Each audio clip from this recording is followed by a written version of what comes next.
I am God. I'm making another video. If you haven't followed my Facebook page and X page, you'll probably feel quite lost.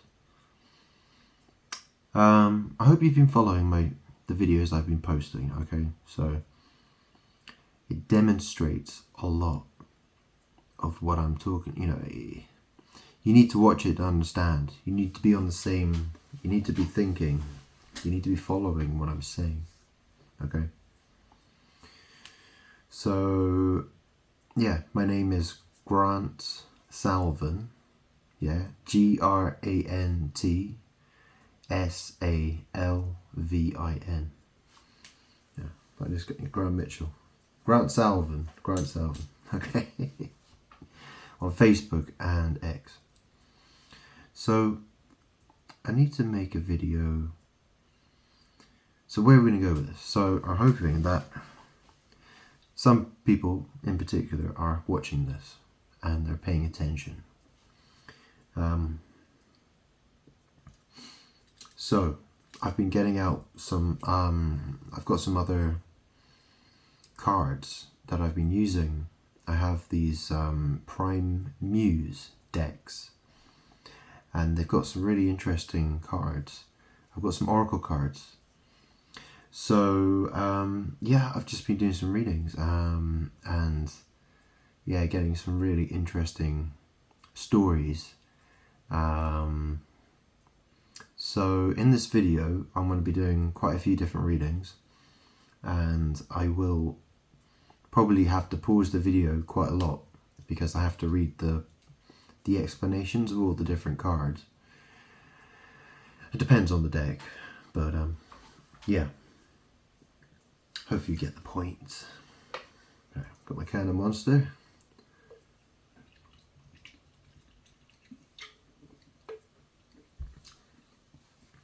Yeah, it's very late.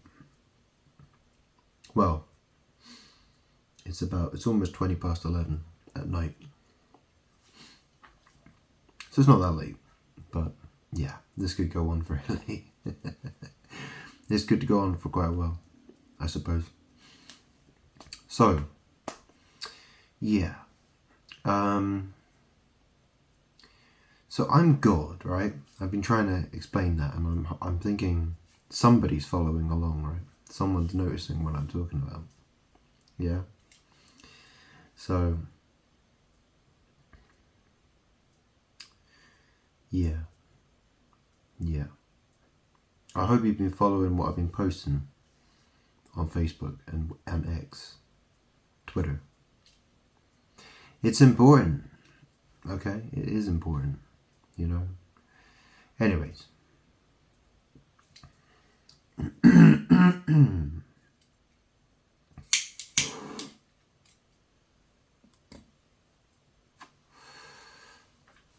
It's, yeah, I do magic. I do magic on social media, okay? I show things, I demonstrate things.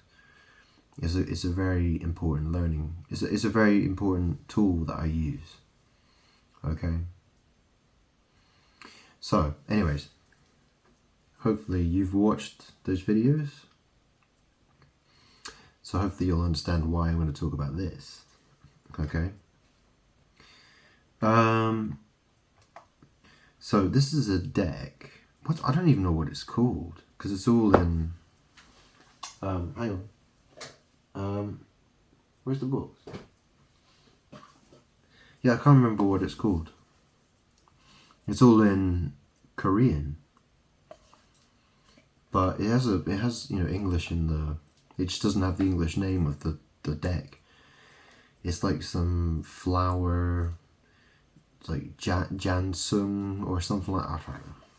Something like that, whatever. I've forgotten the name because it's all in Korean and I can't remember it. Anyways, I did this reading earlier, and I've read through all the cards, and I can tell you what they basically mean. No, isn't that? Sorry. Oh, it's this pile here. It's that one. Okay. So it's very interesting. So this is the thing. I'm God, right? I'm looking for. So I need you. You know who you are, right? You know who you are, right? I don't really need to say your name. I don't think I do. I mean, I could. But do I need to? I don't think so. But this is the thing, okay? I'm God. I need... what is the thing? Okay, so this deck of cards, it's mainly focusing on woman and relationships, and it's mainly set in, you know, it's in Korea, you know, probably 400 or 500 years ago, something like that, right? Hundreds and hundreds of years ago, when they used to have, you know, kings and governors and concubines and wives and queens and all that sort of stuff, right? So, you know, it's quite interesting. Sorry, my chair is really creaky. Excuse me. I had a big dinner. I had a Burger King. Yeah, anyways. So it's a really interesting deck. So let's have a talk about these cards, okay? So here's the first one, okay? So it's a younger woman with an older man. Okay, so he's like a king. And so, you know, she basically, in this card, it basically talks about her, you know, it's a very loving relationship between her, you know, she loves him, he loves her. And, you know, it's about the fact that she has, you know, she loved him and he was a really great provider for her. You know, so in a sense, it's like her making a wise decision, you know. She's making a, you know, very good decision to love a man who can love her, who will love her and provide her with very nice living. Okay. So, okay, there's the first card, okay. So here's the second card, okay. So you can see there's two people in the background there. There's this woman, she's got like a dagger.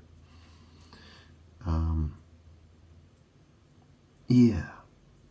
So this one is about, she was with the governor, right? So she was in a relationship with the governor, I think. And then what happened was that governor, he retired from his post and there was a new governor. But what happened is she left the first governor and she went to go be with the new governor. And when that governor decided that he was going to move, when he had to retire and move on, she wanted to go with him. But he then said, you know, he just assumed that she would leave. You know, he already had 3 wives, and he was like, you know, is your loyalty to him or the previous governor, basically. And then she cuts off her left ring finger,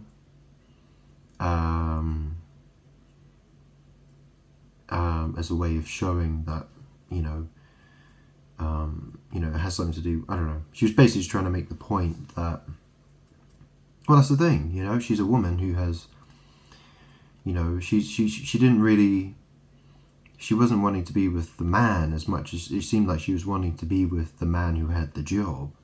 Do you know what I mean? The guy who had the top position, you know, that's the thing. A lot of women are like this. A lot of women are like that. Okay? A lot of women are like that. You know, they're interested in the guy who has the top spot. The guy who, you know, and that's the thing. Okay?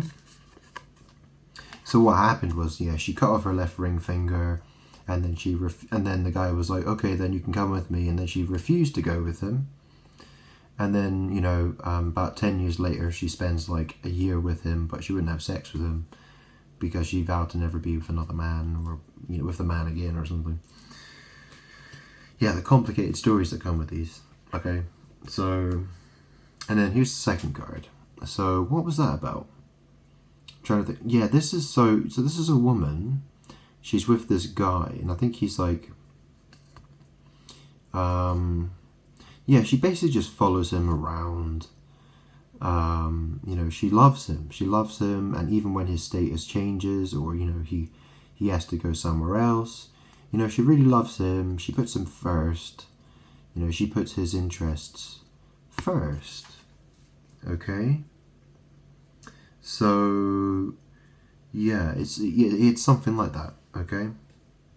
That's kind of what it's about. So, and then we got the fourth card here. Okay. So here's this Buddhist monk guy. He's been celibate for a very long time, and he's basically trying to achieve, you know, spirit. You know, he's trying to get to a certain level of spirituality, let's say. Okay. That's the idea of the card. Okay. And this woman, she's pretending to be a widow. She's like a very beautiful woman, and she's there really just for her own amusement. Really, she's there to see if she can get this guy. You know, she's there to basically, you know, it says in the booklet, it says like, it's like someone throwing a rock at a frog to kill it just for a joke, which is a very interesting description. But you know, this is like, you know, this is about a dangerous situation, because you know, he's trying to achieve his spirituality thing, right? And you know, he could be tempted by her, and she doesn't care about him at all. You know, she just wants to, you know, it's all about her ego. You know, she's just there for her own amusement. Okay, she's just trying to ruin his thing. You know, just basically, she's just there to just make herself feel good without actually thinking about, you know, without caring about his situation. Okay. So the next card. Okay, so here's this woman. Okay, so this is actually a coffin. Okay, so this is about a woman. It was a man who died of love sickness. Okay, so it was this woman's next door neighbor. Oh, excuse me. It was this woman's next door neighbor. But because of like status differences, he never communicated with her. You know, he felt afraid to, you know, talk to her or anything like that. He never let her know how he felt. So he died being a lovesick man, basically. And when his coffin was going through, when his coffin was being moved, it got stuck, and they couldn't move it. And it would only move. She had to put her clothes over the top of the coffin so they could, and then that allowed it to move on. That's the idea of the card, okay? And this one, well, this is another interesting one. So this one, it looks like she's just standing at the cliff edge praying. But what the card's really about is this woman was like a concubine or something, like she was a concubine of a, I don't know, a governor or a king or something. And, you know, she was happy being with him. But then he abandoned her, saying he didn't really need her. And then she was heading back to where she came from, and apparently she ran into some guys, some men, and they did some terrible things to her. I guess that means they raped her or something, right? If you know what I'm saying. And so she felt really bad. You know, she felt like no man would want her again or something like that. So basically bad stuff happened to her, okay? And then she committed suicide. Which is a very interesting card, isn't it? And then we got this one. So here's this guy, and there's that woman in the background. So it's raining outside. It's raining outside, and there's that woman in her dress, and this guy, you know, she wants this guy to let her in his house so she can shelter from the storm. And the guy's like, no, you know, he basically just treats her like a troublemaker, right? He's just like, nope, go away, right? He's just telling her to go away. And then there's this one. Okay, this is a very interesting card. So this is mother and daughter. What happened was the guy who's walking away in the background there. Well, this is the thing, right? She was married. She was with, she was the concubine of the man in the background who's walking away. What happened was when he was with her and got her pregnant, and they had a daughter. But the man had to go away because there was an invasion happening, and so he had to go into exile for 20 years. And so the mother, the wife, the mother, she was for years, she was being courted by men, but she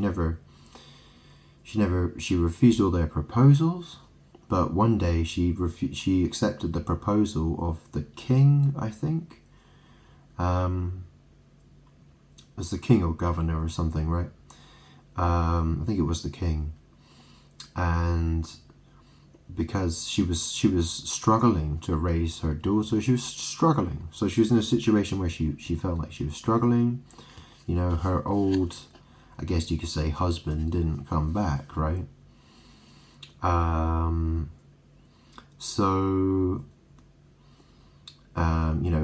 hadn't returned yet. Okay, so, and that was after. So she went with the king, and she had like several children with the king. But then her old husband came back. He'd been away for 20 years, and he came back. And she wanted to abandon her several children. She just went with her and her daughter to see him, and he rejected them and basically said, he felt, he didn't want them back. He's basically like, why would I want you back now? And basically she went back to the king. So it's an interesting card, right? Then there's this one, right? So there's this guy, and he meets this woman, and he falls in love with her. He really is interested in her, right? And then he meets his friend one day, and his friend tells him that she had died. And he was upset about it. He was very upset about it. And he went with the friend. He went down this like river area. They went sailing. They went on a boat or something. And she was like hiding somewhere there to be found. And basically he found her, and he realized, he saw that she wasn't dead. So the idea of the card is that he was like fooled into thinking she was dead when she wasn't dead. She was not dead. She is not dead, right? It's a weird card, right? But obviously that sort of strengthened his feelings for her,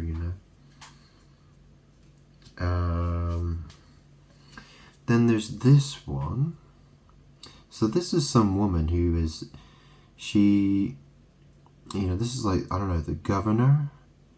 He's like a governor or something, right? No, he was the king. I think he was the king. But this woman, so she was like of the lower class, and she got with like some servant man, a man who was a servant, and she had a baby with that servant. But then she became interested in dancing and singing and all kinds of stuff. And what happened was she ended up being with this king. She basically became the king's concubine or something. Oh shit, excuse me. She became like the king's, she went to be with the king. And so she basically became the wife of the king. But she, that's the thing, she was a very self-centered woman, and the people didn't like her. He liked, but he obviously he married her, but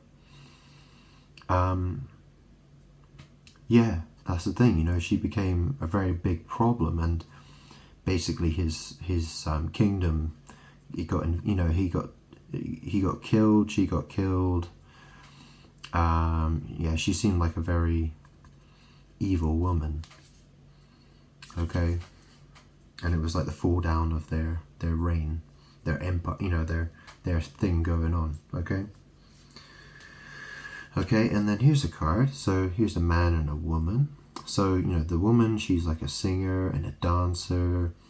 And, you know, she thought to herself that, you know, she wants a man who's like her. You know, a man who's a singer and a dancer. You know, she basically had like she had all these sort of expectations for what her husband should be. And then she meets this guy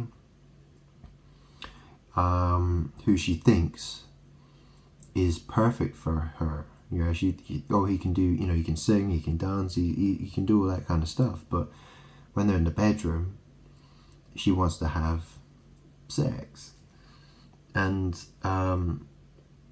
he doesn't want to. You know, that it basically doesn't happen. He's not interested. So the idea is that, you know, she doesn't really know what's good for her. She has this idea in her head of what she wants, but it's a complete disaster. Okay. Yeah, what's this one about? Yeah, this one's quite a crazy one. So, you know, the woman on the horse, she's like a married woman. And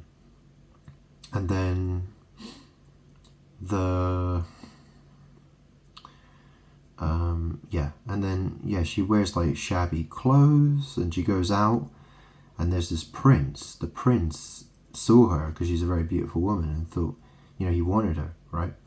So he goes to her and he helps her onto the horse, and, you know, she was sort of like, you know, she seemed a bit standoffish, but then the next thing, you know, he takes her for like his concubine, and then he has a baby. You know, she gets pregnant and she has a baby, and then the king isn't happy about it, so she basically gets, so because of that situation, she dies as a result, and the prince gets deposed for his dumb decisions. Basically, it's something like that. Whew, we're getting there. We're almost there. Okay. So, so you see this woman. She's a concubine, but what happened? She was like a concubine of the governor or the king or something, and she was unhappy, and she didn't get what she wanted or something like that, right? And she started bad mouthing. She kept saying bad things about the king or the governor, right? Whoever she was supposed to be with. And then, so what happens? She gets sent to be like drowned. She gets tied, you know, bound, and then thrown in the sea or the river or something. Because she attacked the king or the governor, right? The guy who's in charge. You know, she was spreading evil, false rumors about him. Okay, she was doing something she wasn't supposed to do. So, okay, the next card. Oh, what's this one? Shit. Oh, yeah. Yeah, I'm trying to think what this one is. Yeah, so this is a woman, right? So she's like she's like living in a very nice situation, right? She's like the concubine, or she's the wife of a powerful man. He's like the governor. Let's say he's the governor, right? And or he's the king or something. Yeah, he's like, but he's a lot older than her. So he's like 80 years old, and she's sort of sitting in her room. She's you see she's like doing her makeup or whatever it is, putting powder on her face or something. And you see the guy standing there. Well, he's like the servant man. So basically, she starts, she's like basically like having sex with him, sort of thing. So she's sort of cheating on the man who's provided her with all the nice stuff. So she's decided to, she thinks she can just have this other guy on the side, And what happens is the governor or the king, he basically finds out, and yeah, I think he's the governor. He's the governor. And then what happens is he basically he punishes this guy. And it basically, yeah, it just sort of, yeah, it causes, you know, I think he actually gets in trouble with the king or something like that for punishing that guy. He like burns his feet or something like that. But basically, you know, it's, you get the point, right? It's not a good situation. Okay, so here's another one here. So what's this one about then? Shit, I can't remember this one. Oh yeah. I think I know what that is. Oh, hang on.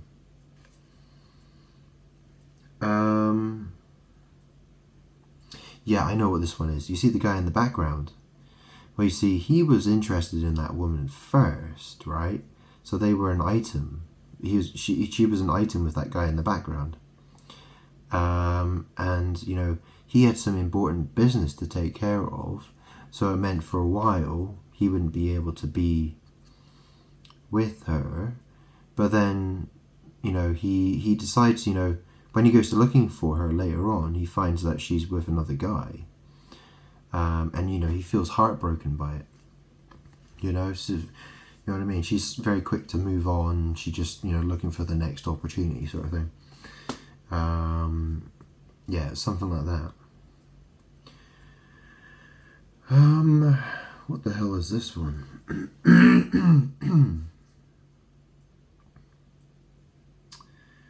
What is this one? Oh, that's number 1. Hang on. Let me have a quick look.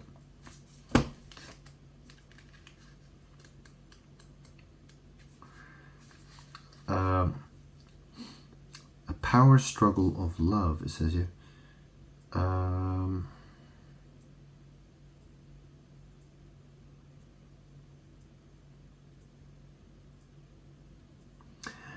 Right, yeah. So, yeah, there's this guy. There's the guy in the background. Yeah, it says here, how to apply. It says, it is not a situation that a woman falls in love with a man, but struggles for power. It may be seen as a bet on one's pride. So it's all about her self-esteem. It's all about her, you know, she's got high self, yeah, she's basically, you know, she's trying to get his attention. Not because she loves him, because she wants to feel good about herself, okay? It's all about making herself feel good, okay? This one, oh yeah, that's an interesting one. So here's the next card. There's this woman, and she hooks up with a guy, and then the next thing, there's like this guy and an army. He's looking for the woman. The army guy wants to be with her as well, I think, and you know, he starts searching the other guy's house. He's like, where is she? And it basically just caused this, you know, she's at the center of this, you know, this argument. You know, there's these men that are arguing over the woman, right? You know, the woman's just sort of, you know, she seems to have managed to create a whole load of drama from, you know what I mean? Like, how does that happen? I mean, that stuff happens a lot, doesn't it? It does. And what's this one? This is, but there's only 3 more cards here, but yeah, so here's another one. So what's this one? What's that about?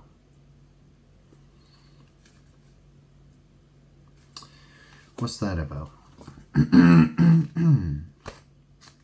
So number 26. Yeah, it says prepared trap. It says here, how to apply. If someone made his or her mind firmly to deceive you, it says you have no choice but to be beaten. Well, honey trap is said to be the, yes, this is in like bad English, by the way. Honey trap is said to be the best of all the schemes. Yeah, what was this again? Oh, yeah. Oh, yeah. I remember. So there was like a concubine in a certain district, right? And there was a inspector guy. There was a royal inspector who was sent to go after this woman, basically to have her executed. And then what she did, she changed her clothes to look like she was, a widow in mourning. And she found the inspector guy because she knew he was coming. And yeah, she got with him the night before. So she got with him, and he wrote his name on her arm. And then the next day when he went to go have her executed, she rolled up her sleeve and said, oh, she said that she had been with him the night before. So he felt really embarrassed about being there to execute her, which is interesting, right? Because, yeah, I mean, if you've been following with all my videos and how I've explained the fact that I'm God and society has caused me a lot of problems, well, yeah, we'll get to that later, okay? So there's an embarrassing situation. The woman is supposed to be executed by the royal inspector. So it's a bit of a weird situation, isn't it? Then there's this one, number 27. So it's like, he looks like an older guy, doesn't he? He does, yeah, he looks older. So 27. It says here, inborn good luck.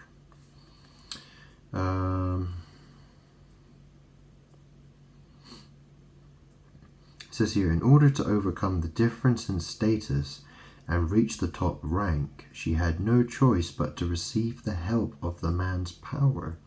She enjoyed a guaranteed life that was completely different from the past.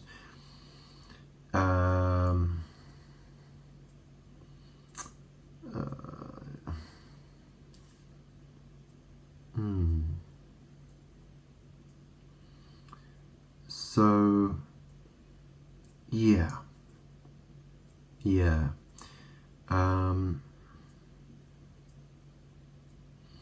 So there was the king, right? And she was the concubine. I think she was like a concubine of the king. I think she came from like lower status.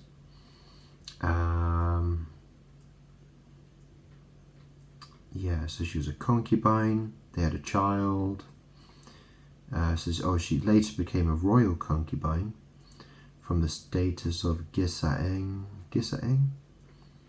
and was given the title of Princess Huai, or who, I don't know.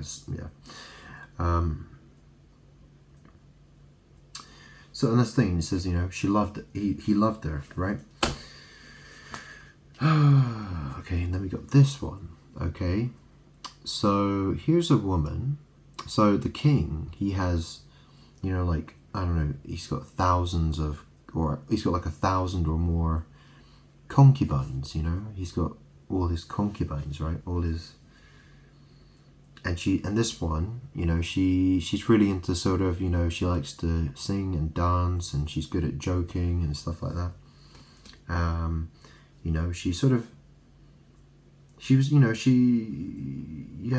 mean, I think the king, loved her, it says here, too short honor. It says here, no matter how evil a tyrant is, there seems to be a woman who deserves his favor. That relationship is done by means of the destiny, not by force. She had outstanding talent among many women, so she was like the sun among inferior lights.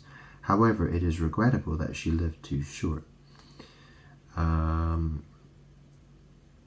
It is said that Yeon Sang-gun, an unprecedented tyrant, had an eye for artists. Okay, and here's the last one, number 28. Trying to remember what this card was. Hang on, have a quick look. Heartless realist. It says here, heartless realist. It says, a woman who is bent on accumulating her wealth without cling to a man's affection. Only the man who favors her has changed. Excuse me. And gathering wealth is her only interest. She seems to have learned how to survive at the time when the world was rough and change of government occurred unpredictably. She was lucky for her behaviors because she did not get a severe punishment. Yeah. So, yeah. What did it say here? Yeah. She was a money crazy woman, basically. And the people hated her as well. The people hated her because she was causing problems for the people as well. So yeah. Yeah, so it's a very interesting story that it talks about, right?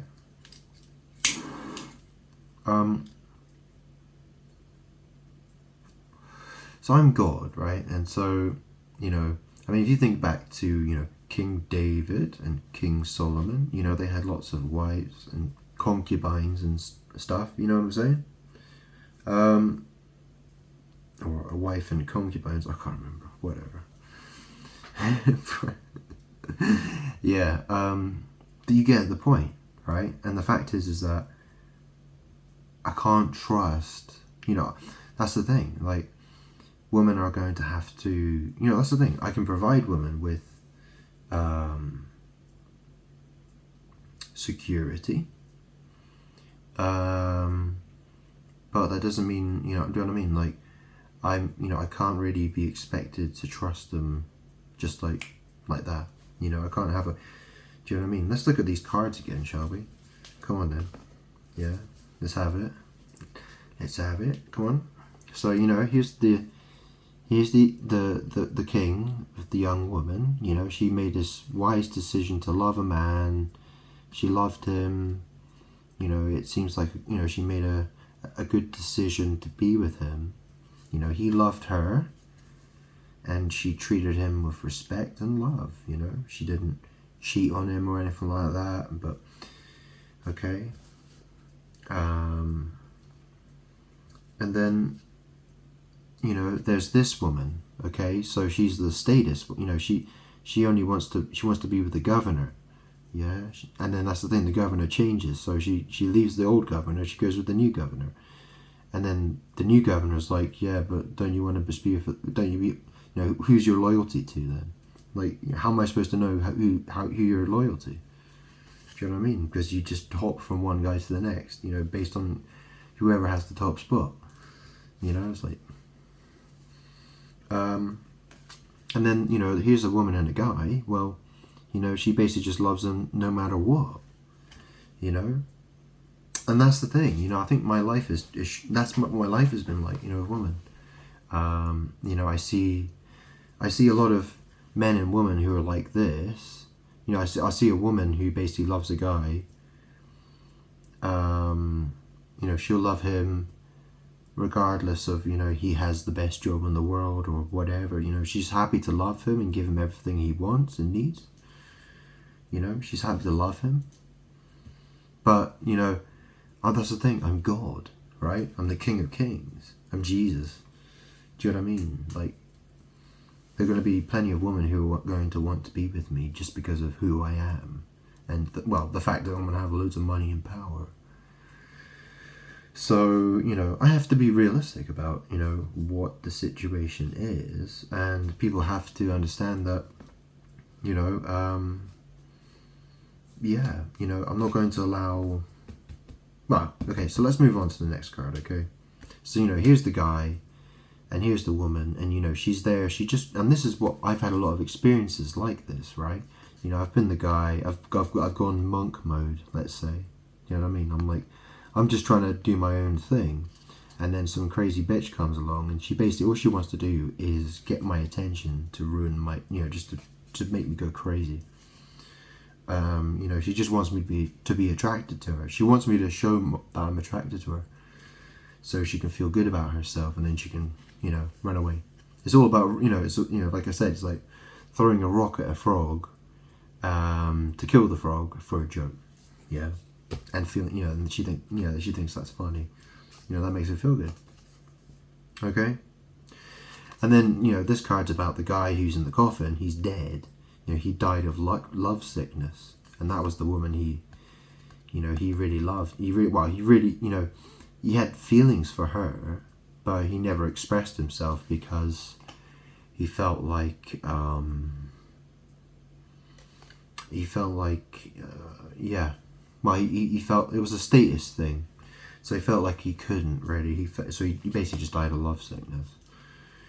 And then, you know, this is about the woman. So the woman was abandoned, right? And, you know, she got raped, and, you know, and then she committed suicide, right? So, you know, terrible thing. And that's the thing, you know, that's kind of, you know, it makes me think, well, I feel like I'm that woman, you know, in a sense, because, you know, I'm the guy, you know, this was always happening to me, you know, woman trying to, yeah, you know, women were just trying to catfish me for their own amusement. And then, you know, basically I'm the guy who dies of love sickness because I just couldn't find any way to establish a connection with any woman. You know, and then, you know, I was abandoned. You know, I was abandoned. Terrible things happened to me, and I died. Basically, in a sense, I died. You know, like, you know, it's hurt me. I'm very hurt. So, you know, here's where the storm comes in. You know, there's the storm, the rainstorm. You know, and then there's the woman. She's like, "Oh, let us inside your house," and this guy's like, "Nah, bitch, go away." You know what I'm saying? And, you know, this is the guy, you know, so the guy, you know, she was married to a guy, you know, he had to go into exile for 20 years. He comes back and he finds out, you know, he's been with another guy, she's been with another guy, you know, she's had 7 kids with the guy, and he's just like, well, you know, what do I want with you? You know what I mean? It's whatever. And then there's this card, you know, so it's, you know, he thinks she's dead. Someone tells him that she's dead. You know, he had feelings for this woman, and then, you know, he was told by someone that she was dead, but then he finds on later on that she is not dead, and that's then sort of develops stronger feelings. So he's like, oh, relieved that she isn't dead. So, you know, it's like, you know, it was like a trick was played on him by his friend and this woman to make him feel bad. But then, you know, she could surprise him and say, oh, but, you know, that's only a joke. That's only a joke.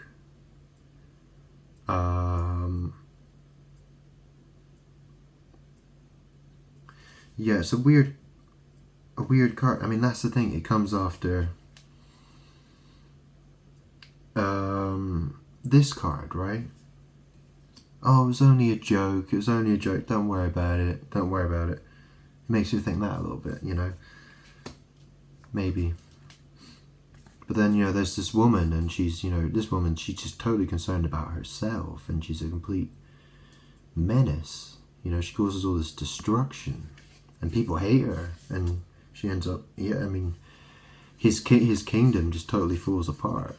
You know, she left a guy who was a servant. She left a guy who was a servant, and, you know, she wanted to be a star. She wanted to be a singer and a dancer. You know, she got with the king, and then the kingdom just totally fell apart. You know, she got decapitated or something like that. And, yeah.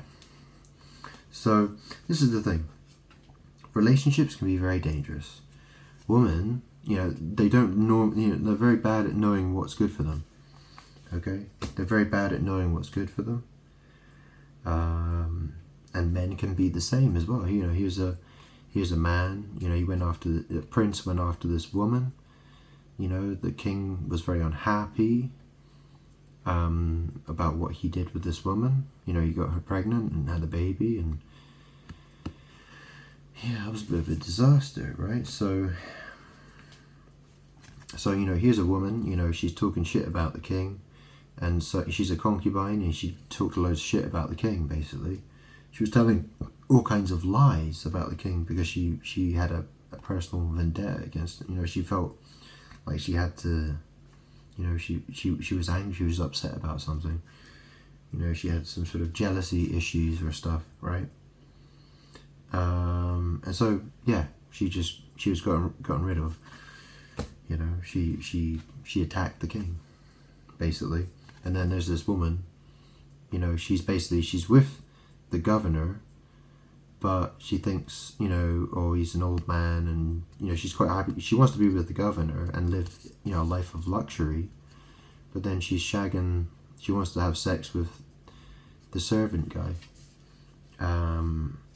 you know, at the same, you know what I mean? She's cheating,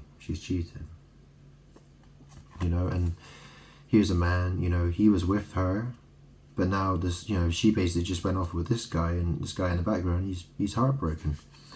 You know, and here's a woman, you know, she's basically just wanting to get this guy's attention just for her own amusement. You know, it's all about her self-esteem. You know, and, you know, here's a woman, and guys fighting over her, right? You know, she's creating all this drama and problems, you know, and the king ain't happy about it.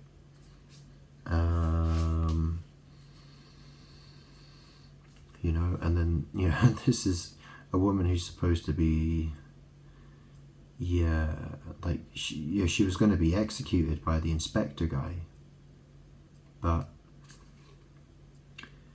she managed to trick the inspector guy and get with him for a night, and then when he finally realized that he was with the woman that he was supposed to execute, well, he had been with her, and then he was supposed to execute her, and he was like, oh, whoops, and he was very embarrassed about it.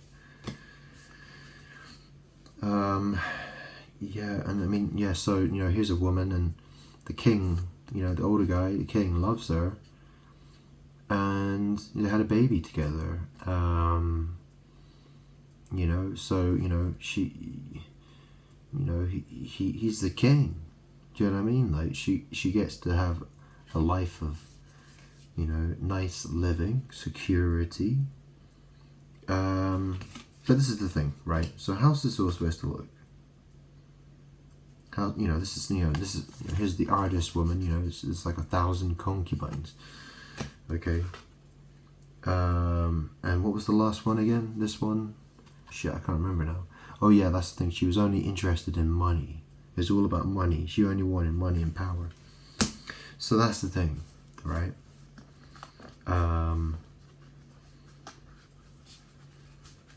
There has to be a vetting process. You know what I mean? I'm not going to have just one wife. You know, I'm God, right? I said I come back for my bride, but, you know, there's going to be a lot of women, okay? There's going to be a lot of women. And that's the thing, you know, if they're with me, then, you know, they can expect certain things like security. You know, I mean, you know, they won't have to worry about things like healthcare or food or, you know, a bed to sleep in or anything like that, right? Because that'll be taken care of. You know what I mean? Like when I get my palaces, you know, and all that stuff. You know what I'm saying, right? But this is the thing, right? I have my life experience. I know, you know, like I've had one bad experience after another. I can't trust women. I really can't trust them. So, you know, but the thing is that I need women, you know, well, that's the thing. I'm God, right? So, you know, I can offer what I can offer in return, I expect a woman to keep me happy. You know what I mean? Like, you know, she's got to be putting me first. Okay. Do you know what I mean? Like, I need to be taken care of as well by her. If you know what I'm saying. You know what I'm saying. You know what I'm saying. All right.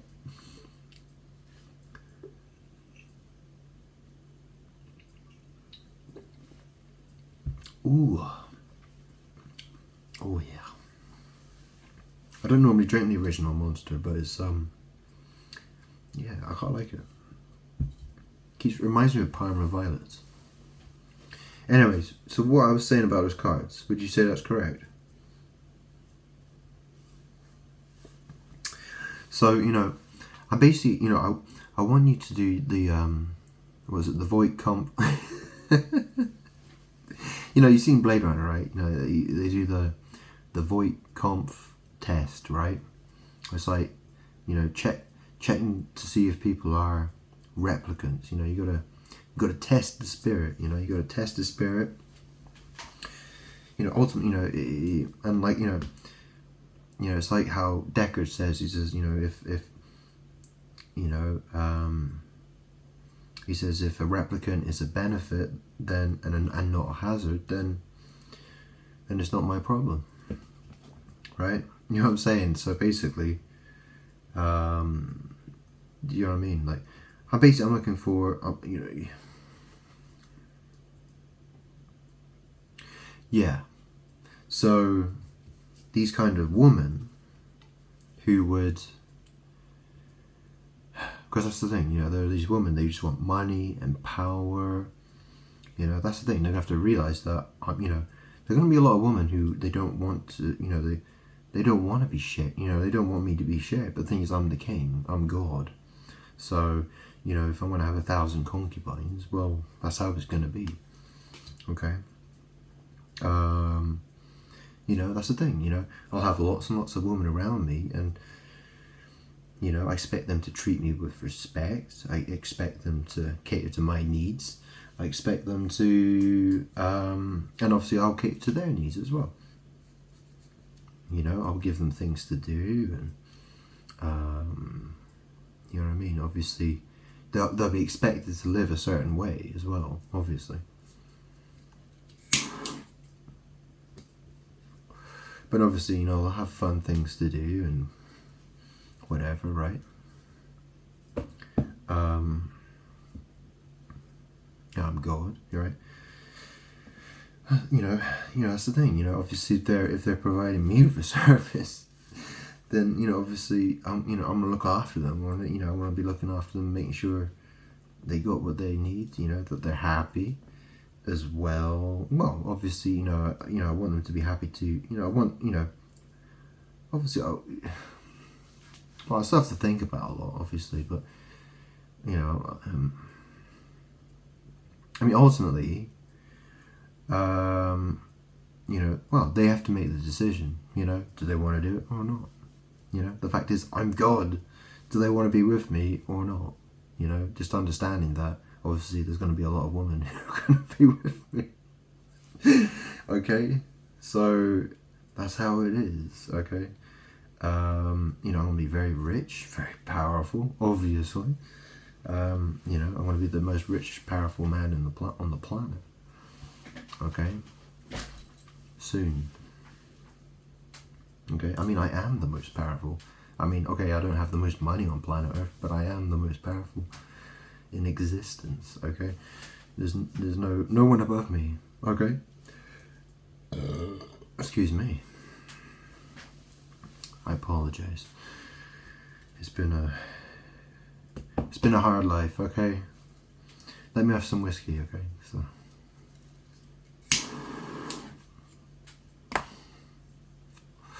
I mean, I know this conversation sounds totally crazy. I know it does, but it's true. I am actually God. I mean, if you know, that's the thing. This is the situation. You know, like how. I mean, that's the thing. You know, King David and King Solomon. You look at what they had. Okay. What do I deserve? What do I deserve? I'm God. Okay. So, you know, that's the thing. Women get jealous. They don't want, women fight. They bicker. They want to, the women who are power hungry. I want lots of women who are happy that, to have my, that, they're going to be happy with the situation. They're going to be happy that, they're going to help take care of my needs. They're going to put me first. They're going to treat me like God, because I am good. Okay. And they are going to respect my wishes and, try to make me feel happy and loved. Okay. That's their, that's, they want that my happiness is their concern. Okay. So, yeah, and obviously I can provide, they don't have to work, they don't have to have a job, they don't have to have a job or anything like that, or, do you know what I mean? Like, obviously, they'll be living in a palace or whatever with me, probably, or, part of a palace, there'll be a place for the concubines or something.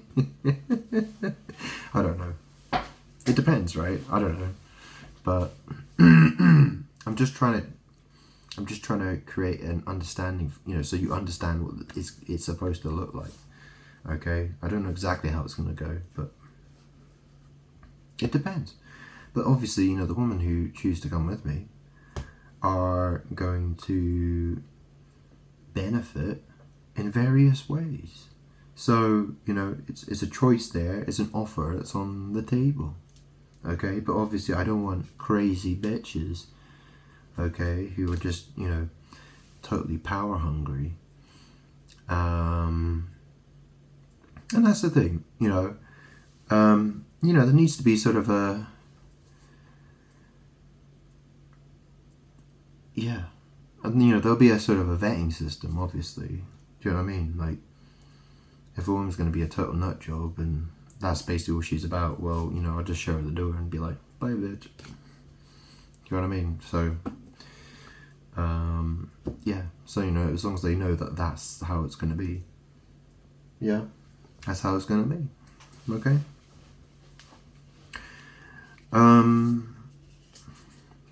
This is me. I think this card, let me read. This is number 35. I'll read that one too. Hang on. Excuse me. Number 35. What does it say? So, yeah, it's in a bit, it's obviously got Korean names in it. So, it says here, Bu-yong, true loved one. Bu-yong was a Gisaeng of Seongjeon. Pyongan-do fell in love with Kim Yi-yang, the governor of the Pyongyang, who came as a guest of the former district magistrate. She loved his considerate personality. Despite the extreme age difference between them, her love became deeper toward Kim Yi-yang, who treated her as a poet, not just a government Gisaeng. Because Kim Yi-yang adored her just like a granddaughter, even though they spent time together, Bu-yong wrote a poem asking for love for her, and they finally became a couple. After Kim left for Hanyang, Bu-yong was anxiously waiting for his news and went down to Hanyang after his call. People called her Madame Chodang and treated her as a respectable wife. After Kim Yi-yang's death, she wrote numerous poems of longing to honor him. So, that would be the sort of the ideal woman, I suppose. But, the thing is, sex, I'm looking for some fun as well, you know what I'm saying. I'm a bit naughty these days, so, you know. Yeah. You know what I'm saying.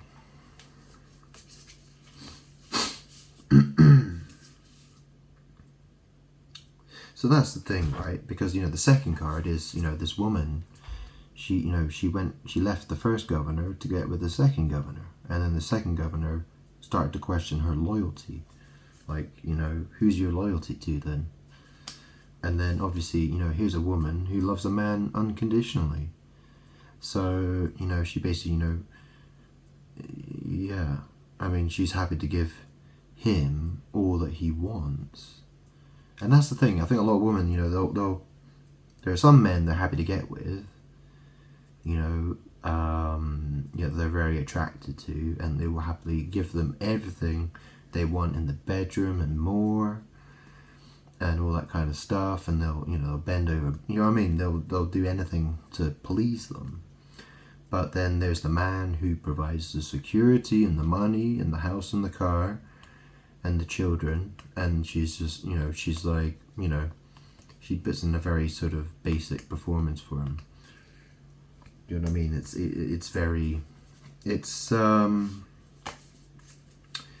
Well, that's the thing, you know, it's not going to be very well, it's disappointing. It's disappointing for a man, you know, to see the woman that he's with and think like, wow, she probably gave much better performance to some other guy. You know, probably 10 other guys, you know, had a much better time with her than you know, the guy who fucking married her.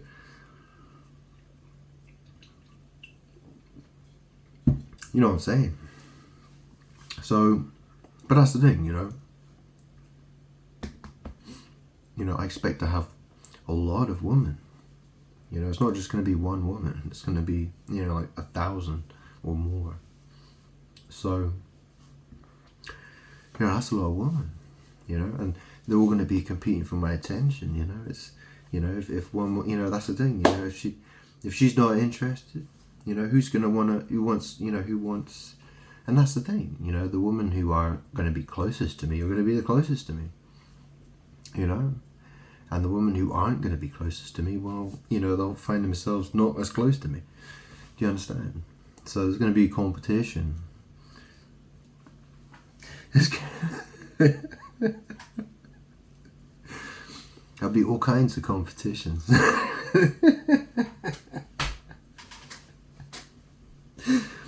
If you know what I'm saying, you know what I'm saying. All right, okay.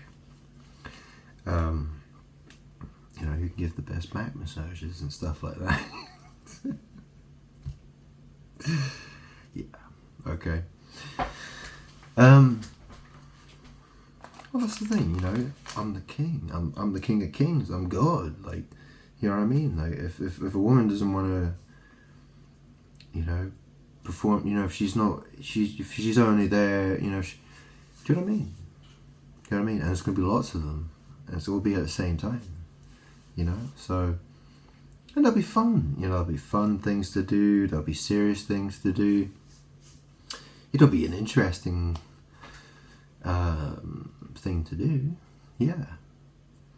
So, but obviously that means that woman has to, you know, she has to be with me. You know, she can't have a husband on the side or a boyfriend on the side or anything like that. That's not how this works.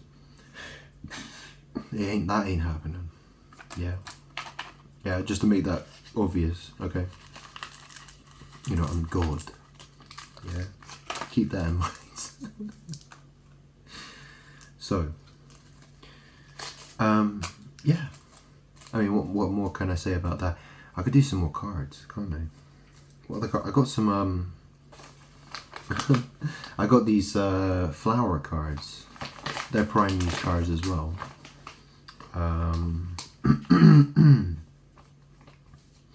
So I've quick go with those. I only just brought them downstairs about 2 hours ago. It was about an hour and a half ago. I did one shuffle with them. They're very basic cards. They don't have very complex stories or anything. They're just a picture of a plant and then it sort of it describes what the plant is, you know, how it grows, when it grows, under what conditions, you know, what is it, what kind of plant is it? Is it medicinal? Is it poisonous? Is it and it has sort of a phrase that goes along with the card. I mean, it's just like a sentence. Okay, so it could give us a quick message, I think. Okay, so you know, whatever message wants to come out, let's see what message we get come out here. Okay, maybe we'll see what it's like. Okay, so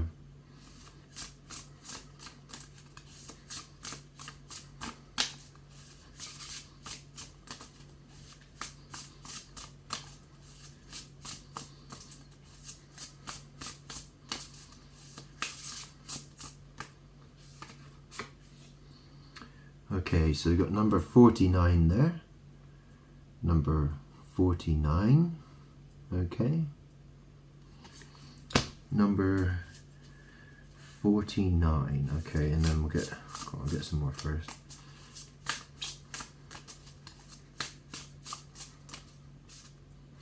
Lost 2 cards, hang on. Ooh.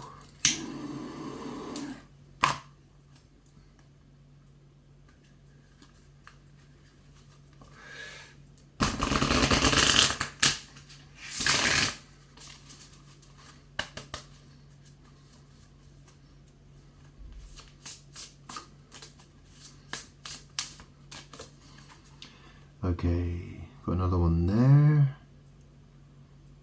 Okay, that's number 44.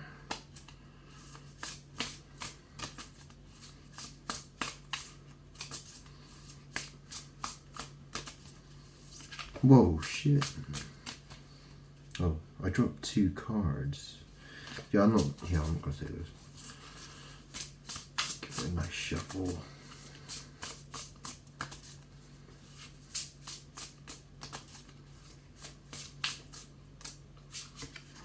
Okay, what's that?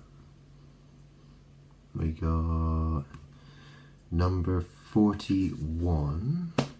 Okay, one more card and I'll have a look.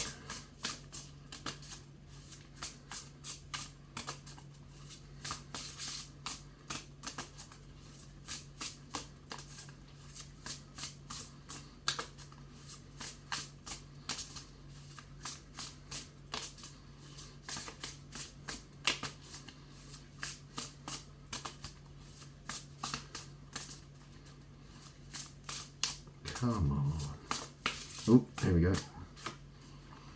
And there is the last one here. Okay, number 4. Okay, it's number 45. Okay, so they were all in the 40s, weren't they? How interesting.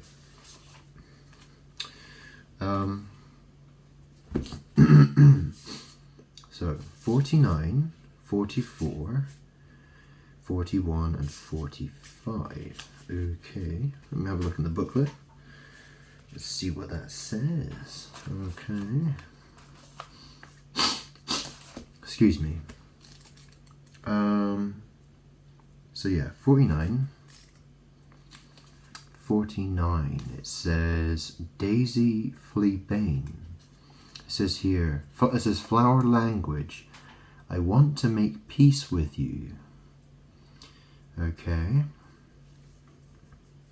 So it says here, the daisy fleabane grows upright and its stem is solid. Flowers bloom between June and August and they are white and rarely purple. It forms a large colony in empty areas around the city or dormant fields that have been left for a year or two. It is a very familiar grass for us, but it is a new naturalized plant. Characteristics. It says daisy fleabane grows and blooms earlier, at least 15 days or longer than Canadian horseweed. It has a great adaptability to surroundings. So it says here, flower language. I want to make peace with you. I think what I'll do, I'll just stick to the flower language because, yeah, unless there are any particular details that might seem interesting. So it says 44, it says yellow iris, water flag. Flower language, I strongly trust you. Okay, so I want to make peace with you. Is that what it was? I want to make peace with you. Yeah. And I strongly trust you.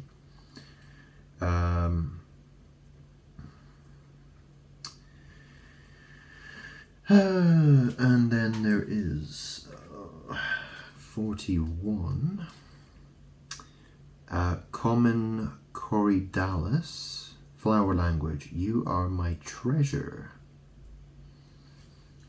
And then 45.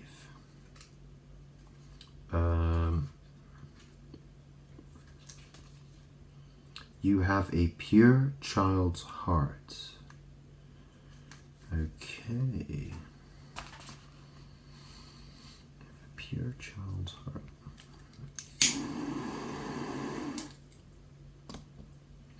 So that's 4 cards there. Go on, let's get a couple more cards.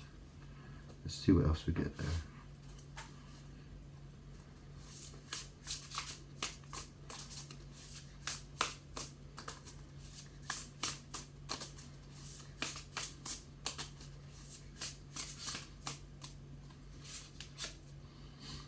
$60. Yeah. 60. Okay.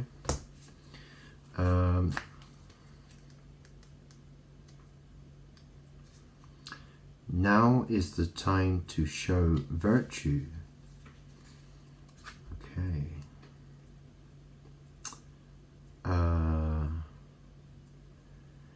The whole plant is used as a medicine. It treats heart disease. It's called sword leaf dogbane.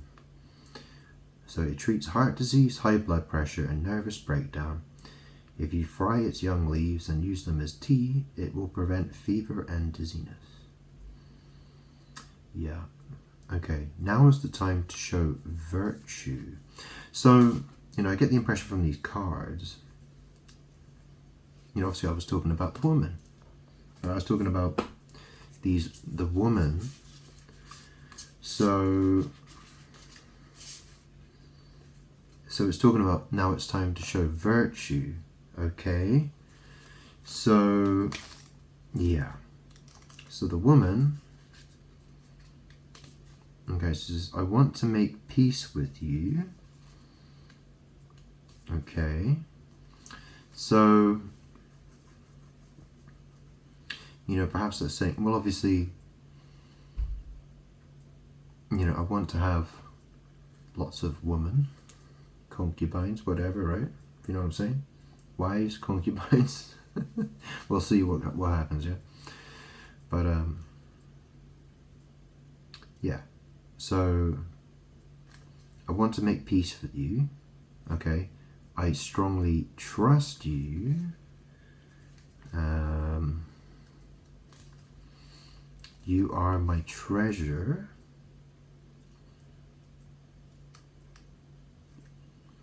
You have a pure child's heart.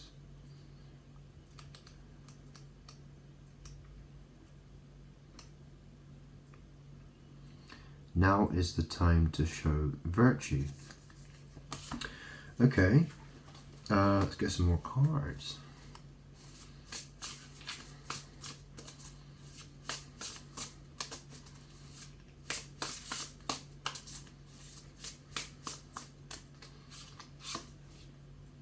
Okay, number 8.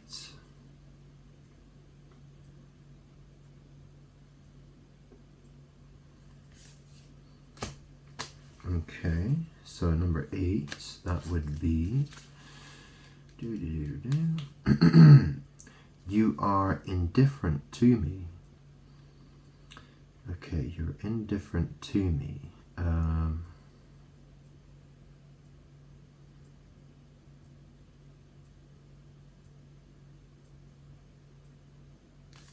Okay, one more card.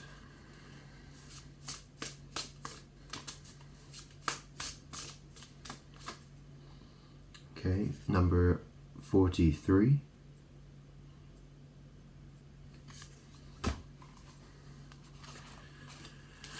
Number 43.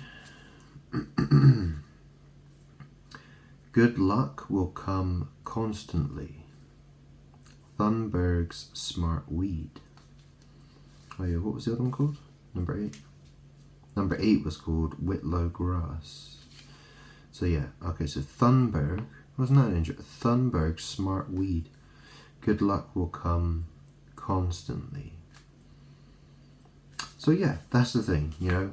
If women love me and treat me with respect and love me, you know what I mean? Like,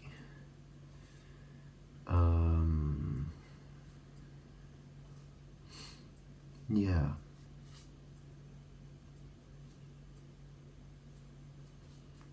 And the thing is, I'm God. You know, I'm the source of all power. I'm the source of all blessings. Yeah? But, you know, that's the thing. People... There are a lot of evil people who try to take advantage of me, okay? Which obviously I don't want, okay?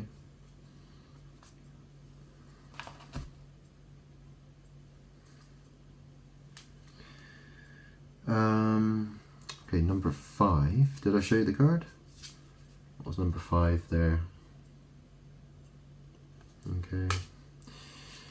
Number 5.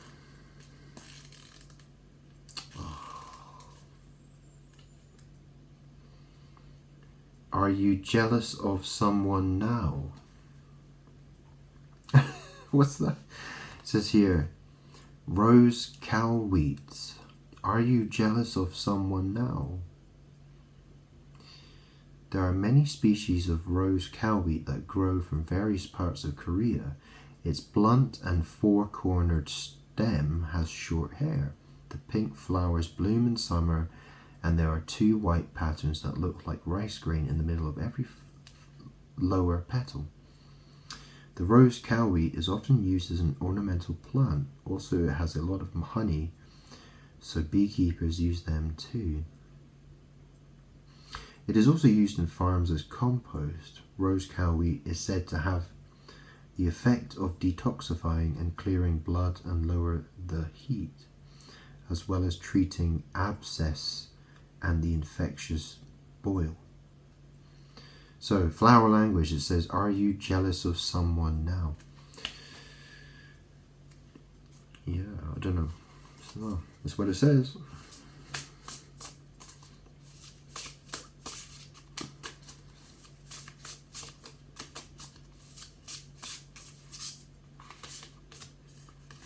Okay, we've got number 7. Number 7. So that's number 7. I'll get another one while I'm here. Whoop.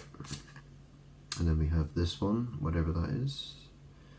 Number 1. Ooh, number 1. Yeah, I think, okay. Ooh, hang on. Right, so 7. It says here, people's minds are easy to change. So that's the mountain hydrangea. People's minds are easy to change.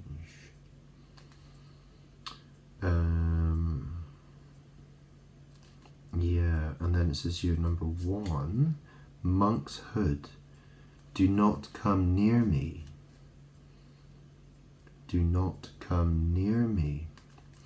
So, yeah, that's the monk's hood is a poisonous plant. It's a very toxic, poisonous plant. So, you know, it spoke about jealousy. It says, are you jealous of someone now? That's pretty much what it said, isn't it? Number 5 says, are you jealous of someone now? And it says here, people's minds are easy to change. Do not come near me. Okay.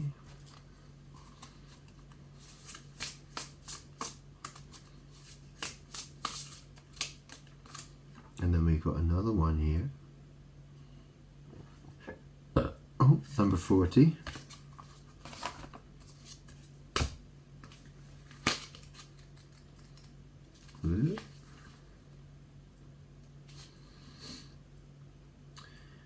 I hid my it says, I hid my love deep in my heart. I hid my love deep in my heart.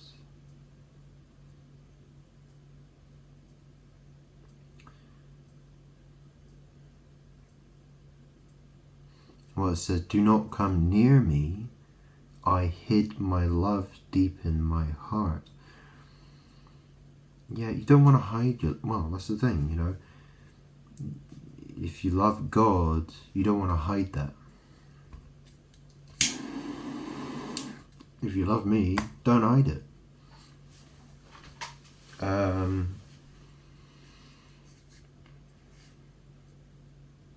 But at the same time, yeah, I mean, at the same time, you know, I'm God, right? People have to be tested. Okay, I have to test people. You know, people have to put me first. I'm God, right? I can't, you know, what more do I have to do for people? You know what I'm saying? What more do I have to do for people that I haven't already done? Okay, so, you know, things are going to be different this time. So, you know, if this is talking about me, I hid my love deep in my heart. Well, you know, the fact is, the world doesn't show me any love. Okay, it wants to kill me. Go figure. Yeah, but you know, that sounds to me like, you know, that, well, it says, do not come near me if, you know, you're unwilling to love me. Okay. Yeah.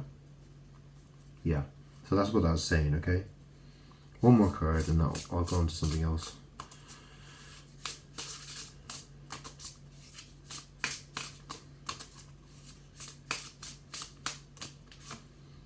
And we got number 25. Number 25. Let's see what we got here. I want to fall in love once again. Okay, so that's Baka, B-A-K-H-A, East Asian Wild Mint. I want to fall in love once again. Okay.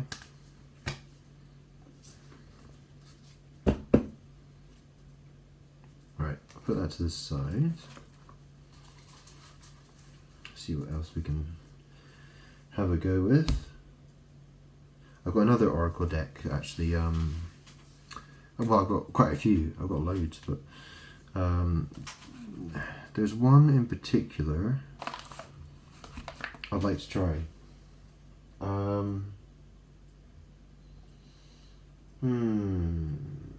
Where is it? Is it here?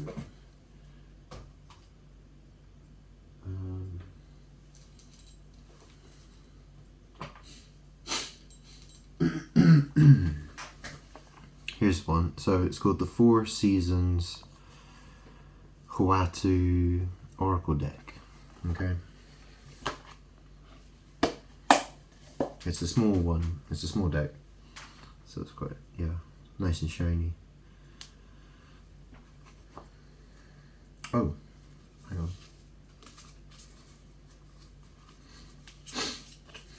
I might have to pause the video for this reading a couple of times because, yeah, it's hard work. I have to do a lot of reading with this. And the thing about it is because the artwork is, it doesn't have, the cards don't have any numbers on them. And the guidebook is very, all the pictures are in black and white and there's no numbers. So it's like, it makes it very difficult. Okay. But anyway, let's do a story here. Okay.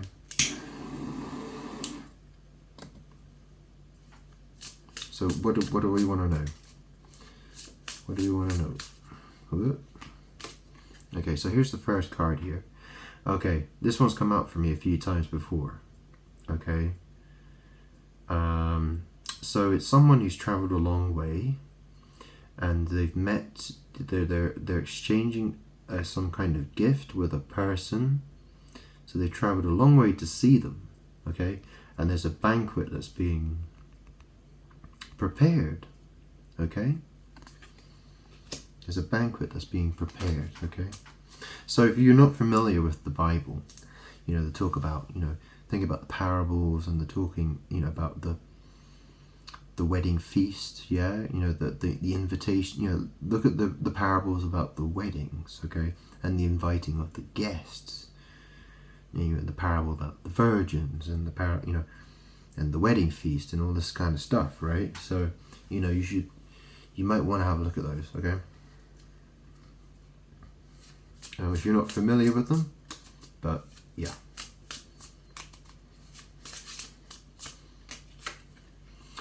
Okay, so we've got another one here. I'm not sure what this is. I'll have to look at this one in the booklet. Yeah, I don't know. I don't know what that is. I've not seen that one.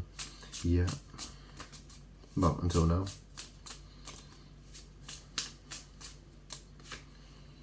And we've got another one here. So there's like some sort of like pig or boar or something like that.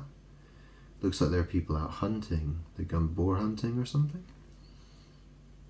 Yeah. There's an archer on a horse.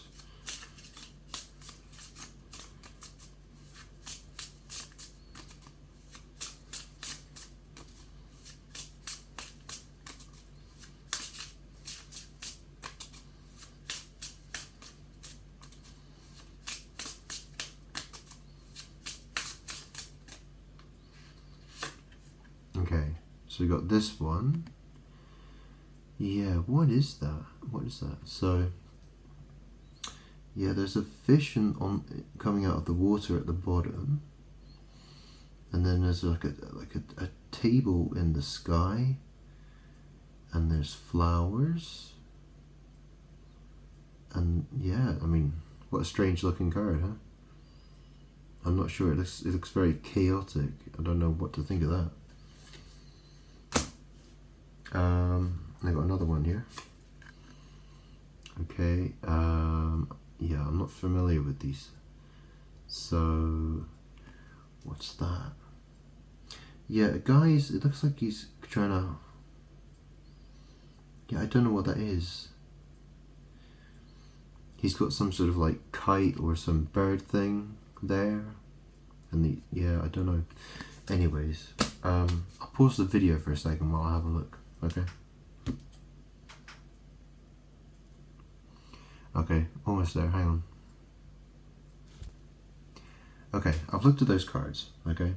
So, like I said, this one, you know, it's a guy who's traveled a long way. He's giving a gift to a person, and then, you know, this place, there's a banquet being prepared, okay? You know, this is about the wedding feast idea, okay? And then we have, you know, this is a festival. So this is the moon. People are outside. They're having a kind of a festival. Okay, so you know, they're dancing under the moon. You know, it's a celebration. It's pointing to celebration festival. Okay. And here we have a hunters. Yeah, so they're hunting. Oh, excuse me. They're hunting. There's the boar. So, yeah, so there's a hunt taking place, okay? There's a banquet in progress, okay? A man's traveled a long way to give a gift to a man who is preparing a banquet, okay? Festival, you know, and also the, you know, moon, yeah? You know what the moon is, yeah? Yeah? Hunt, yeah? Hunt. Yeah, we're gonna make some sausages. You know, we're gonna, you know, it's gonna, you know, we're gonna get that, you know, yeah, we're gonna get some pork sausages going. You know, bit of a moon festival, yeah, yeah. Pour moi, from me, yeah. So this is the, this is supposed to be the feast. So it sort of symbolizes. So you got the feast table. There's the fish sticking out of the water looking at the world. These are chrysanthemums. And this card is called Feast. Okay. and it's about sort of, you know, like the end of summer feast, you know, there's the abundance and the feast and blah de blah. Okay, and this is about, you know, there are birds and they're trying to get to like the rice sacks. So the birds are trying to get to these rice sacks, and this guy, he's having to put a paper bird on the end of a stick to use it as like a scarecrow to scare away the birds, because they want the rice, they want that grain. You know, they're trying to get to the grains, the rice. Okay, so that's the thing, okay? And that's the thing, I'm God. You know, the fact is, very few people know that, okay? Yeah, so very few people know that. But when, you know, that's the thing, when, as that information begins to spread and spread and spread and spread and spread, you know, there's going to be so many women who are going to want to join me. You understand? You know, because of who I am. Okay? You know, this is not something that can happen. You know, there's going to be a... Yeah. So...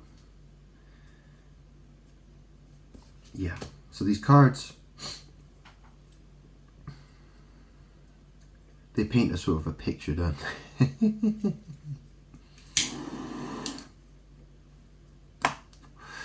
I was actually doing a reading with these cards the other day. I thought I was going to save it for a video so I could explain it to you. There was like this card. So a guy who's come a long way to give a gift to another guy. You know, who's supposed to be preparing a banquet. And there's another card where there's two guys walking along a road at night, and one guy's sober and the other guy's totally drunk, and he's just making a total arse of himself. And you know, he's been a troublemaker. It's quite a funny card, that. But yeah, obviously, yeah, that was a previous read. Yeah, so I got some interesting readings from this deck. I haven't used it very much, but it seems very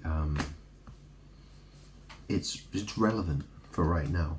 So this is the thing, you know, it's preparing for the wedding feast. You know, I'm God. I need to have, you know, you need to organize the woman and, you know, let people know. So people need to find out who I am. They need to know who I am, know what the score is, know what the deal is, yeah? And obviously, you know, there needs to be some sort of vetting process, if you know what I'm saying. I mean, obviously, yeah, I mean, the woman, you know, obviously, yeah, you know, let me know when... Well, that's the thing, you know, yeah, you know, it's, I don't know all the details yet. I haven't totally figured this all out yet, but you need to understand this is where this is going, okay? So, you know, let people know the situation, okay?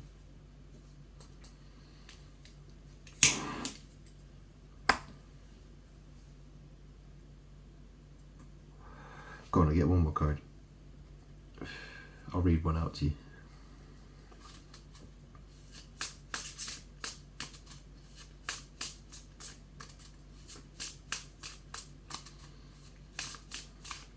Whoa. Okay, so we got this one. Oh, look. So there's that hill in the background. There's this guy sitting down and he's eating his... Yeah, he's got that. He's by that table. He's having his food and his water or wine or something, right? Oh, excuse me. Okay, can I find... Oh, it's so hard. Hang on, this could take a minute.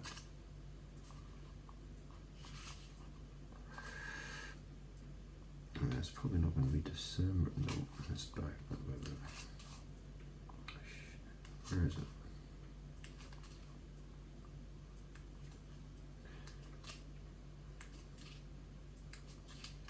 Ah, yeah, here it is. Okay, so it says here, it says August. Well, it has the months on it as well. Not that it's really relevant here. Loneliness, a remote being. The man is staring at a distant mountain with a simple drink table. Even though it is nighttime, it's hazy bright because people gather over the mountain and play with lights on. Cheerful singing, beats of musical instruments, and sound of laughter are loudly heard over the mountain. In contrast, a man may sit alone and lament his inability to get along with them. There must be a reason for him to be living away from the village, but it's true that the reality he has to soothe his bitterness alone is lonely. There is nothing the man can do now, waiting for the time to pass. He will have to soothe his mind by waiting for people to finish their entertainment and return home. Yeah. Keyword, it says here, a passive state, loneliness that others do not know. You will be shunned by others for a while. Others will not give attention to you. Your plans and intentions may be misunderstood now, so be patient and wait. The time has not yet come. It's lonely because no one understands you. Okay. So, yeah, that's how it is. I'm God and I'm waiting. I'm lonely. I've been lonely for a long time. Yeah, this is me.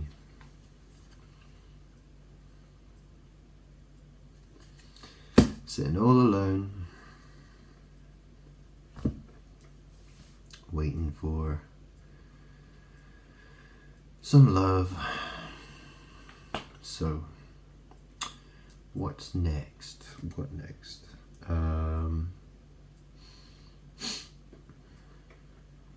Yeah, I've got a whole bunch of decks I could use. Which one do I use?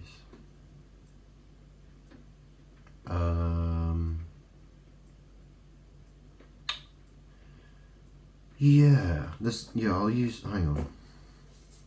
So I'll put this one away for a sec. Yeah, I'll put this one away. I'll put this out of the way for now. I might use this one later.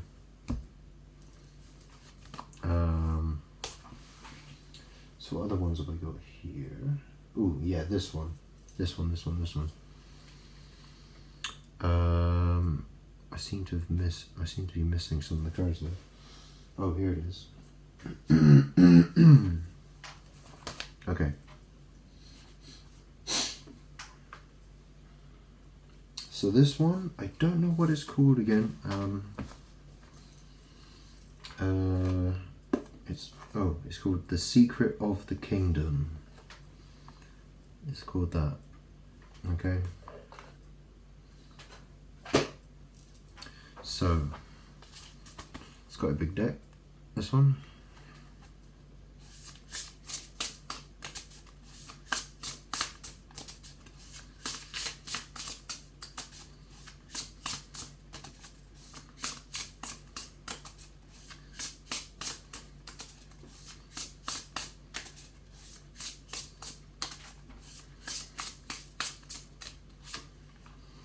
Okay, so the first card we got here, okay, it says treason. Treason. So it's talking about treason. Ooh. Oh, that card just fell. What we got here? Oh, look. Oh, it's called Toho Royal Winter Game. So that one's about, so the royal people, you know, the kids and the adults, right? So they play this game of, you know, it's throwing arrows into jars. Yes, it's all about getting the stick in the hole. Okay. Treason. Treason.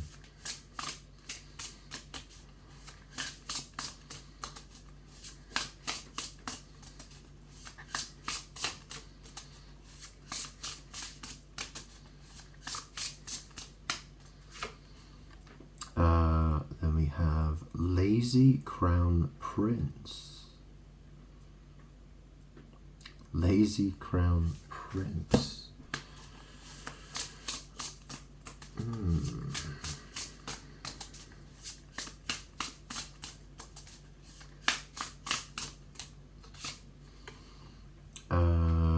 The Prime Minister.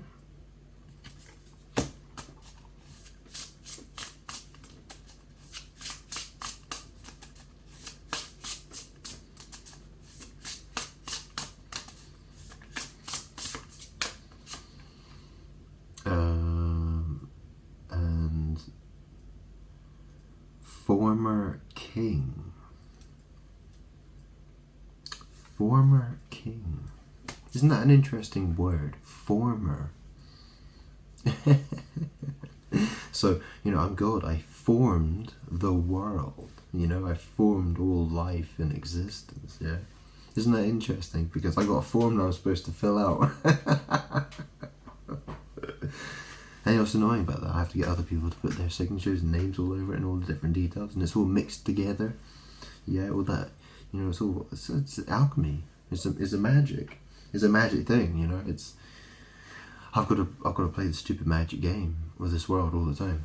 It's really annoying. Anyways, former king. Okay.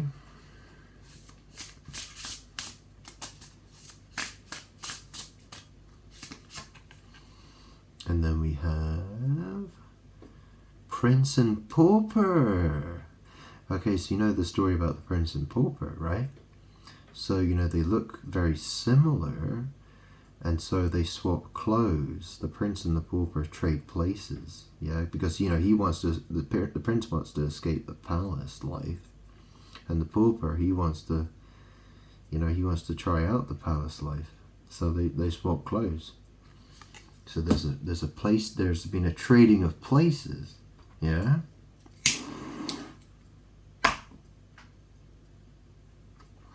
How fascinating, huh? Yeah, I know who this is about. I know this. Okay. Treason, yeah. What does that say? What does it say? What is that? Regional products. Regional products.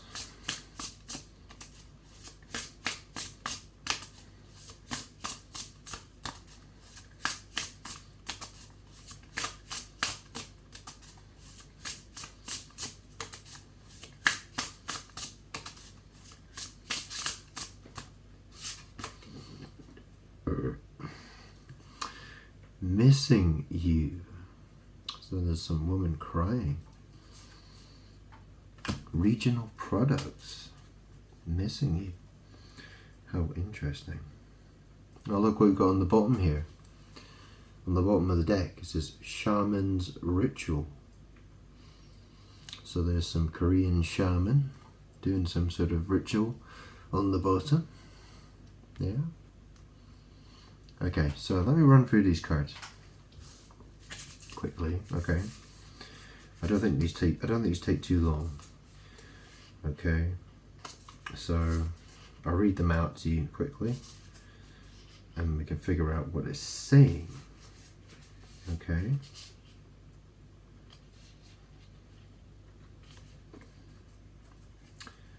Yeah.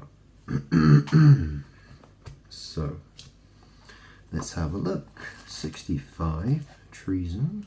I think that's fairly self-explanatory, but oh, this is a big. Yeah, it says here, kings always feared treason. Treason was committed by or on behalf of the king's siblings or of a similar rank. Another member of the royal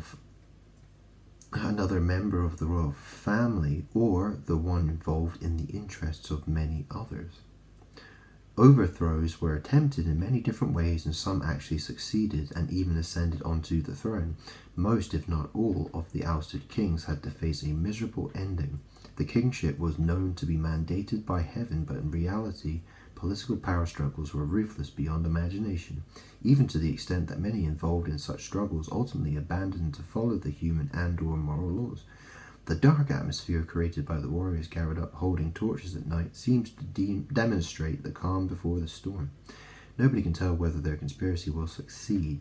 To them, their success in the imminent rebellion is the only thing that matters now. Okay, 51. Well, I already explained that one to you. It's basically, you know, it's the royal family, and they're playing a game, and it's all about getting the arrow into the hole. Okay, there's the arrow, getting the arrow into the hole. So what's that actually talking about? You know, well, that's the thing. You know, if I do this, yeah, and I go like this, what does that make you think? What does that make you think? It's getting, you know, it's getting this thing. You know, imagine this is an arrow, and this is a jar. Yeah. You understand? You get the point. So 28. I'll go on and look at 51 quickly. So it just says here, it says seemingly a big deal, but actually not that serious. Well, it does come right after the treason card, doesn't it? So it's basically just, you know, the royal family having some fun, right? So is it serious? Is it not serious? Which way do we interpret this? So, anyway, yeah. What says here? Members of the royal family in silk clothing are cheerfully playing two-ho. Two-ho. What an interesting name, huh? In the wind air. Two teams throw arrows into the jar in front of them, and the team that gets more arrows in the jar wins the game. A jar with ears is placed in the center of the courtyard, and the players throw arrows from about 10 steps away from the jar. One arrow in the jar counts as 1 point. There was boredom even in the midst of what seemed to be a glamorous palace life, and the palace folks played various games to find their own joy. The people in the scene look happy regardless of the outcome of the game. The distant mountains are covered with snow, indicating that it is midwinter now. The walls of the palace in the back seem to be protecting the royal family from outside dangers, but on the contrary also symbolize their confined lives. Even for the royal family, who had everything they ever wanted, joy came from small things. So we have the lazy crown prince. The crown prince, having great scholars as his teachers, is bored and tired of his daytime class. Furthermore, he even fell asleep and begins drooling after scribbling on his textbook. Perhaps he is in food coma or just fooling around. The scholars, with their obligation to teach the crown prince, are embarrassed. They will get punished if they let the crown prince behave this way, but their days are just too long trying to teach the unruly crown prince. As the crown prince is not interested in academics and prefers outdoor activities, many books that he has to read to become a great king can be torturous. Of course, theory is not all there. Of course, theory is not all there is for him to learn to become a great king, but to be able to manage his learned officials, he must not neglect to study. Okay, and then there's 40, the Prime Minister. The Prime Minister is the highest ranking official, just below the king, and possesses all the honor and power. His grey beard and official garment display the dignity and spirit of an old veteran. The officials and court ladies passing by him pay respect to him, but he is looking away as though he is displeased at something. Of course, he can get almost whatever he wants. However, he constantly stays uptight in order to keep his enemies in check and remain where he is. This is probably the same with the king too, common to all powers.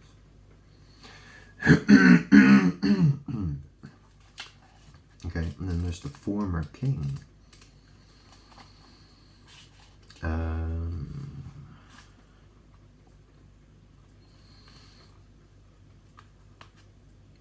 Yeah, the former king. The aged former king is sitting in the palace and looking out at the distant mountains.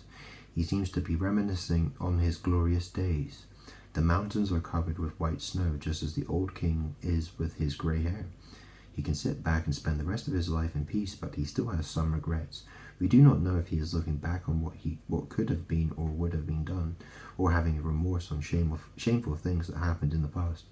He appears to be living a mellow life, but no one knows what is going on in his mind. The former king is to live the rest of his life peacefully. He has accumulated wisdom and experiences, but he does not involve himself in the state of affairs anymore. Any king ought to know when to retire. Those who retire at the right time are bestowed with significant benefits, honor, and peaceful rest. Even the king of jungle tigers looks for a shelter to rest in when it ages. Okay, and then there's the Prince and Pauper. Okay, so the Prince and Pauper.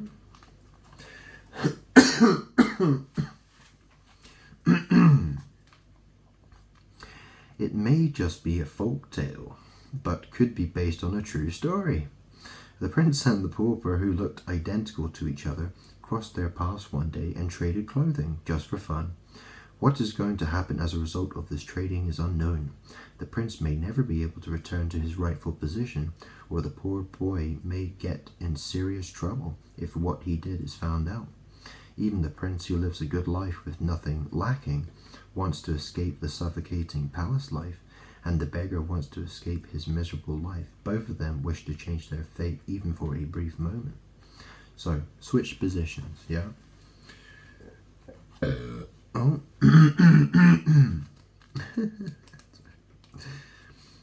Regional products collected from all over the country are waiting to be inspected.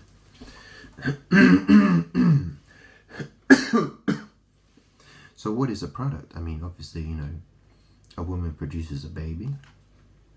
A man can produce a crab. And so can a woman as well, but you know what I'm saying. So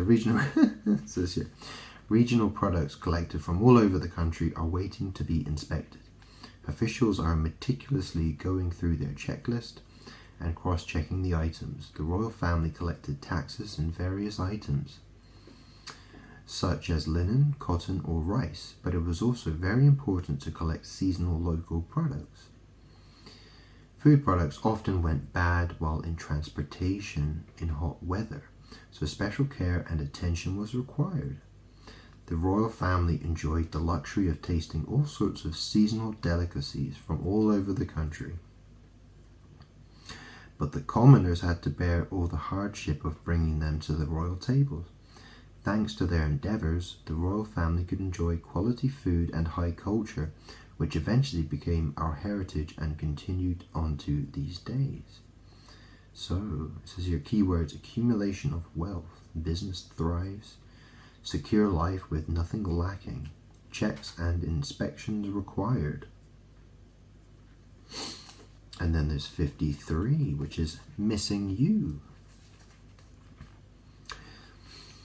In contrast to the beautiful view of the green trees and the faraway sky showing through the open window, tears are running on the face of the concubine who is holding a letter in her hand. It may be that some news arrived from her family outside the palace.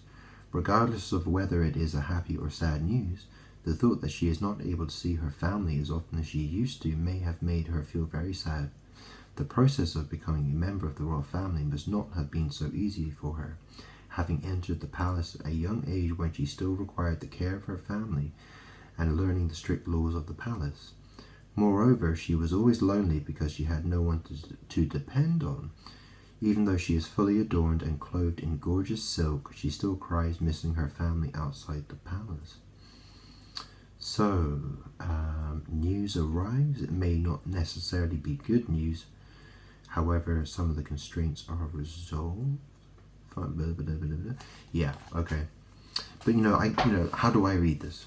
How do I read this? Well, the last card I read from that other deck. Yeah, which card was that? The guy who's lonely, he's sitting at a table by himself while everyone's partying and entertaining themselves. Yeah. I mean, look. You know, there's the list, okay? There's the list. Can you read them? So treat, oh shit. Hey, whoa, whoa, whoa. Hang on a second.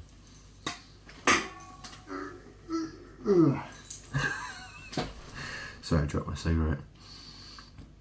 So we got treason, yeah?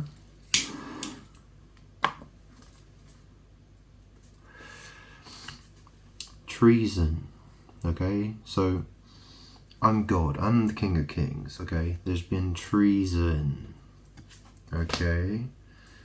Someone's been playing a game they shouldn't, you know, someone's been just, you know, there's this game playing, yeah? This, you know, getting the sticks in the hole, yeah? Okay? You know, it says it's not, you know, it's, well, do you think it's serious or do you think it's not serious? Well, I'd say it's pretty serious, really. Yeah, it is serious. Lazy Crown Prince. Yeah, Lazy Crown Prince. The Prime Minister. The former King. Prince and Pauper. Yeah. Regional products. Missing you. Okay, so this is the thing. I'm the God. I'm the King of Kings. Okay, I'm the one who's meant to be reigning here. Okay, the regional products. Yeah, the people. Missing me. Yeah, there are people waiting for me to come back. Yeah. So, what more can I say? Maybe do another reading from that deck. Should I do another one from that deck? Yeah? Yeah? Go on, we'll do one more reading from that deck. It's an interesting one, isn't it?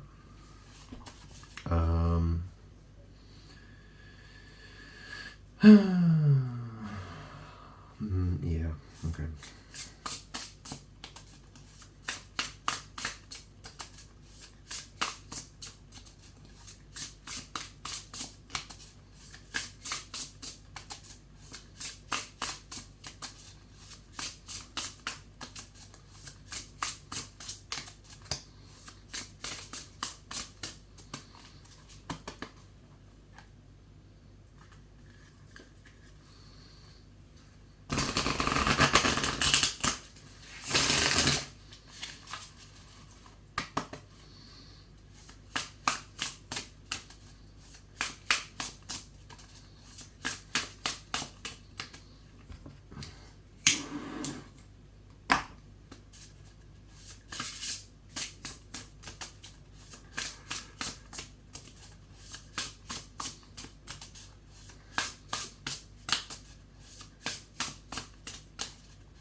Take a while.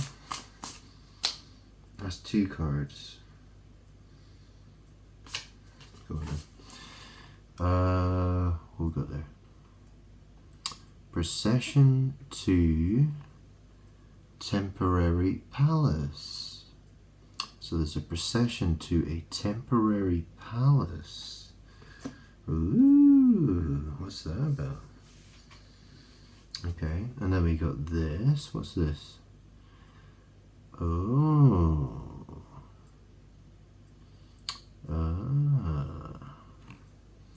Palace attendants on night watch.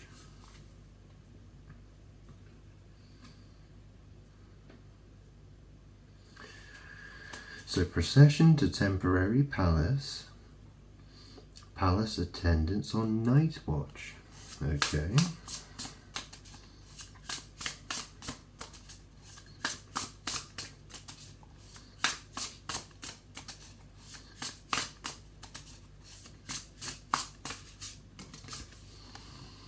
And then we have the lazy Crown Prince again. Okay.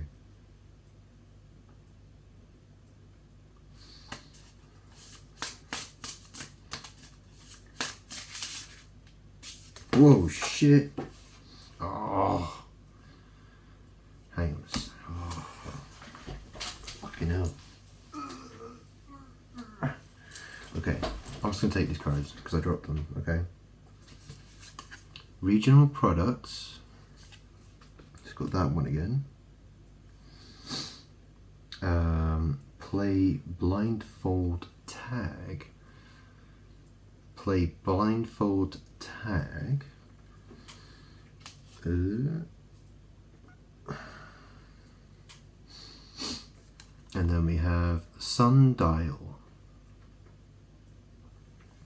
Sundial. Ooh, what's this saying? Okay, I'll get another 2 or 3 cards, I think.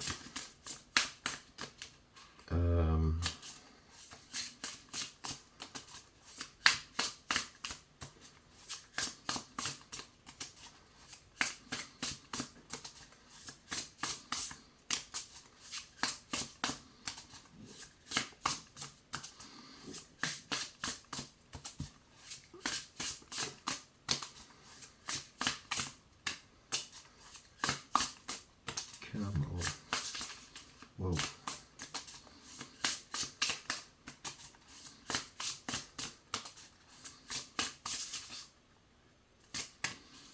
Oh, it's too many. Yikes. Okay, I'll take that one. We have Queen taking a stroll. Queen taking a stroll.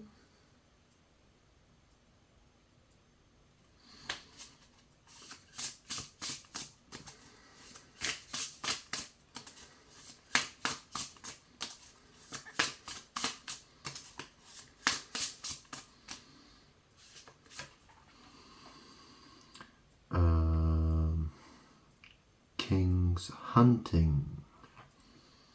King's hunting. Okay. Yeah. This is pretty much saying, you know what I mean? What's this saying? What's this saying? You know what I mean? Like, well, the last 2 cards. Yeah. So I'll read this. Yeah. Okay, so on the bottom of the deck we have perform ancestral rites. Okay. Just, you know, just let you know what it is. Yeah.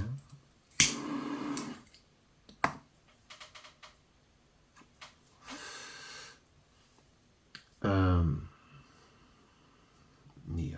Anyways. Well, obviously that, you know, that comes with the, you know, the King's hunting card that I just shuffled out of the deck.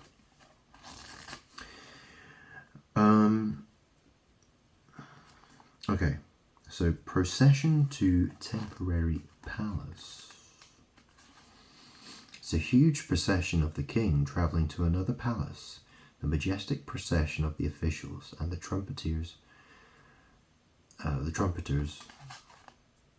marching together displays the great power of the kingship to the subjects. In this journey of temporarily leaving the main palace to travel to another palace, the king has achieved his political objectives of observing the commoners' lives and patrolling the local regions, as well as strengthening his royal authority. The wise king does not limit his presence only to within the palace, but regularly mobilizes a large number of people and significant amount of money to provide interesting sights for his subjects and also to proclaim his reign. This is such a remarkable political gesture, even by the modern standards. So it's a keyword will be moving to another place or experience a big shift that will change all the bases of current living. Yeah.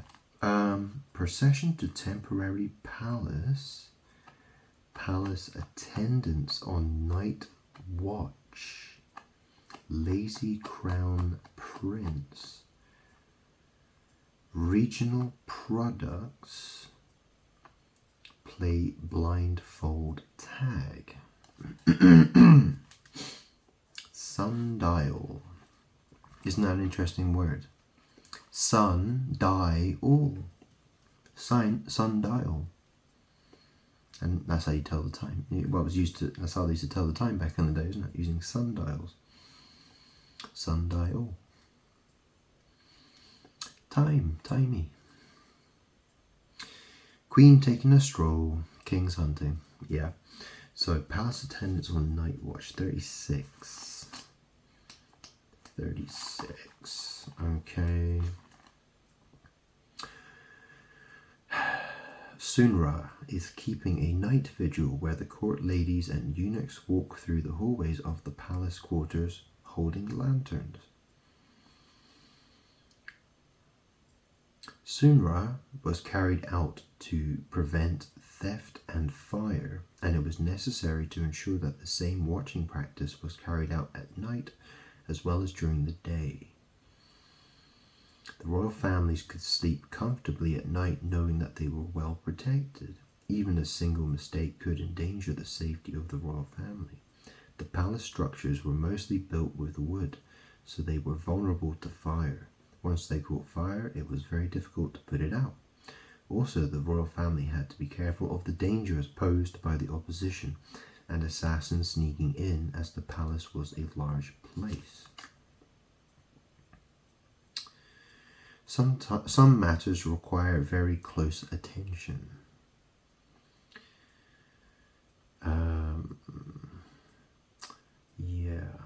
Watch carefully and see if there is anything wrong in routinely performed matters.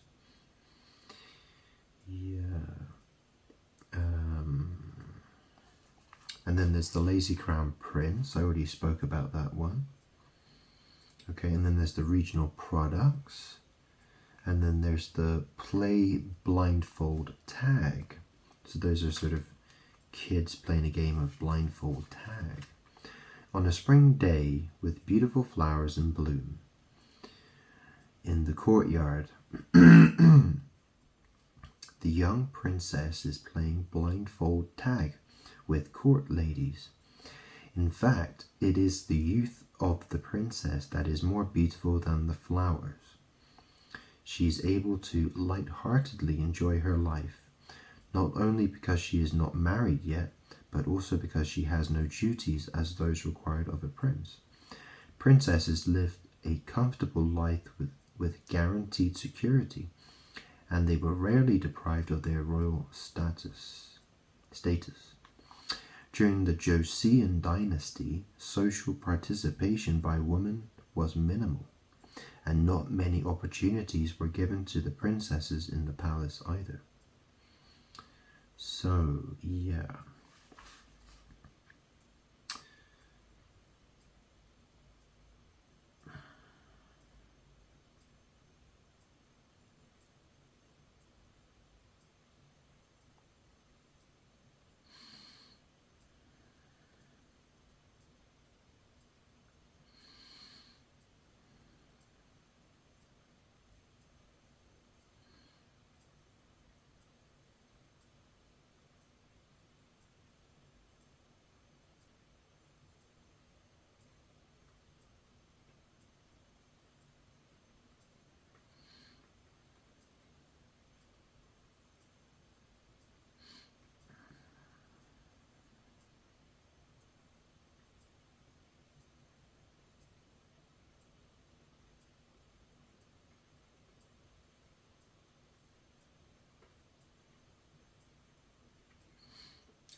Okay.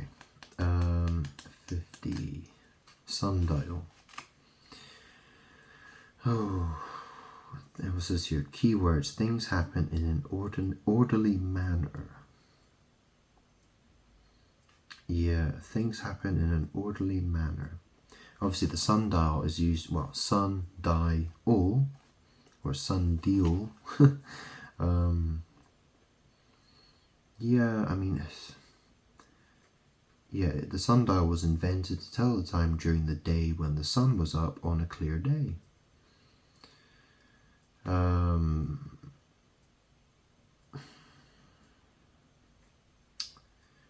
Yeah.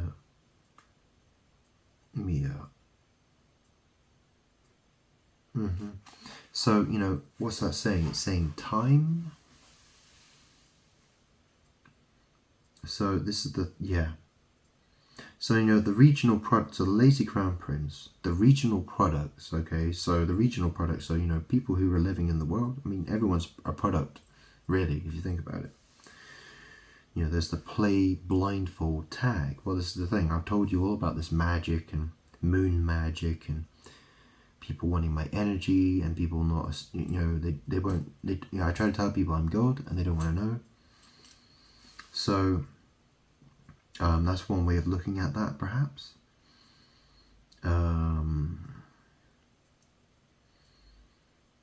Yeah, I mean, you know, people are just being sort of carefree.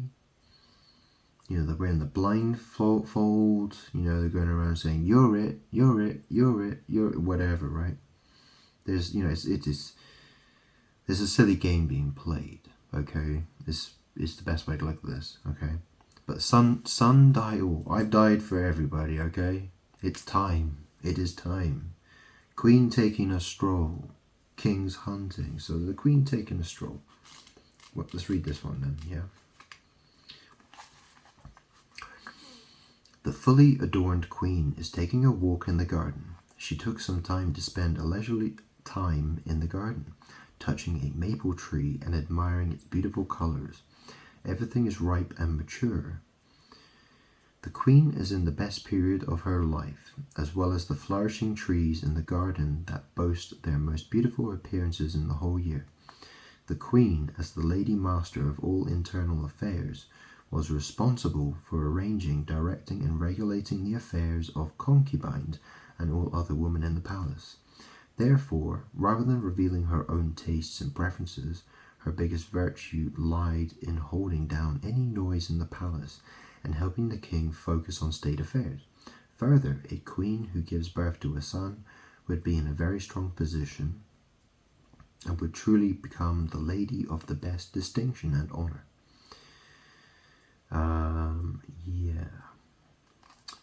It says here, key words, step up to a mature stage. So that's interesting, because obviously, yeah, a mature stage, because obviously there was the child's game, and then there was the sundial, the time, you know, and then it says here, step up to a mature stage. So that's another way of looking at it, I suppose, perhaps.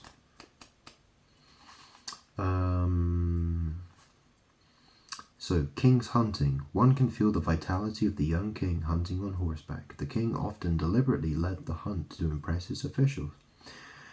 There were occasions, of course, when the king led battles in a war, but that was a very rare case. During ordinary times, the king apparently hung out with high-rank military officials to impress them with his power and authority. However, these events took place only to the extent of the king's inclinations. Only the king could mobilize military, as private armies were forbidden in order to centralize the king's power. There are armed men and people of high social status following the king from the back. Unfortunately, a large bear hides in the shade behind the tree, eyeing the group. Who will be sacrificed is unknown. It could perhaps be the bear that will be sacrificed. The king has no idea about this imminent threat, as he is completely immersed in hunting. Okay, so, yeah, I mean, there could be some unforeseen dangers, or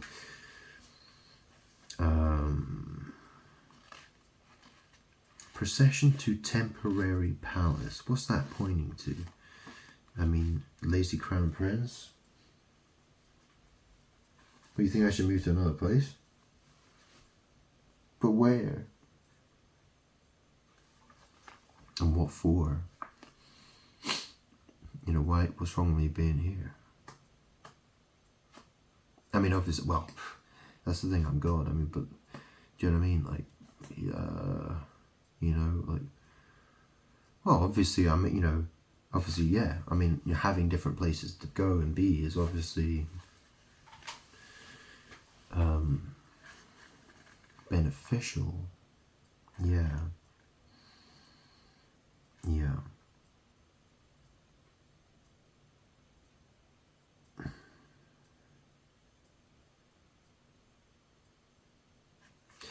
Yeah, I don't know. I mean, obviously, you know, I can't just live on a normal street. You know, when people realize who I am, they're going to know that I'm God. Do you know what I mean? I'm going to have to be able to go places, or, do you know what I mean? Like, imagine a celebrity living in, you know, on an average house street, you know, with all the neighbours like going, hey, looking through the window. You know, there's no gates where I live. Do you know what I'm saying? Well, yeah, I mean, there's a gate in the back garden, but yeah, do you know what I mean? It's not much protection, really, is it? You know what I'm saying?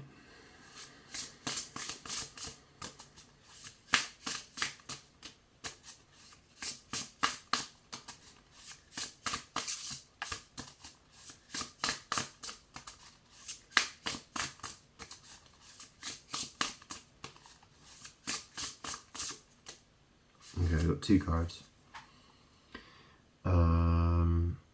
Royal.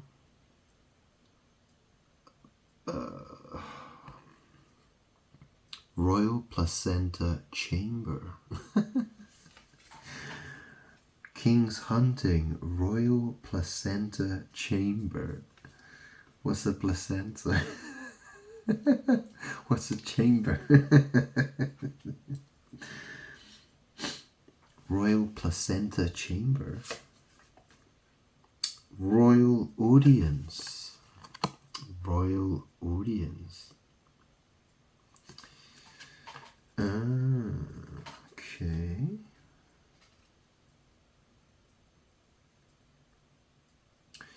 Okay, let's have a read of those quickly.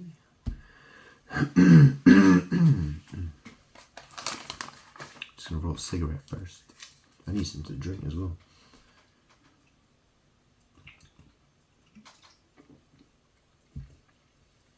Oh.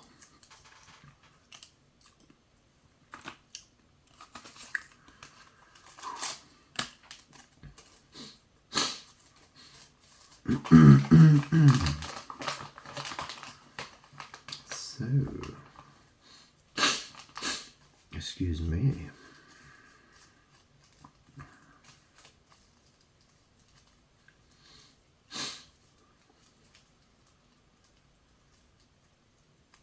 Palace attendants on night watch.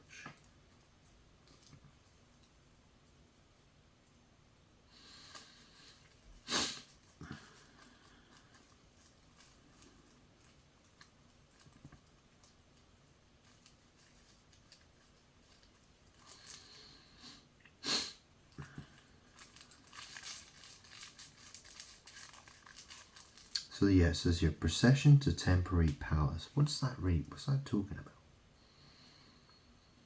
And palace attendants on night watch. Well, this is the thing. You know, I'm surrounded by spirits. You know, where you are, you may be surrounded by spirits as well. You know, what's the thing, you know? I need, well, you know, I'm God, I'm the King of Kings. I mean, a king has guards, you know, a king has an army. You know what I'm saying? Yeah, you know, security, guards, all that kind of stuff, you know, it's kind of important. Well, you know, the more security, the better. You know what I'm saying? Usually. Yeah. So, just something to keep in mind. Yeah?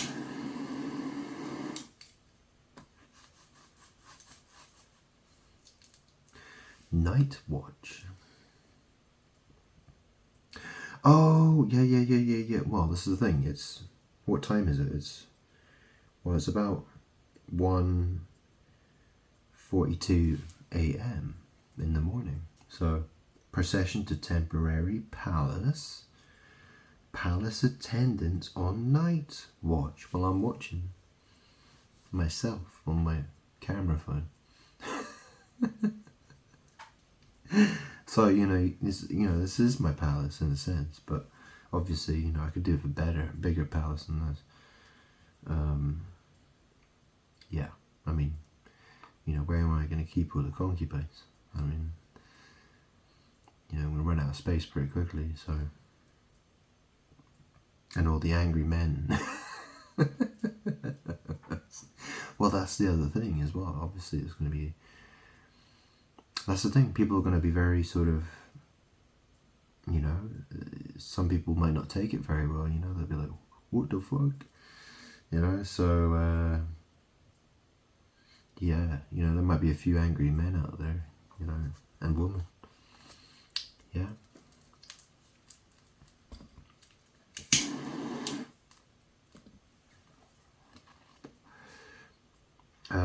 Okay, so Royal Placenta Chamber.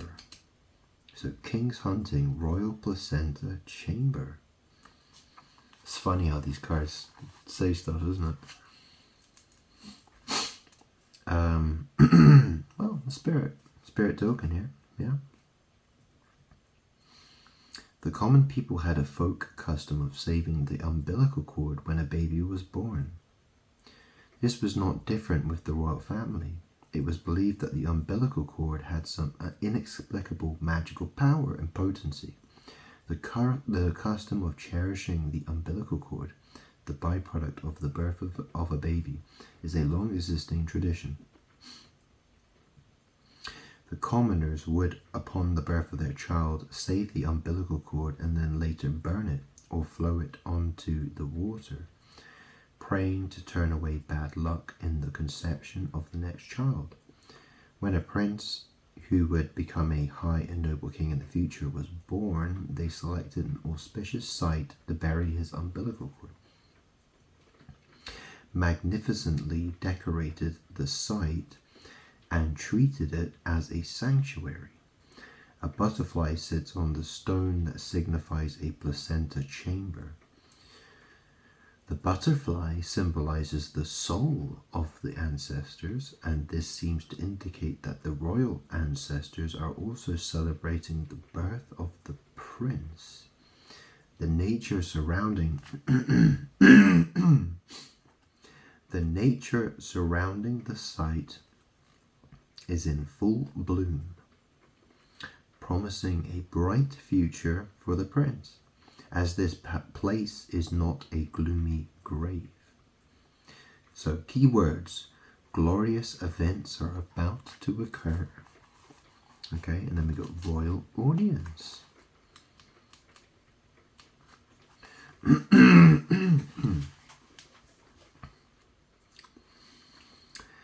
Finally, the king has ascended to the throne as he wished. The officials are bowing to him. The king is looking out in the distance as if he is foreseeing his honorable future. Behind him stands the Ilwaloacdo, the sun, moon, and 5 peaks painted screen, which symbolizes the authority of the monarch. This painting was used only in the Joseon royal court among all of Asia, particularly in the king's official space, as a metaphor for the deification of the king with insight into the whole universe and harmony with the nature. In fact, the king's daily life was very busy and complicated. While much of his time was devoted to governing the state affairs, the king also had to take care of the matters of the royal family, greet envoys and ambassadors, and mediate the conflicted opinions among his officials from various backgrounds. Maybe some of his subjects bowing to him are only interested in advancing their own interests. Okay, keywords. Cannot be happier now. Complete with power, intelligence, and youth, respected by many, ascended to the highest position. Okay. I mean, this is the thing, right? You know, so you have to understand, like, you know, I've explained in this video, so it's been, yeah, so, you know, I'm God, I'm the King of Kings. You know, a lot of people, you know, there are going to be people who need to, yeah. I mean, there's going to be people who work for me, you know, and have people, you know, kind of, you know, people who work for me, advisors, you know, people who can do different things for me, run different things, do different stuff, yeah. So, you know, there are going to be opportunities for promotions and all kinds of stuff. You know what I'm saying, right? So, you know, just keep that in mind, you know. So, obviously, I'm going to encourage people to. People have to do what they have to do. You know, let's not forget about that. But, you know, people have to. But obviously, you know, I'm going to have to build my, you know, my empire. You know, you know what I'm saying? I've got a lot of things to accomplish. You know, I need people who are knowledgeable and useful, and people who can do things and sort things out for me. You know, have teams of people working together to get things accomplished. You know, and I'll be the guy who oversees everything. You know, I'll see how everything's going, and you know, and well, you know what I mean. I'll probably have people who can. You know, I'll probably have. Yeah, well, something will happen. There's going to be you know, I'm at the top, yeah, and then there's going to be people who are below me, who I'll be able to say, okay, you know, they will take care of the business, right? They're going to be people who are going to take care of all kinds of things, right?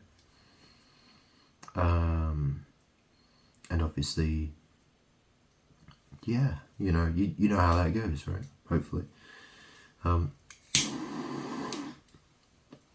I mean, obviously, there's a lot to be confirmed. There's a lot to be confirmed. Things could get very complicated very quickly. So, yeah, let's not jump ahead too quickly yet. Okay. There's not much point, you know, jumping ahead way too quickly with that. But you know, obviously, keep that in mind. You know. So, after the Royal Audience card, was there anything else you want to look at? One more card.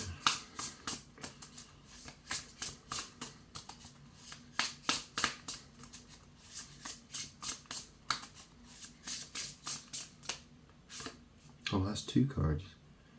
I'll tell you what, I'll take it. And there's a third card. Okay, I'll take that as well.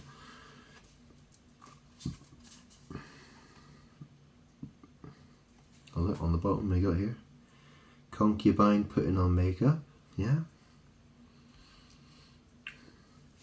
Okay, so I got three cards here. So we got this one. So this is the moon jar. Oh, how interesting. So that's right after, that's the Royal Audience. Oh yeah. Oh, that's cool. So you see there, you know, there's the king. He's up there on his throne. And here's the guy, he's made his moon jar. So this is the guy who makes moon jars. So in this deck, there's like 10 moon jar cards. And it goes through the entire process of this guy making moon jars. And you know how it's a very strict process and how difficult it is to make it. So it has, different meanings through all the different stages of the crafting of the moon jar. And so this looks like, it's a completed moon jar, but being presented to the king. So you know what a moon is, right? So this man, he's presented a moon to the king, and the king looks very, very happy. He's like, yeah, oh yeah, baby, show me that moon. You know what I'm saying? And what does that say? Oh, it says conspiracy. We've got the conspiracy card. So what is that? Oh, it looks like someone's doing some sort of poisoning.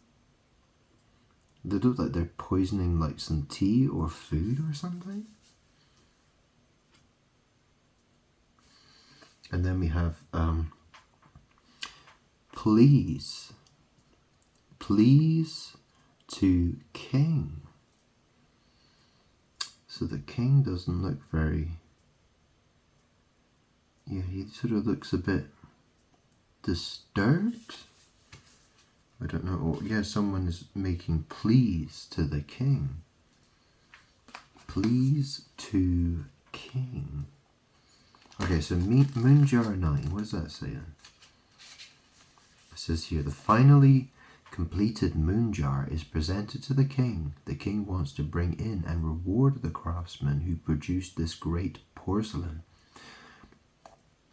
with praises for his hard work and gold and silver treasures. The king's pleased expression indicates that he has a very fine taste in aesthetics. Aesthetics. At the time, the ability to produce beautiful, high-quality porcelains greatly enhanced the national dignity. So wise king supported and helped nurture various areas besides politics. In particular, this plain-looking jar without any patterns or decorations is no ordinary porcelain. The mouth of the jar being much wider than the bottom creates a sense that the jar is floating in the air. This elicits an imagination of the moon floating above the thatched roof, descending into the heart of the mind. Receiving an award or recognition at a big function. Pass through the last hurdle. Okay, so there's the conspiracy. Conspiracy.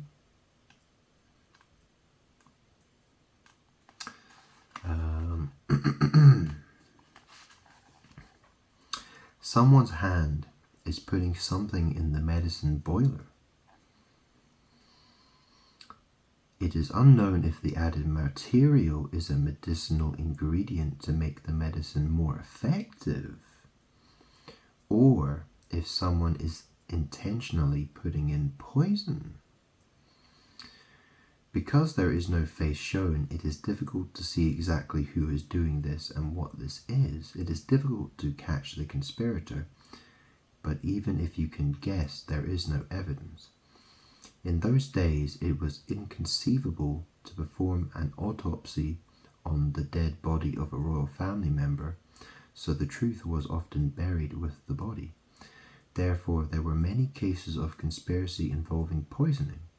The royal family was no exception to this. They were all the more vulnerable to such risk because they did not make their own food or medicine. So it's saying here, latent danger. Someone is out to slander or harm you. Need to be very cautious. Okay, it says here, so please to king. Okay then, so yeah. So I think I know what this is about. Okay. So it says here, unlike the irritated king, the treacherous official with a secret plan in his mind is slyly smiling as he is bowing to the king. Perhaps the plea was presented to the king in order to create trouble for the king. The king, who does not know this, is placed in a very difficult position. The official ought to work for the king, but apparently he is only using the king for his own ends.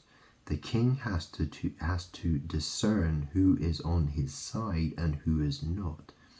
Various factions constantly struggled for power in Joseon, and this was like a persistent disease that was very hard to cure. It is no different now that it is important to stop factional strife and unite for the good of people.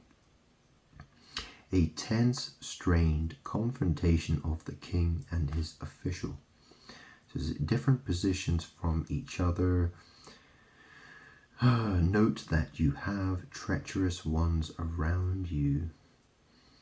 A junior may revolt against her seniors. Will be meeting someone who brings you trouble. Be wary of those closest to you. What appears on the surface is not everything. Someone who will end up harming you is near you.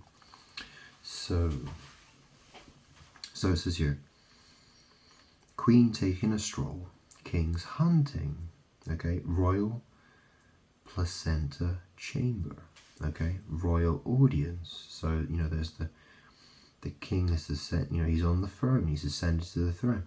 Then there's the moon jar, yeah, so the king's happy to be presented a moon jar. 1, 2, 3, 4, 5, 6, 7, 8,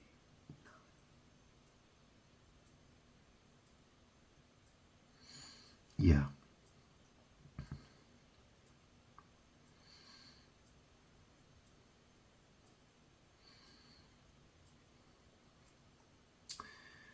So the conspiracy, so there's the poison.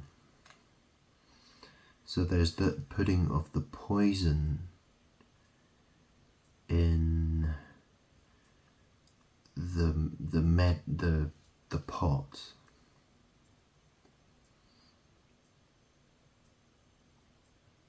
Yeah. Well,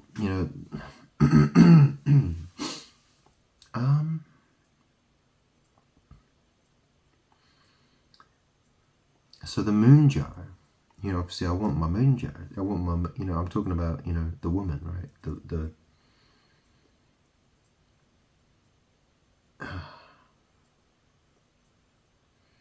This is the thing. There are those who are going to try to bring bad things to me, and I don't want them bringing bad things to me. Okay, so that needs to be checked. Okay, that there has to be a vetting. Okay, there has to be a test. You need to know. You're not sending me a bomb. Like I want a bomb, not a dynamite. You know what I'm saying? You know what I'm saying? And also, STDs, anything like that, obviously got to be, well, yeah, do you know what I mean? There's all kinds of considerations to take into, all kinds of things that need to be taken into consideration. Okay, so just making that clear. Okay, because demons, they will try to bring me trouble. Okay? Keep that in mind.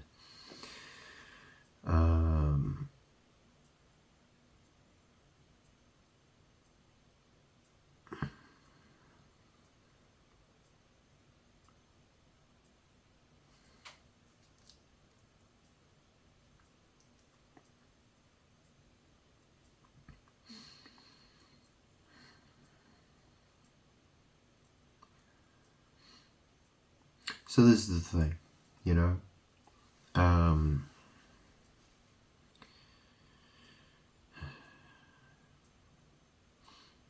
I mean, that's the thing, like, yeah, So, you know, I can't really have, I don't know how things are going to go. Well, yeah. Do you know what I mean? I need to be, there needs to be barriers put between me and people. Do you know what I mean? Like, you know, only people who are allowed to get through should get through. And there should be people who take care of other matters, you know? So,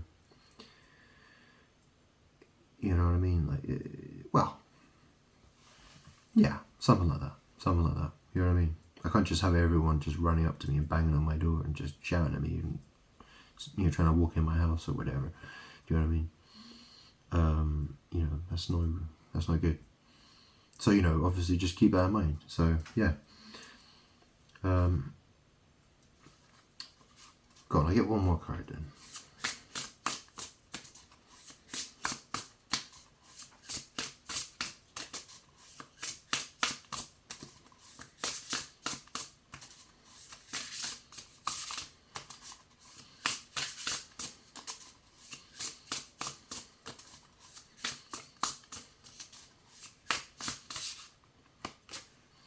Okay, missing you.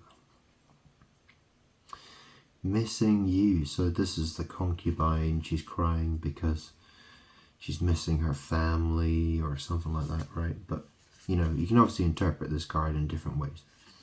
Okay, so there's the moon jar, yeah, and then there's the conspiracy, the we don't know if it's, well, it could be medicine, it could be conspiracy. You know, it says please to king. Well, you know, please, you know, I want to be pleased. You know what I'm saying? You know, I don't want people coming to me before they're pleased, but I want to be pleased. It's confusing babble, isn't it? You know, yeah. So there's the concubine who's crying, or there's a woman crying.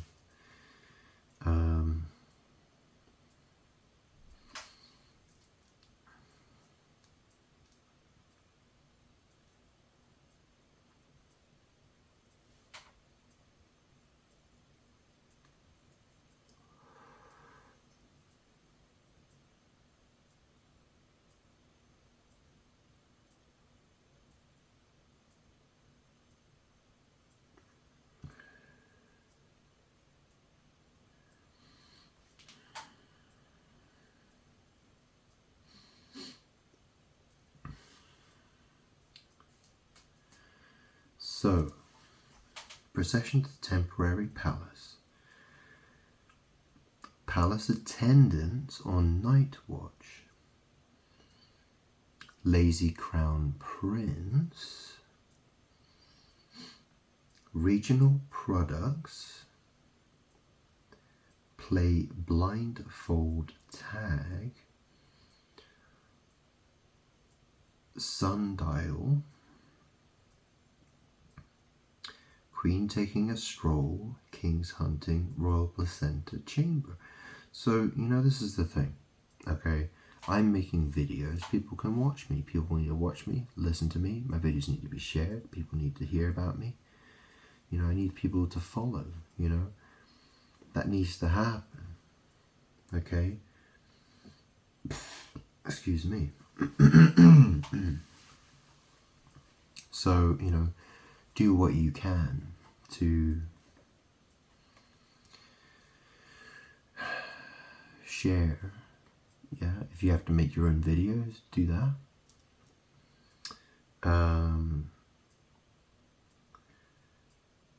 Yeah.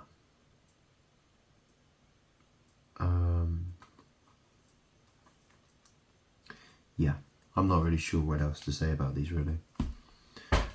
Oh, I'm gonna fall. Oh, relax. Yeah, let me relax for a minute, yeah?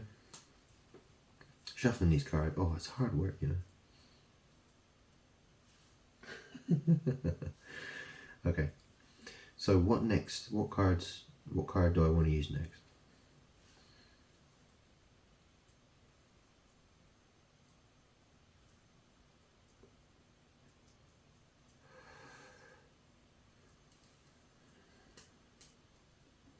I've got... Ooh, I tell you what.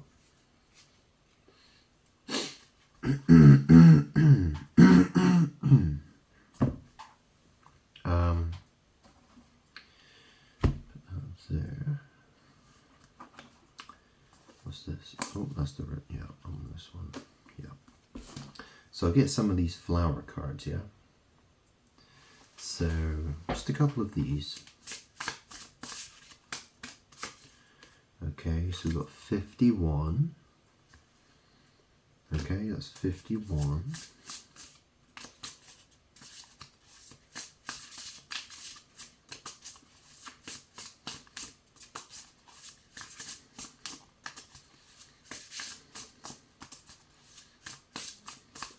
I'll get 3.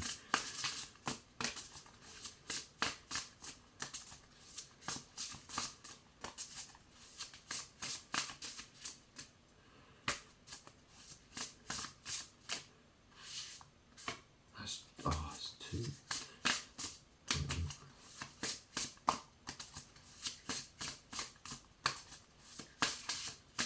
Come on.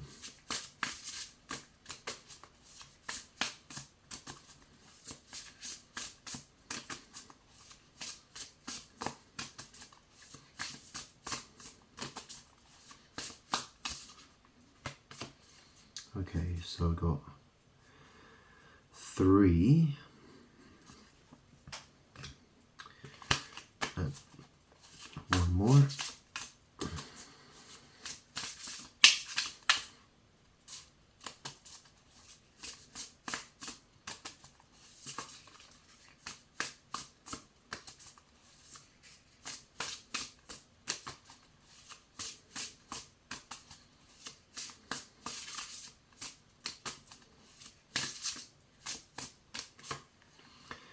And whatever that is, 27. So got 51, 3, and 27. Yeah, 51, 3, 27.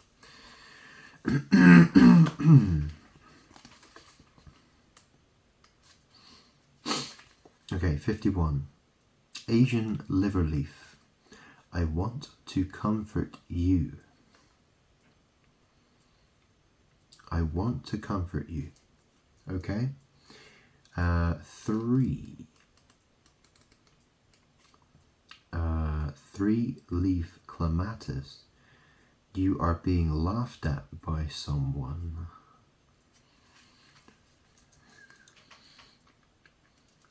You are being laughed at by someone. It says, I want to comfort you. You are being laughed at by someone. Isn't that interesting? It's the wording is interesting because it says, I want to comfort you. You are being laughed at by someone. Yeah, that's kind of strange. I don't know how to interpret that, but what's 27? I am going to be on a long trip.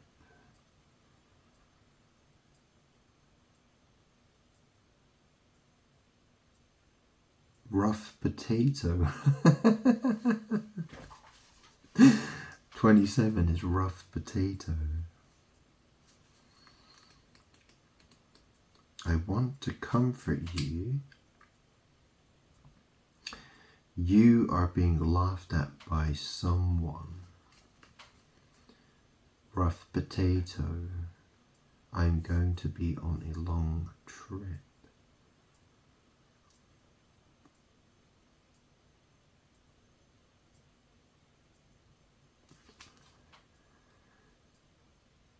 What? 51. So that was I want to comfort you. But it was an Asian liver leaf. Okay, I want to comfort you. You are being laughed at by somebody. By someone.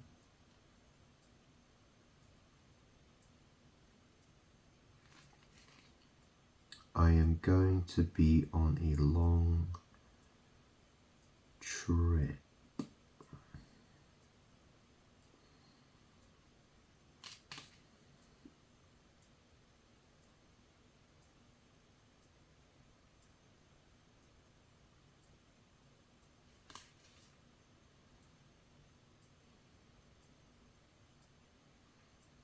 rough, well, it says I am going to be on, and you know, it says I am going to be on, and then above on, well, it says rough potato. So I want to comfort you. You are being laughed at by someone. Rough potato. Yeah, well, that's the thing, you know, it could be a bumpy ride. Yeah, that's the thing, right?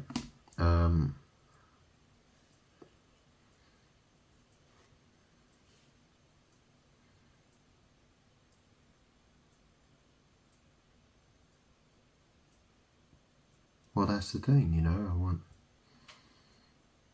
you know, I'm gonna be, yeah, well, I'm a bit, you know,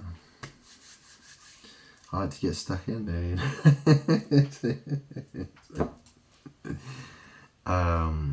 You know, people, what kind of sex? You know what I mean? Well, you know what I mean? Like, I want to be pleased. I'm God. Do you know what I'm saying? Like, it's for my glory. I create everything for my glory. Think of that. So look at the world, right? Look at what the world wants to be. Okay? I want to be that. Okay? I'm God. Okay? I want to be the champion. Do you understand? And I'm going to be surrounded by women who are going to elevate me to that. Who are going to, I want women around me who are going to facilitate that. If that's the right word.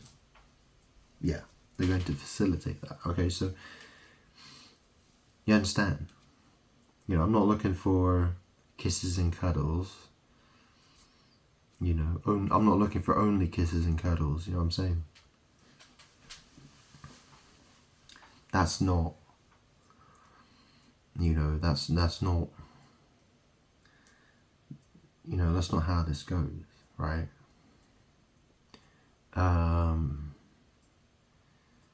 You know, it's going to be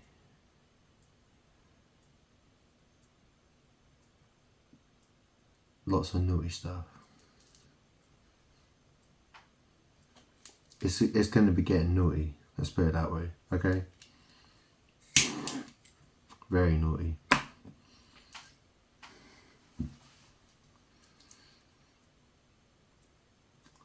Well, you know, you've seen 50 Shades of Grey, right? So, you know, there's Christian, what's his name? Christian Grey. Yeah? Christian Grey. Christ. Yeah, well, you know, that's how it is. Okay? Don't be shocked. Don't be shocked. Yeah. So explain that. Yeah, that's how it is. Yeah, my wishes are my wishes. Okay, and you know,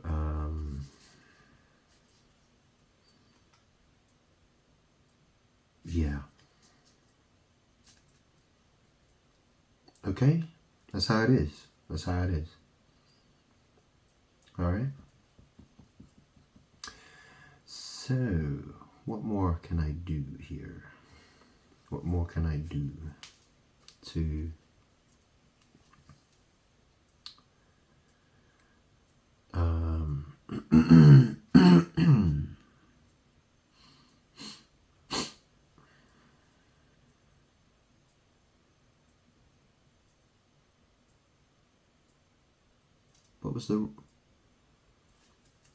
what was it again? 27. I am going to be on a long trip.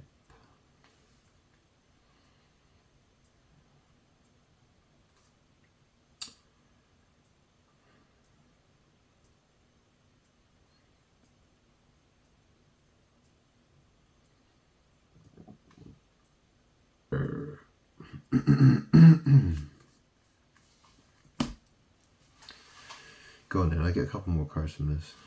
I'll do another 3 cards.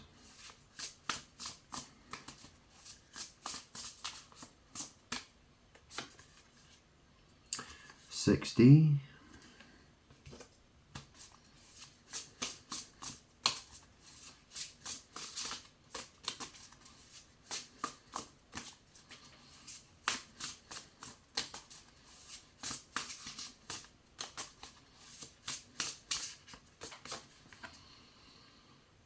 Um, 57.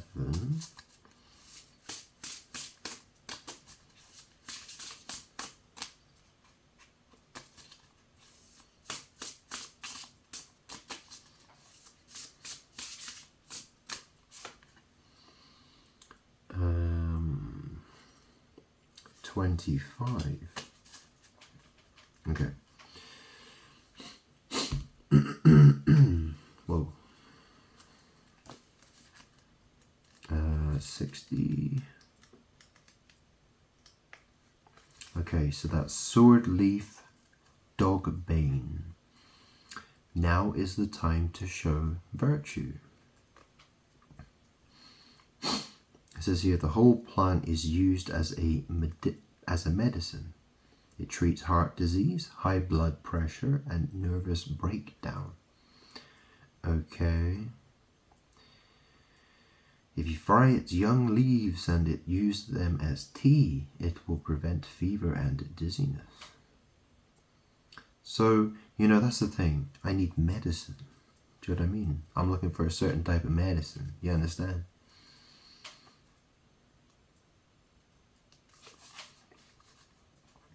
It says here, red clover, 57. Red clover. I want to enjoy happiness with you. Red clover is inappropriate as a honey plant and has a short lifespan but deep roots. It was being planted as feed, but has spread out and grows in the wild. It is similar to a clover but has few peduncles and has hairs that spread through the main stem. It usually has 3 leaves. There is a myth that 4-leaf clovers bring good luck. Okay, and then there was 25. I want to fall in love once again. I mean, that's the thing, right? Do you know what I mean? Like, yeah.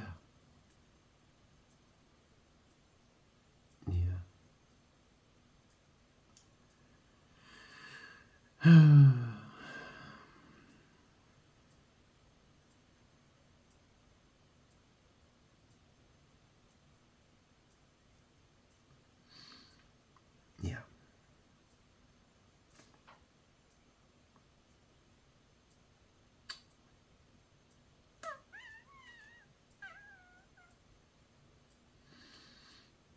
Okay.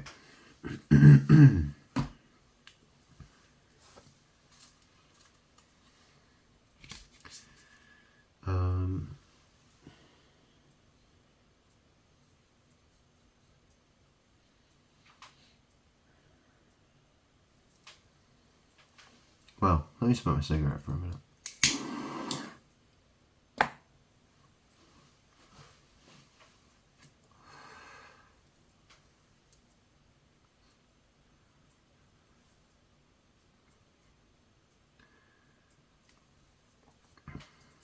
I'll tell you what. Let me get one of these. Let me get a card from this deck. Maybe two or 3 cards. Okay. Ooh. Oh. Well, these 2 cards just jumped out. Should I take them? Should I keep them? Okay. We've got 46. It's an interesting looking picture though, isn't it? I don't know what the story is. And there's another one. 32. Okay. So 46. Let's have a read of 46 then. What does that say?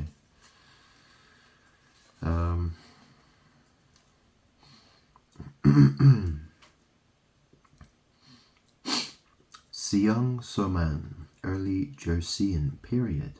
lookism. Pyongyang's Gisaeng Seong Soman showed a strong will to refuse to accept if she did not like the opponent, even if the district magistrate ordered her.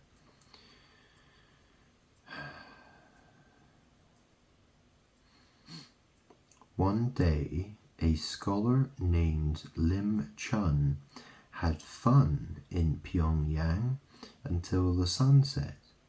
The local governor gave order to Seong Soman to give bed service to Lim, but she ran away at night. How relevant is this card, huh? After all I've said.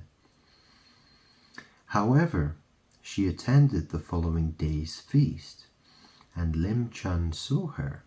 He wrote a poem and gave it to the magistrate, and it was a pretentious way of representing his sad emotion. In another case, when Han Kwon visited Pyongyang, he liked Seong Soman's beauty and talent, so the government official there ordered Seong Soman to give Han bed service. However, Seong Soman, who hated Han's ugly and old appearance, sat with her back to the lamp and later ran away from the room when Han Kwon took his eyes off. It says how to apply. It was thought that the Gisaengs would be punished greatly if they refused to give a bed service or left their seat and did not return. But it seems that there were many cases of tolerance.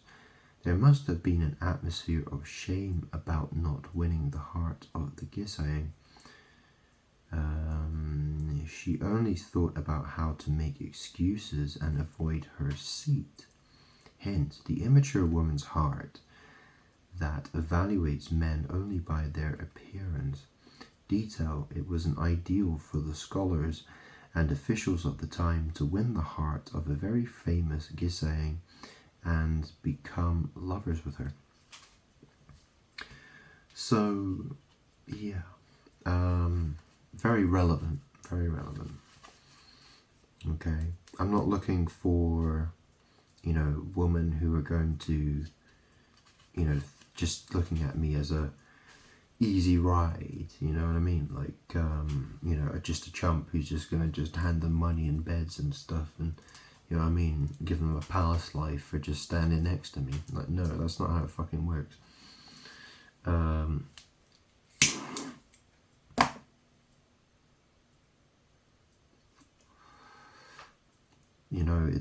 But, at the same time, I mean, obviously,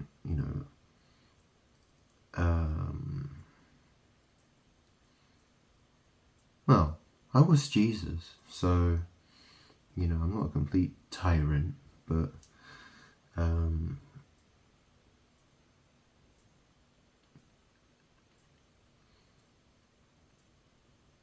but I have expectations. Okay, I have expectations. Understand those expectations. Don't fucking try to make it something else.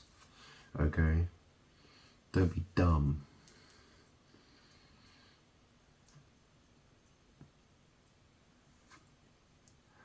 You know how much pornography I watched in my lifetime? Yeah. Do you know what I mean? Like, if a woman has given another man all kinds of things, then I expect her to give me the same. Do you know what I mean? And more. I mean, oh God, do you know what I mean? Like, come on. A woman has to be prepared for bed service. You understand? Okay? That's how it's got to be. If she feels like she can make that commitment, she wants to. Although if she doesn't, then really she's just wasting her time. She's wasting my time. She's wasting her time. Yeah. Okay. I don't want anyone wasting my time. Okay, I've had enough of my time wasted. Thank you very much. Okay, so Zhongxiang, early Joseon period. Undeniable evidence.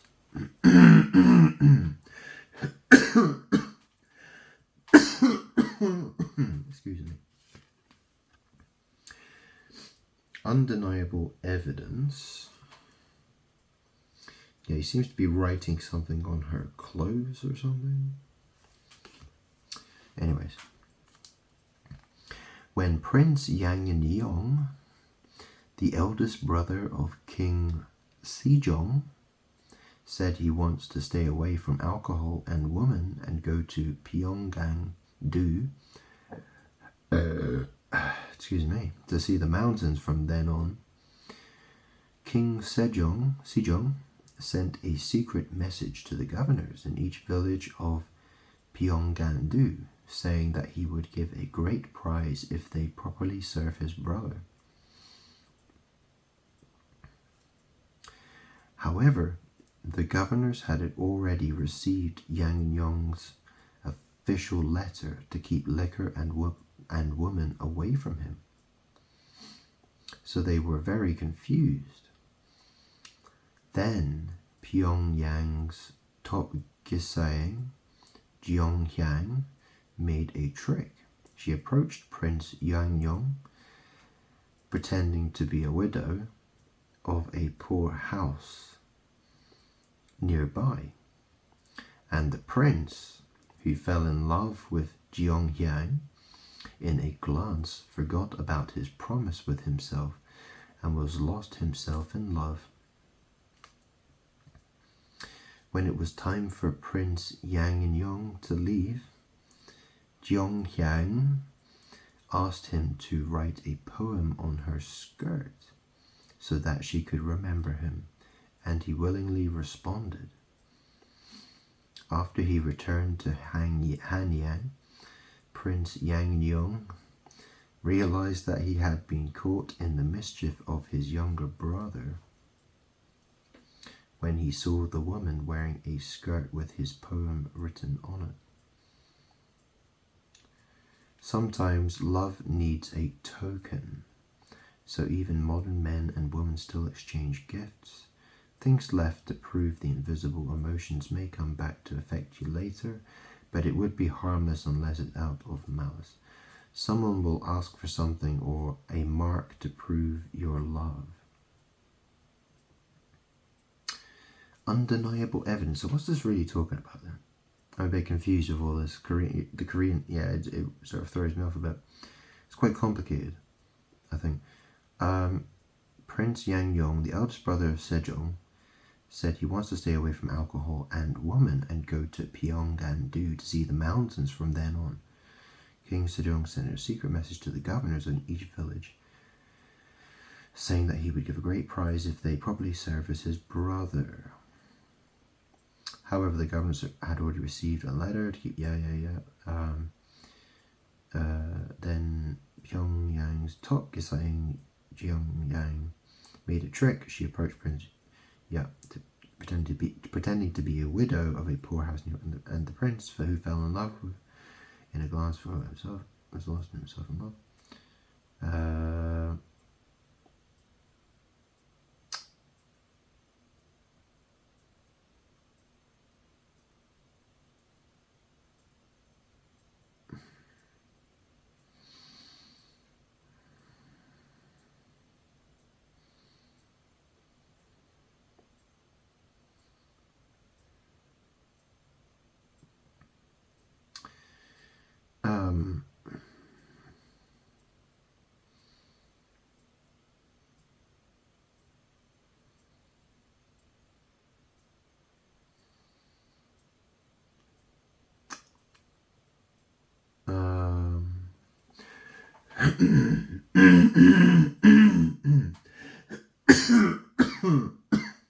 Fucking hell. So what the fuck's that about? So here we are, here's a Gisaeng woman, and she's basically refusing bed service, isn't she?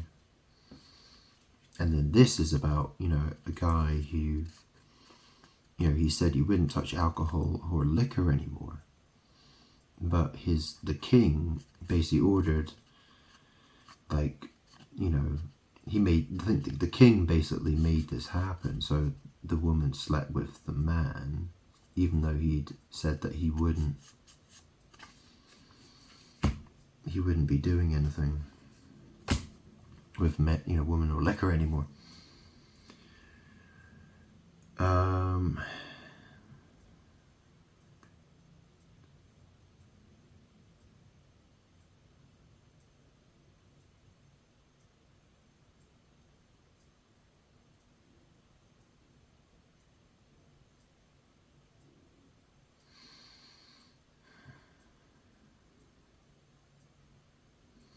The annoying thing is that, I'm God, right? And since I've been here, everyone's been doing witchcraft against me to try and fucking destroy me.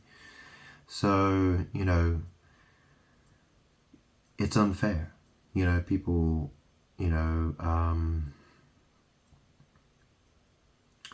have tried to do the worst to me, to make me feel unloved, to hate. That's the thing. They put me, people have put me in the position I'm in, okay? People have conspired with demons to make my life a nightmare, okay? And, I want what's fair. I want justice, okay?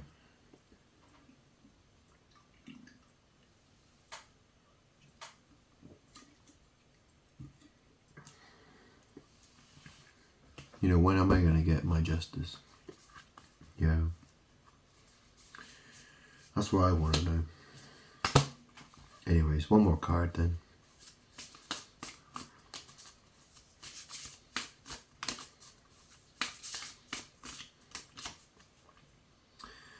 $24.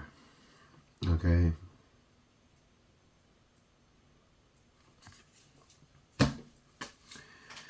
$24.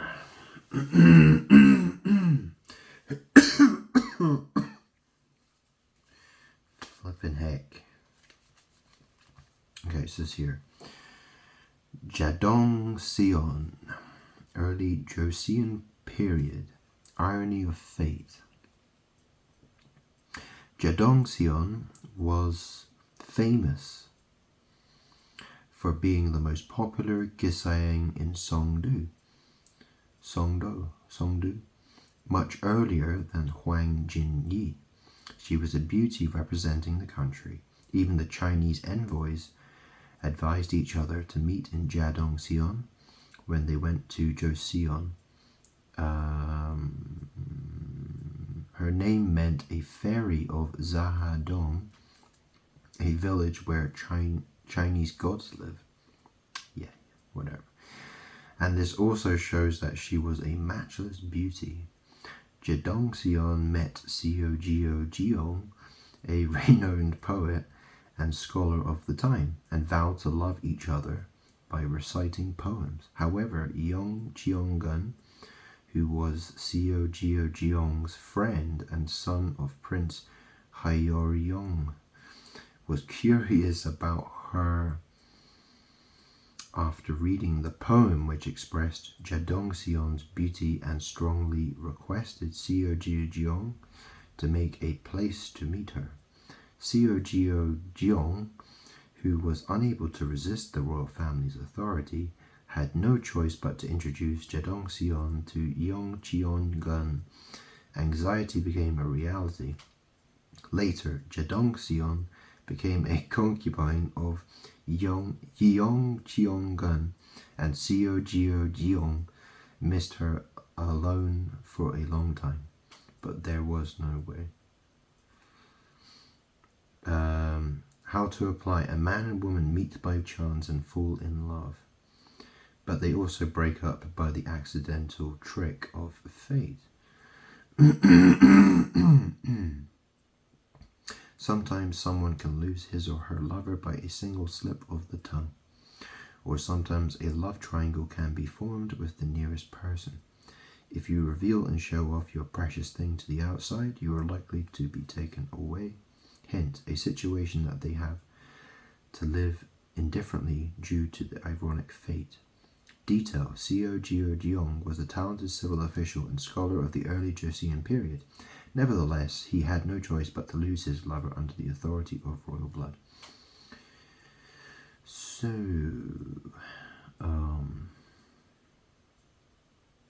yeah. Flipping it.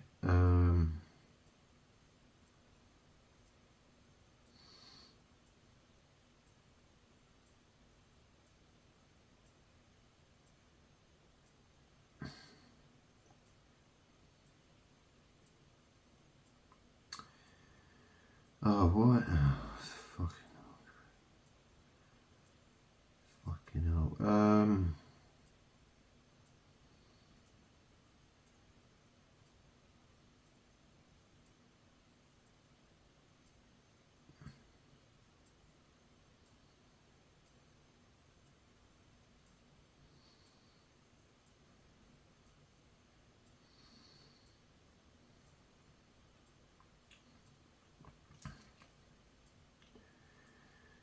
Yeah. So, what was that about? I tried reading it. I was, what the fuck? So it seems to me like, there's two guys, and yeah, the bitch was with one guy and now she's with the other guy. Yeah, okay, something like that, right? So here's a woman who refuses bed service, yeah? She wants to be a gisaying or whatever the fuck, she's, well, do you know what I'm saying?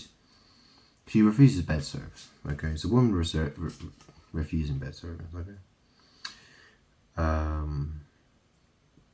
Then there's this guy who, he's like, oh, I'm not going to have any booze or woman anymore. But the king treats him, the king's like, yeah, get that woman to sleep with him or something like that. Yeah, and he does. He basically, he couldn't help himself. He was like, yeah, okay. So he had sex with her.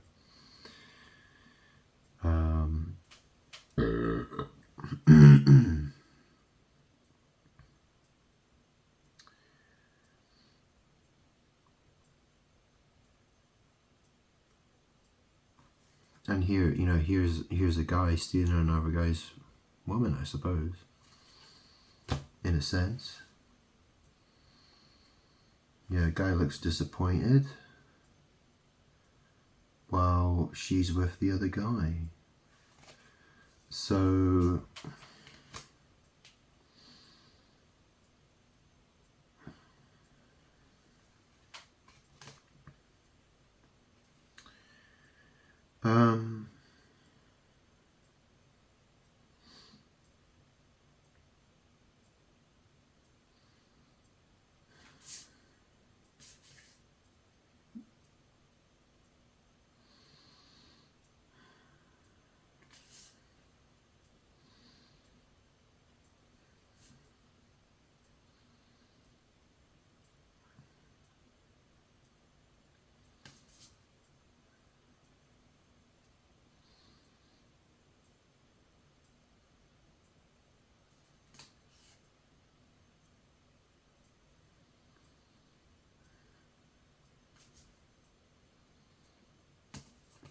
yeah, okay, well, this is getting a bit complicated. I'm choking, what I mean, like, all the Korean names can get really, it's hard work, I'll get one more card then, go on then. Last card. Okay.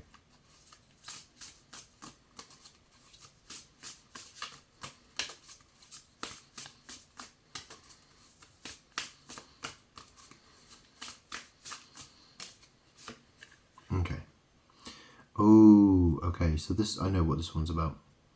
Maybe I'll get another card as well. But this is a woman who, she was with the governor, okay? And that governor retired.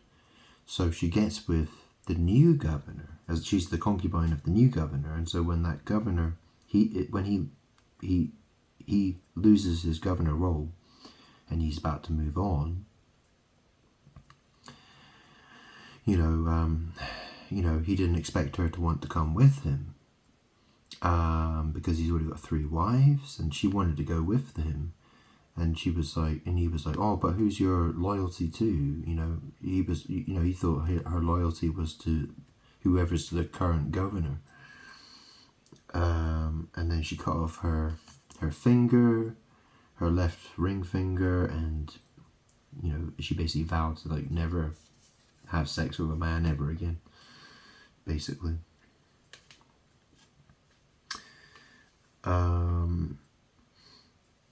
So yeah, there's another interesting card. What's the next one then? One more.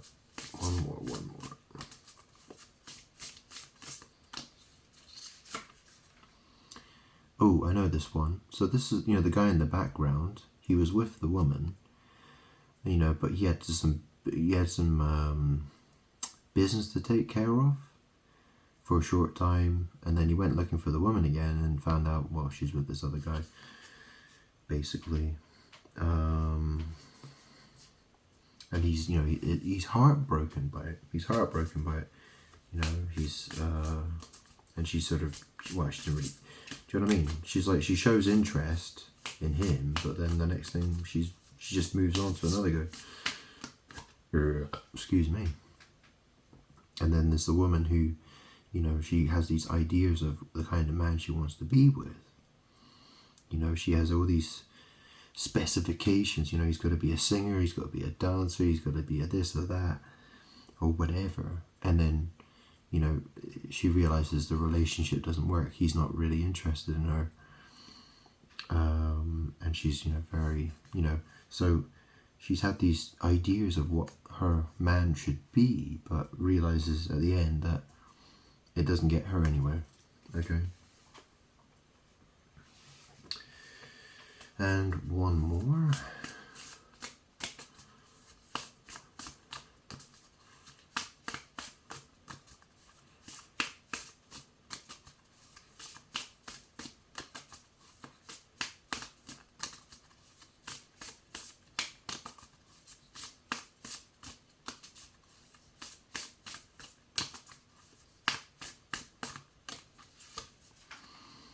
Oh, and this is the woman who's only interested in money. She was like a concubine or something for the king, I think. And she caused a whole load of trouble with money. And basically all she cared about was money. Okay? She was just a money, power crazy bitch. Okay? Okay, let's get one more card. So, because I already know some of these cards, that's the thing.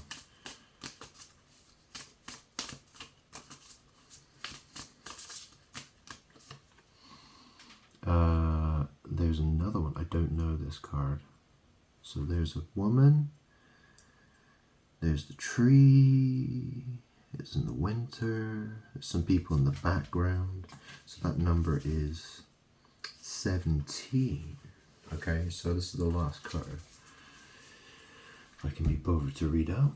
So let's have another read. 17. Taken Love. It says Meiwa. Meiwa was a Gisayang who lived in Pyongyang in the late Joseon dynasty. Meiwa was born in Goksan, Hwanghae-do, and was famous for her beautiful appearance, excellent Gyeonggyeom performance skill, and Gyeonggyeom performance skill, and her talent for writing poems. She has been involved with a lot of high-ranking officials, including Yu Chun-saek, and who was appointed as the ruler of a province of Pyongyang.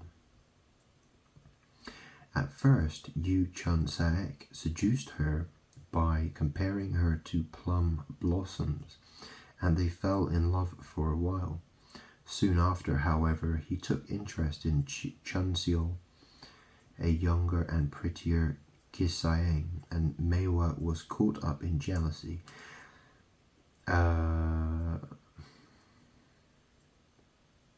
there's some jealousy there. Okay, the poem she left shows that the plum blossoms that appear in the beginning are the expression of real flowers and herself in dual meaning.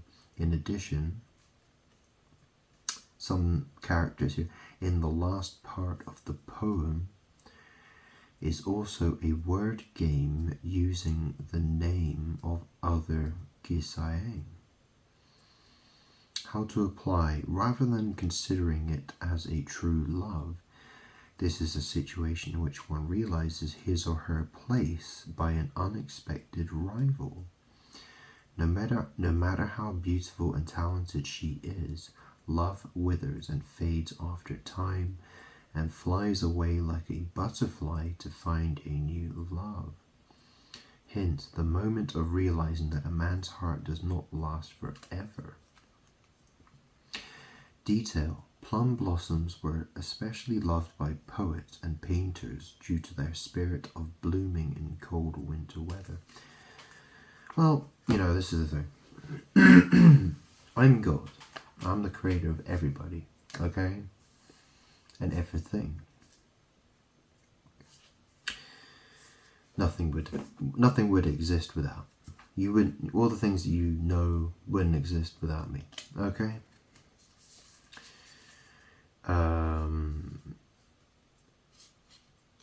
Yeah. So, you know, I'm looking for a woman who understand who I am, okay, and are prepared to make me happy, yeah, and give me what I need and what I want, okay, make me a happy man. Okay, this is not, you know, like, oh, I'll give you money and a bed to sleep in, you know, and food to eat and all the luxury living you want for nothing. You know what I mean? Like, do you know what I'm saying?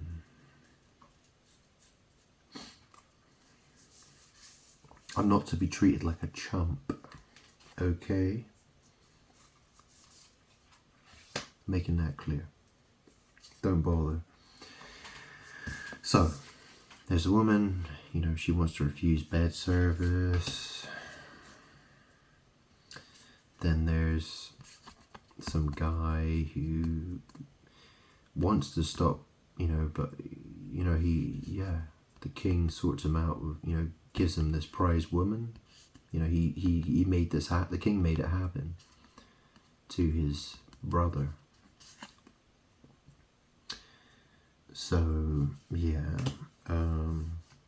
then there's, you know, some guy who liked a woman, and then for some reason she got with another guy, something to do with royalty or something, I don't know. Then there's the woman, you know, she wants the guy who's got the top spot, yeah, and, you know, it makes her look bad. It makes her look bad. You know, it's a stupid situation, you know, like, because, you know, the woman has lost her,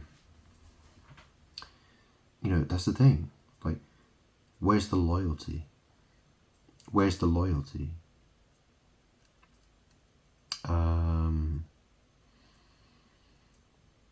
That's the thing, you know, I think, you know, I don't have any friends, you know, it's been a long time since I had a girlfriend. That was a long time ago. And all the girlfriends I've ever had, all the women I've ever been with, they've always, you know, that's the thing. They all are disloyal women. They never loved me. Okay, they never loved me. Okay, so here's a guy, you know, he's looking in the background, seeing a man go off with the woman that he was with. Okay, he's heartbroken. Okay, you know, woman making dumb decisions in love, you know, she doesn't know what the fuck she wants. Well, she has stupid fucking ideas. She decides she wants something that doesn't fucking exist. You know, she's dumb. She's an idiot. And then here's a woman who's crazy for power. You know, she's a crazy bitch who wants power and money.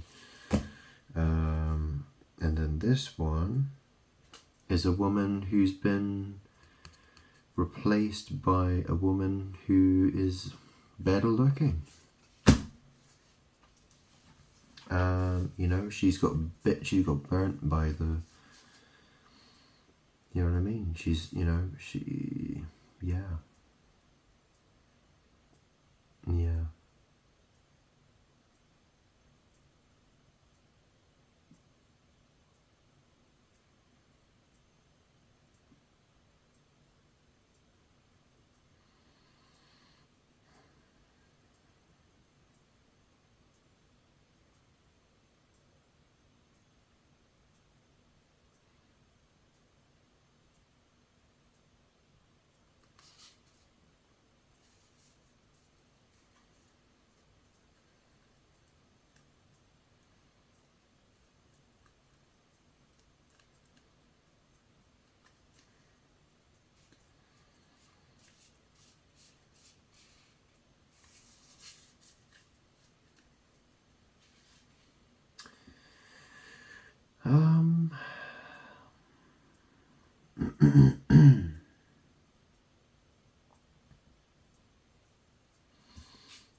I mean, this is the thing, right?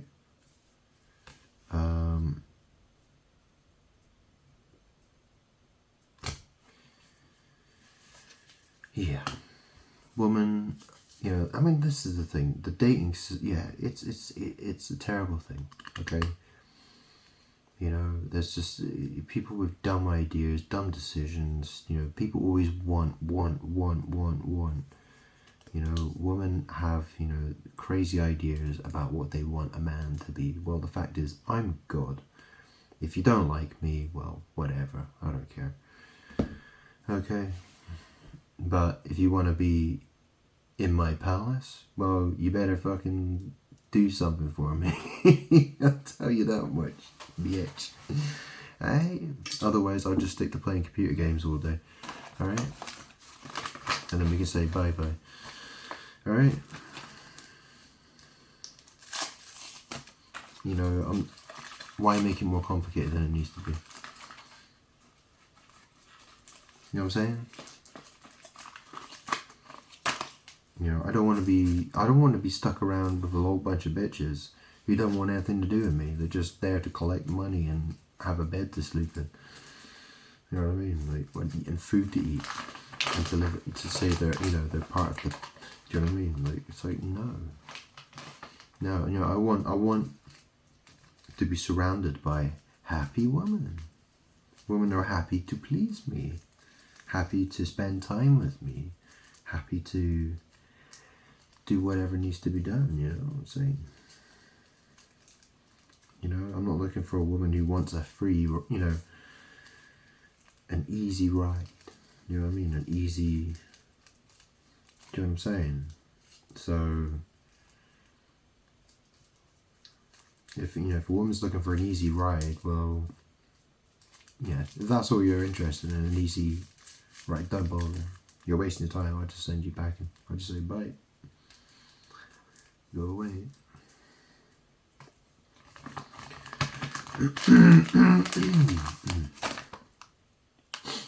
I mean, that's the thing. Do you know what I mean? Like, if I'm not getting what I want, if I feel very disappointed, I'll just say, well, obviously you don't belong here then. Yeah, because women do that. Women do that. In fact, my last girlfriend, she used me. She was using me.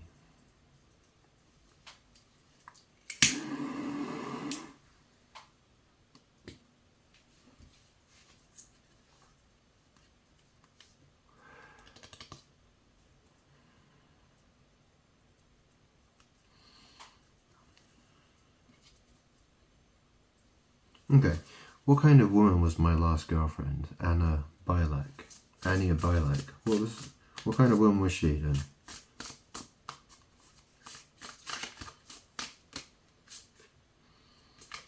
too many cards. Anna Bilac. Okay, try this one. Oh. What the fuck?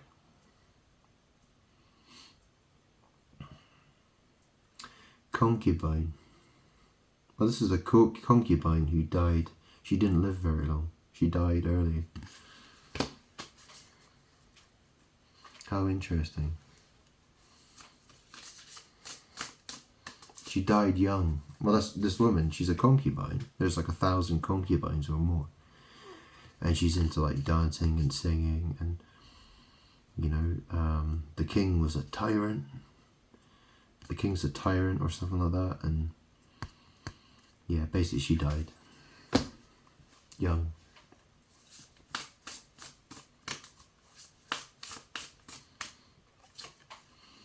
And then we got this woman. Okay, it's this woman again.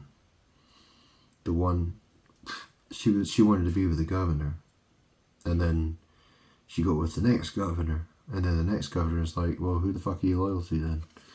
Do you know what I mean? Like, I thought you know, she's interested in who is the governor, not the man, the governor. You know, that's who she wanted to be with, the governor. Yeah. So you get the point, right?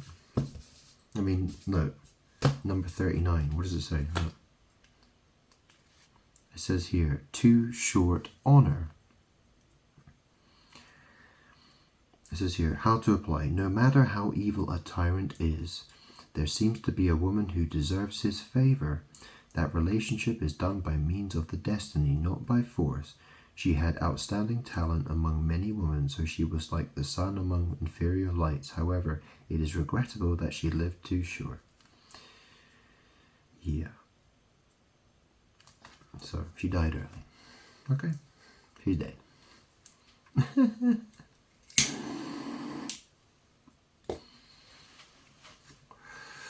Well, she's very evil, I'll put it that way.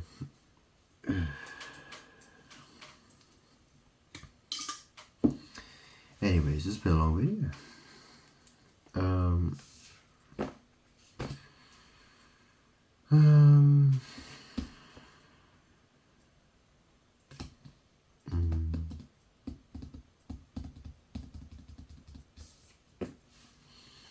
So, what else can we do here? I've got another deck here actually, hang on. Let's try this other one. This is called Mansion. It's like, you know, Korean shaman stuff. It's like Korean gods and whatever, right? Yeah, whatever. Let's try it. Let's give it. Let's do. What do I want to talk about here? Oh. So we got this card here. Oh, divination. Yeah, we got the, you know, divination. Yeah. Sure is. That's what we're talking about right now.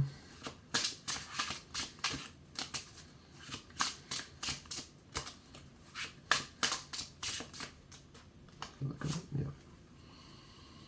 What's that? What's that? Ancestor worship. Divination, ancestor worship.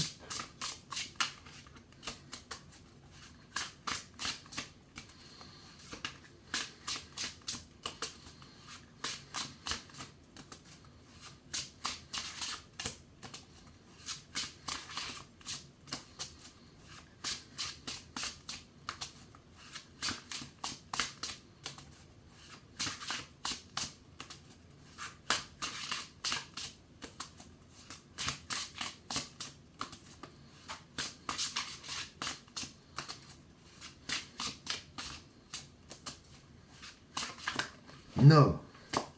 Oh, come on. Shall I take this? Okay. Okay, so we've got Little Messenger Fairy Boy. Okay. We have Vajrapani Deva King. Okay. Returning home in glory.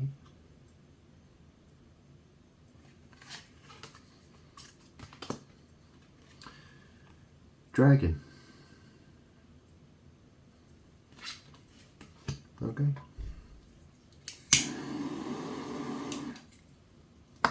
So, let's have a little read of those, shall we? See what we've got. Here we go. So, let me just get these numbers here. So we've got 52 and 63. Yep. Okay. That there. So, 52. This is a bit shorter. It's easy to read this. 52. Divination. A customer is sitting in front of a shaman who uses rice and a coin to tell a fortune. From the family affairs to a very private source of trouble, it was very natural for people in the past to visit shamans for friendly counseling. 63. Ancestor worship. This is a scene of people preparing food and expressing their condolences to pay respects to the anniversary of their ancestor's death. It has long been regarded as a beautiful tradition in Korea to hold the ceremony of ancestor worship at home to appreciate them. A lot of families still hold such ceremonies until today. Mostly the eldest son is in charge of the ancestral rites. Okay. Little messenger fairy boy. A little messenger fairy is boiling a teapot over a brazier, and he is about to offer tea to someone. He is doing his duty highly devoutly. Although he is a god, he is very young and tries to play his role with sincerity. He often works as a messenger between the gods and people. 8. Vajrapani are the gods who protect Buddhism, command yaksha, and subdue evil spirits. They stand by the entrance of the temples, and they are also the guardians of fire. It is said that Vajrapani are always under arms, and they established an auditorium to listen to the stories of the Buddha.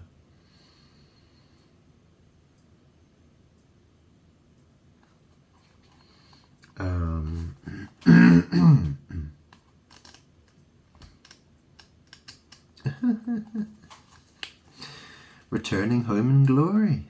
This card means the return to home after making success in one's career. A young man who had gone a long way before now passed first in the examination and came back the hometown riding the awarded horse. People cheer and envy as he enters the village wearing silk clothes. 29. Dragon. The dragon is a divine being that symbolizes water. He governs water, which is essential to human life. He also supervises the peace of the family, health and longevity, a good harvest, a large catch of fish, and the wish of bon voyage. The dragon especially controls the rain, the basis of farming, as a guardian god who protects the country. Do not pray to the dragon when you go through a funeral process, have a baby, or you are in an impure state.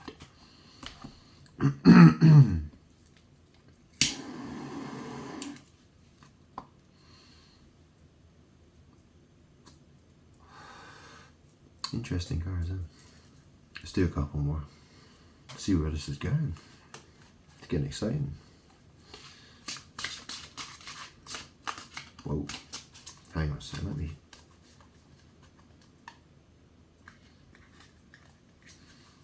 Oh, this is stiff cards.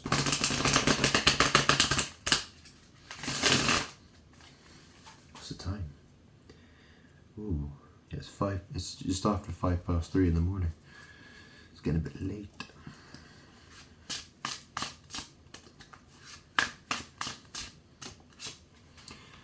Okay, so we have, it's the pheasant hunting. So there's the like the prince, and he's gone out and he's shot the pheasant. Yeah, pheasant. So dragon, pheasant hunting. So hunting for birds. Yeah. You understand? Yeah. You know what I'm saying? Then we have ancient Korean coins 5. Now you see there's a king there, and there's these people assembled in front of him. Yeah? You see that? You see what that is? Dragon, pheasant hunting. Yeah? King. Yeah? Ancient Korean coins 5.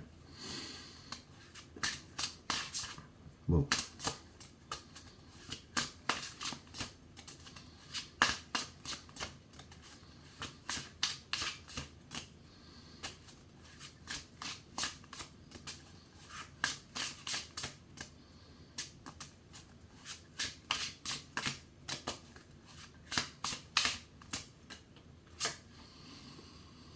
Okay, and then we have ancient Korean coins 2, I think. Yeah. So these guys, they're building. They're handing house tiles to one another. They're building like a house or a roof or something.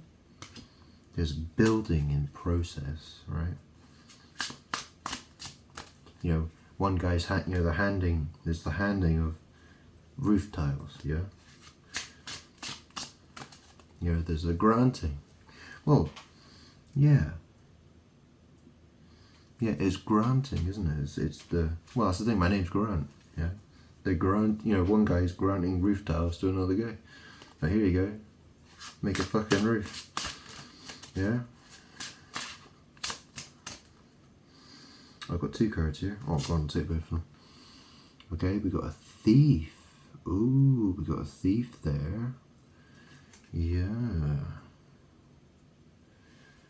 So, we have a thief. And then we got the snake. Oh, look at the snake. Eopson, goddess of storage and wealth. Yeah, the snake.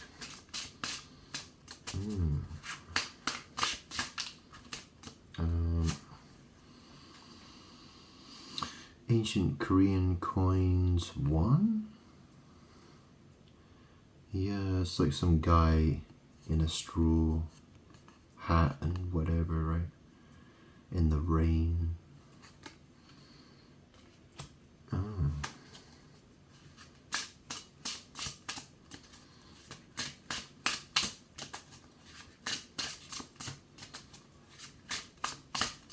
I mean, I should probably make it clear I'm not Buddhist, by the way.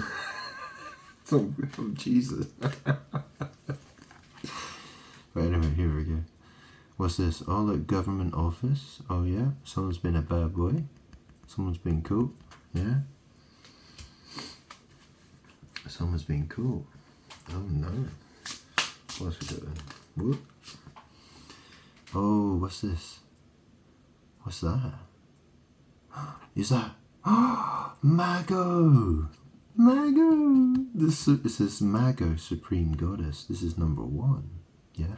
Did I show you? So, I've got my Salvador Dali tarot deck. Yeah. And Salvador Dali is in the Magician card. And the Magician card is, well, it's in Spanish. So, well, the language on it is Spanish, right? Spanish and English. And so it says El Mago. El Mago. So in Spanish it's El Mago, which is spelled M-A-G-O, like this. This she's supposed to be the supreme goddess of Korean, you know, like deities or whatever, right? Mago. Mago means magician. Yeah. And El obviously means, well, El means God. Yeah, E-L. It also means God. El Mago. Yeah. So, how interesting, huh? What else have we got here? Let's get one more card here. Oh, what's that? Chi Yu, god of war. Chi Yu.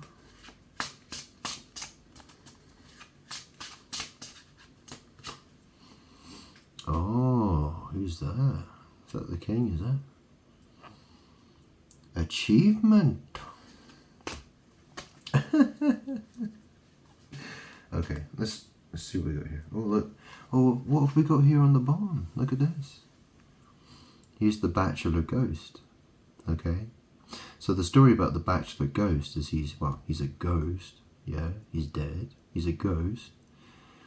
And he was a bachelor, right? He never found a woman. He died never having loved a woman, and he kind of hates.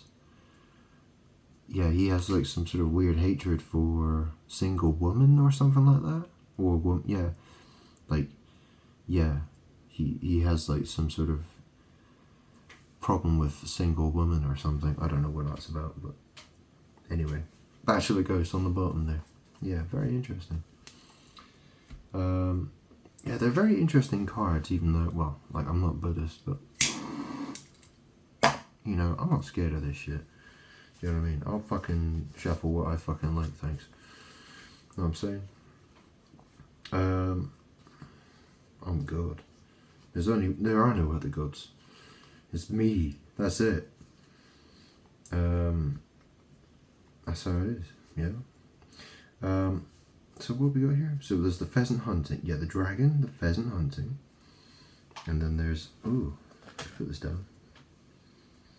Okay, so let's have a quick read. Dragon got to smoke a cigarette. Yeah.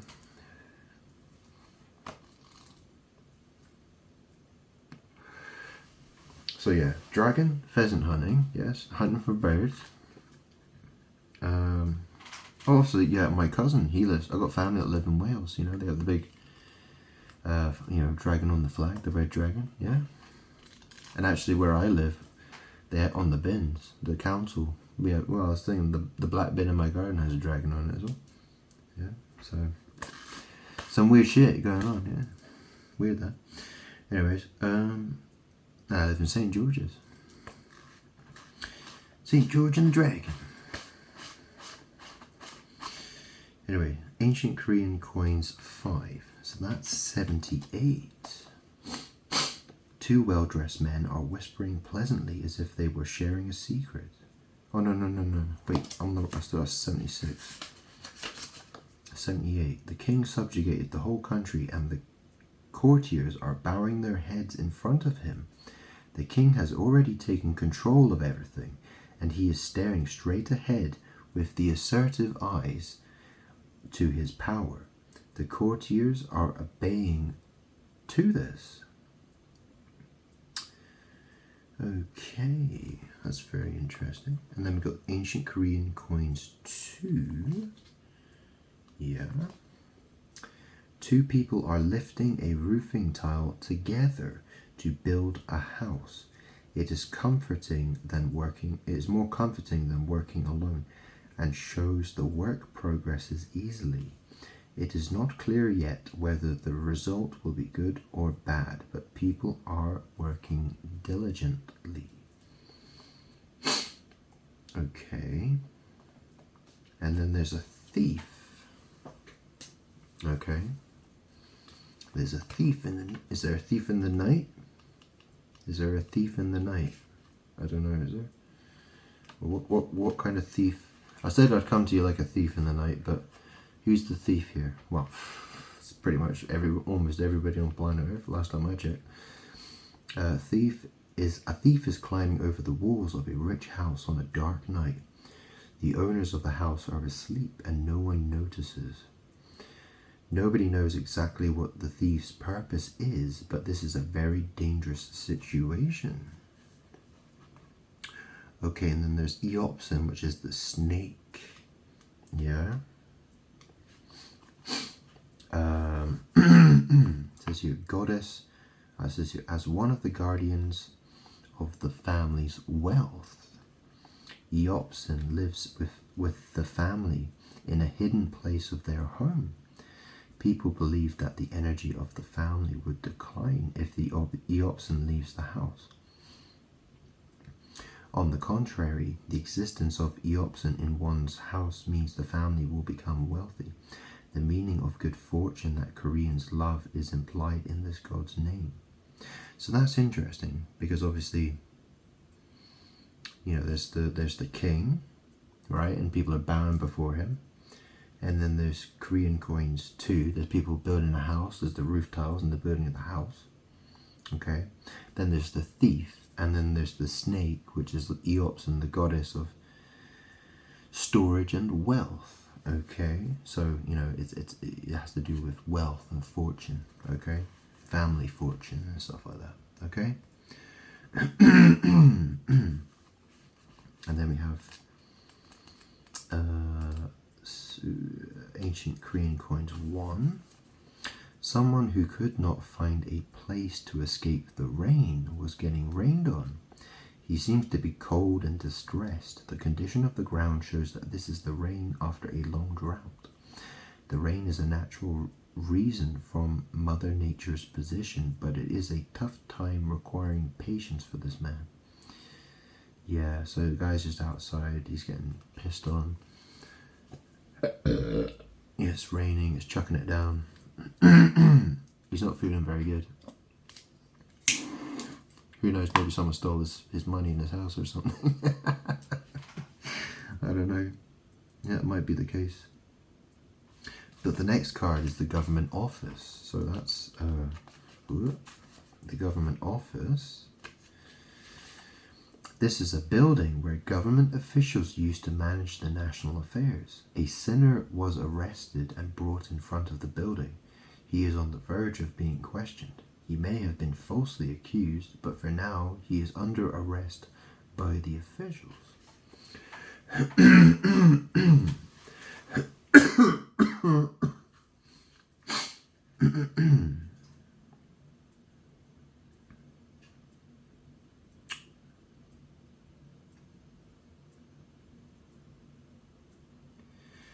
So then there's Mago, Supreme Goddess.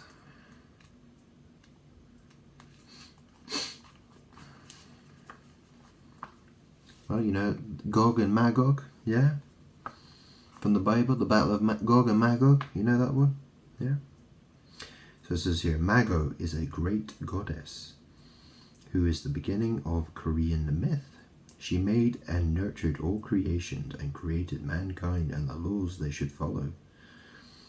Magogina is a nation founded by Mago. She was the very first god to exist, apparently, and the era of Dangun began much later.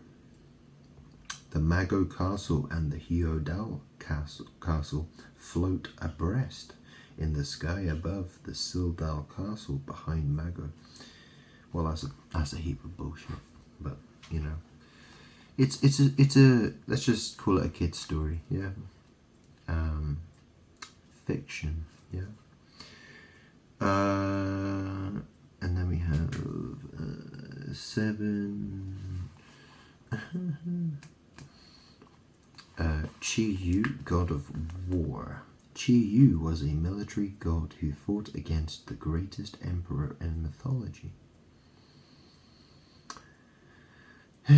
Fought against the greatest emperor in mythology.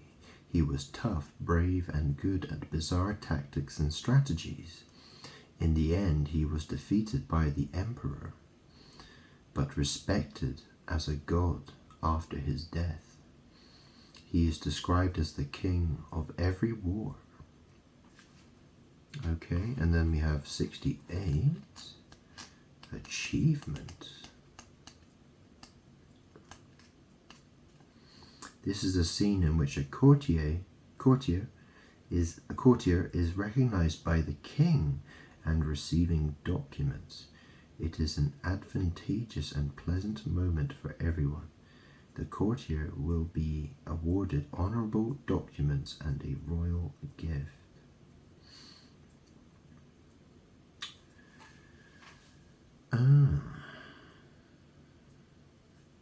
So what's this saying? What the hell is this talking about?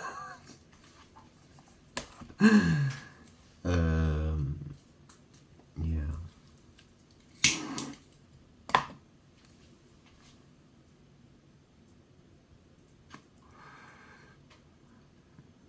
Okay. I have look. So, divination, ancestor worship, little messenger fairy boy, Vajrapani, Diva King, returning home in glory, dragon,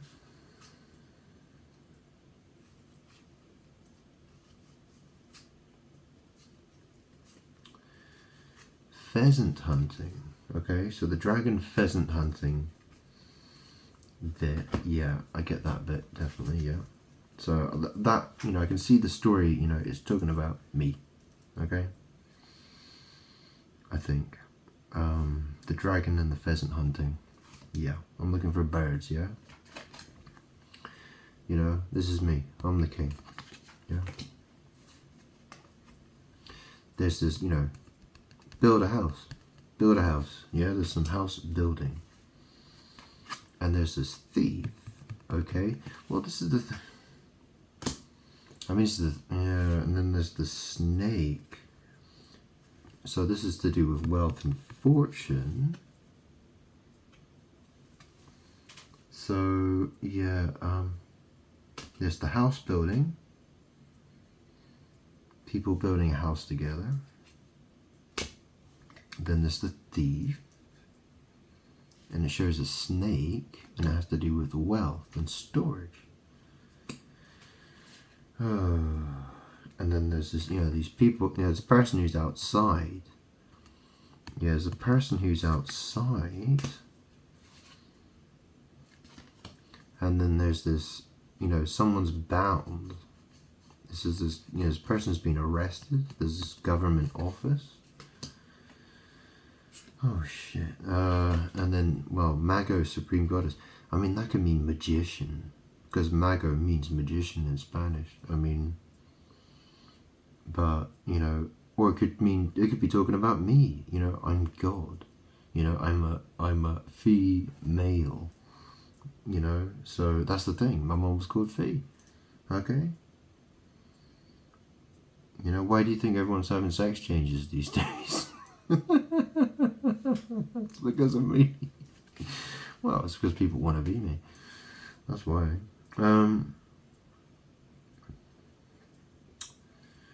Mago, Supreme Goddess. And then we got the Chi Yu, God of War.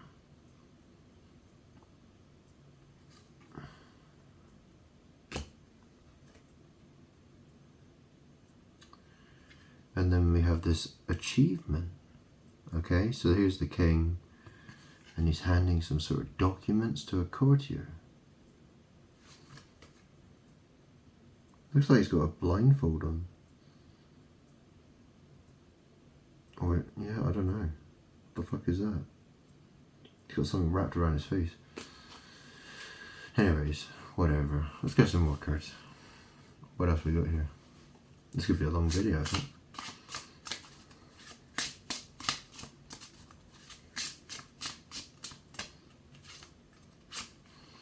Okay, so what's this? Oh, is that bachelorette ghost? Oh, so it's the woman ghost.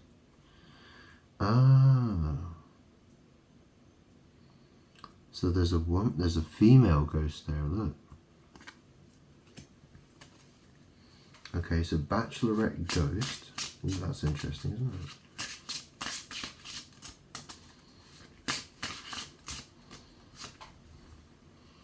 And then there's this, oh, it's the boy, the young man in straw hat. So he's sort of walking along. He's on his way somewhere, but he sees this little frog on a leaf. And he's sort of just stopping to just sort of admire the scenery.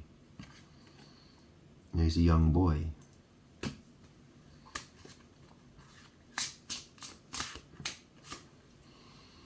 And then card. Wayfarer hitting the road. So this is someone going on a travel somewhere, right?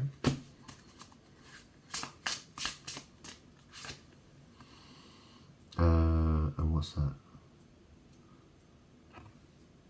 Broken mirror. Ooh, broken mirror. Whoa, shit. I dropped a card. Yeah, go on, take East Guardian King. Okay, well, what's all this stuff about, huh? Oh, we got Exotic God on the bottom. I mean, this is the thing, right? Because I'm living in a house. See, my mum died, and that's the thing. My mum, her name was Fee. You know what shit is called? It's called Fee Seas. So my mum, you know, I always kind of thought of her, well, she's basically like a snake. She's a demon bitch from, yeah. You understand? So there's all sorts of weird stuff. I mean, my mum used to have Buddhist, she used to have a Buddha statue in the garden.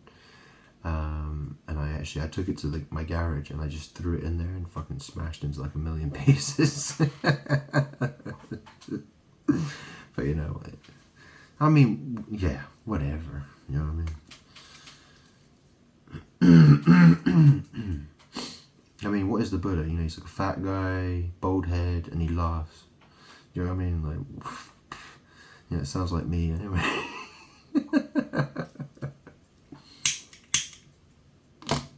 What's the fucking difference?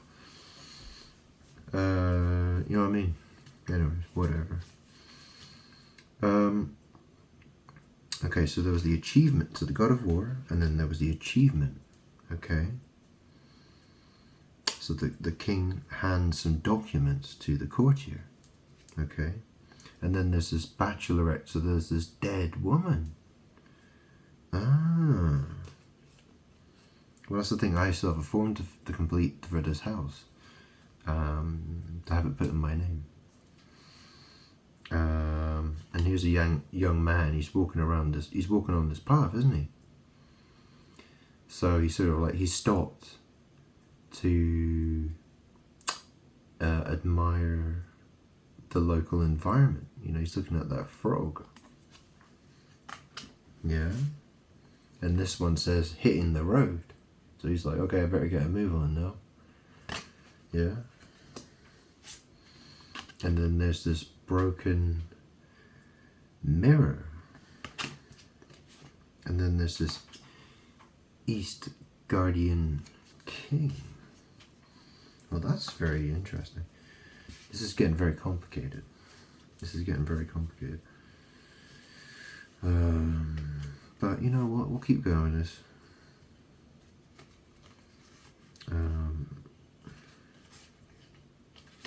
Okay, so I'll have a quick read of these, if I can.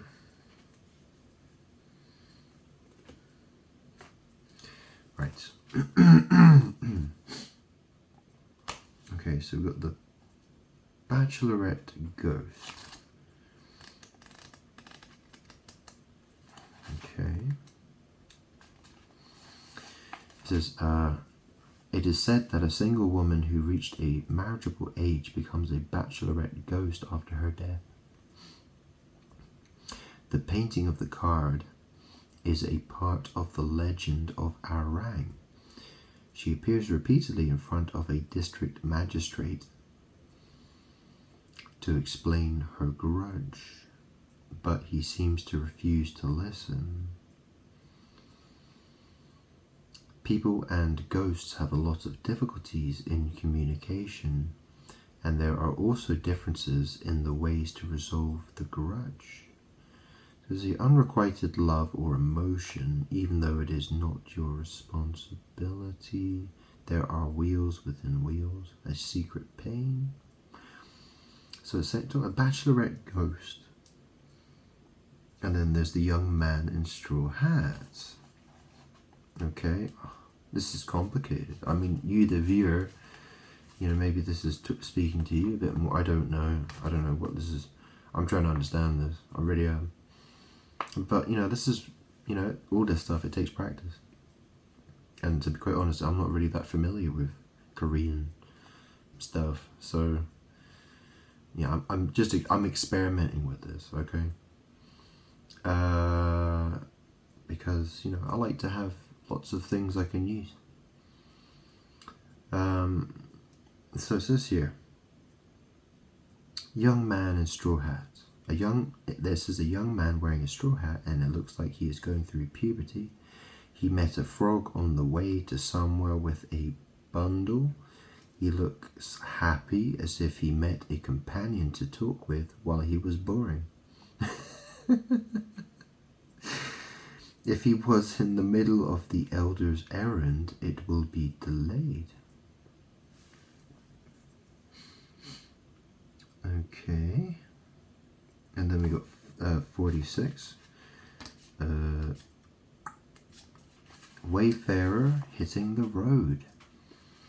It is sad to see a scene of a man who is leaving an early morning departure, and a woman who is seeing him off.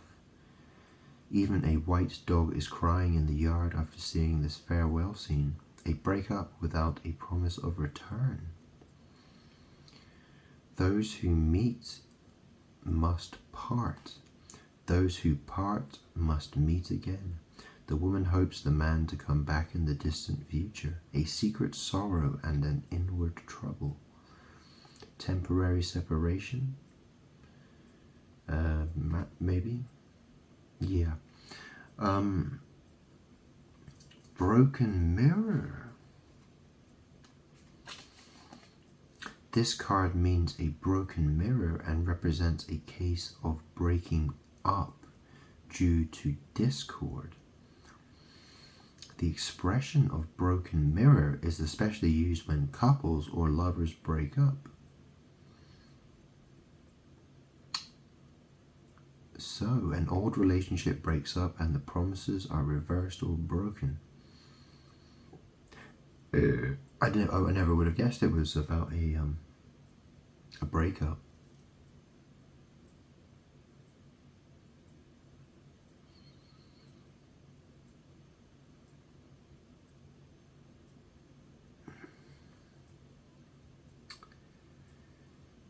Yeah.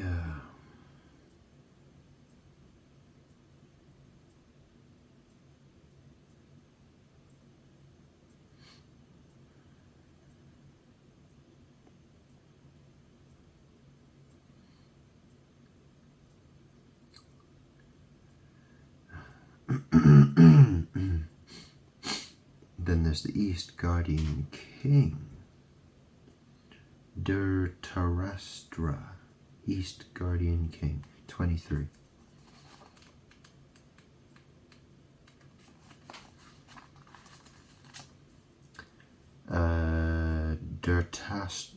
Der Tarastra is the emperor who rules the east halfway up the Sumeru. He takes charge of encouraging good and punishing evil, and protects the Buddhism. He also has meaning of protecting the territory and looking after peaceful human life. He is one of the 4 devas, and color blue symbolizes him.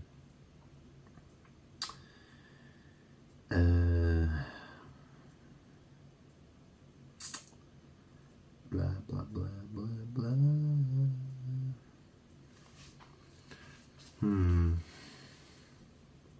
Yeah, I'm not sure about these cards. But we'll just keep going with them.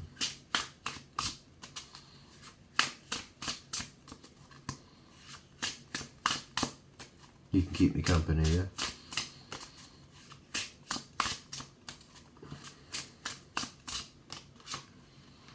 Okay, so, what's that? Praying before pure water offering. Okay. And then we have, what's that? Legendary fox with 9 tails. Okay, one more.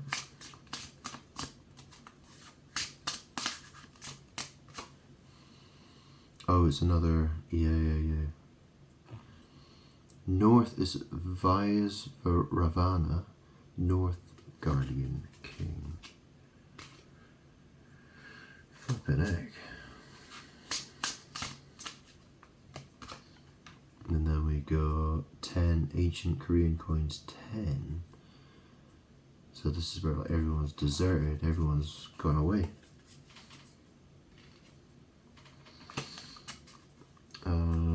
Okay then. Well,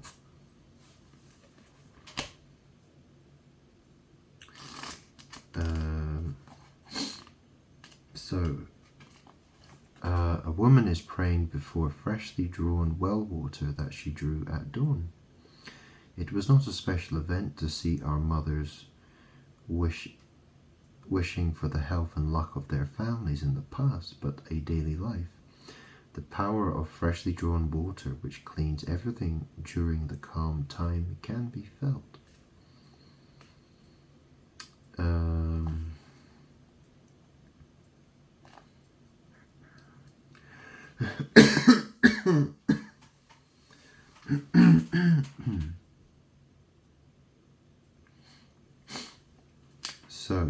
So that's praying before pure water offering.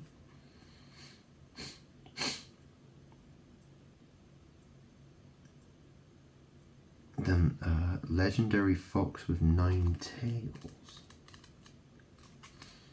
The legendary fox with 9 tails is said to have supernatural power, which is beneficial but also harmful to others. The fox bead on her hand represents the 9-tailed fox's power.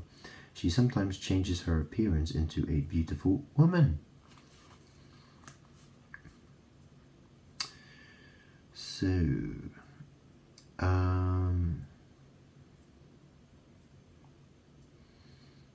yeah.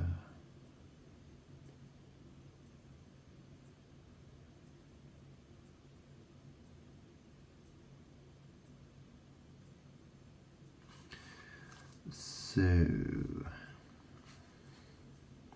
that's the thing, right? Because, it talks about, the card for Mago, Supreme Goddess. Well, this is the thing, because there was the Chi Yu, God of War. So this is the thing, there's a war between me and Mother Earth, yeah? And then the card that came after God of War was the achievement card. It was the king handing documents to the courtier. And I showed you, remember I showed you the cards, right? So I was handing you you could see the documents, right? And then the next card was Bachelorette Ghost. So this is talking about a dead woman, right? So this is, this is talking about Mother Earth, dead ghost, I'd say. I mean, that's the thing, the Supreme Goddess, she's called Ma-Go. When someone dies, people will say, yeah, you've gone now. See ya, bye. Yeah? That's what this is really talking about.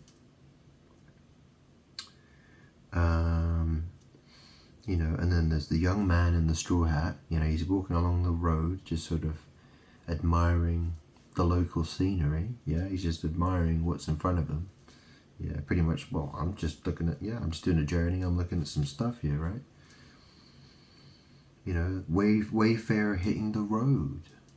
Broken mirror. There's been a breakup. There's been a, there's this East Guardian King. Yeah, it says East Guardian King. So there's somebody, and then there's this woman who's praying before pure water. Legendary fox with 9 tails. Well, yeah, I mean, she's like this. Well, it has supernatural power, which is beneficial but also harmful to others. She sometimes changes her appearance into a beautiful woman. Then there's the North Guardian King. Okay, so 26. What does that say? Vajrasavarana is the king who listened to the Buddha's preaching the most. He protects the Buddhism and governs the dark world. Vajrasavarana manages Yaksha and Rakshasa as subordinates. Yaksha is agile and supervises things about pleasure and entertainment while living in a forest of a shady and damp place. Rakshasa has the name which means a fearful being and eats and desires others' flesh and blood. While managing these demons, Vajrasavarana rules over the human world. His representative color is black. So, and then there's the Ancient Korean Coins 10. Oof. All the people gathered together had left, and the footprints are all over the ground. They are the traces of people's own ways. This is a time of rest, a state of lull. This shows that it is time for both people and ground to take a break. Nothing is going on at the moment. Yeah, I mean, what is this reading even about?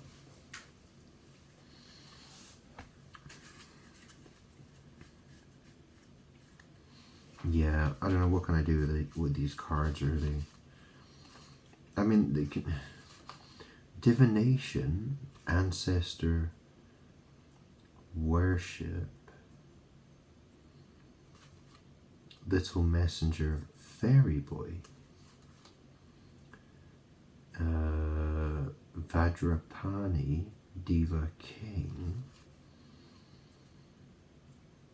returning home in glory, dragon, pheasant hunting, ancient Korean coins 5, building a house, the thief, there's a snake, goddess of storage and wealth,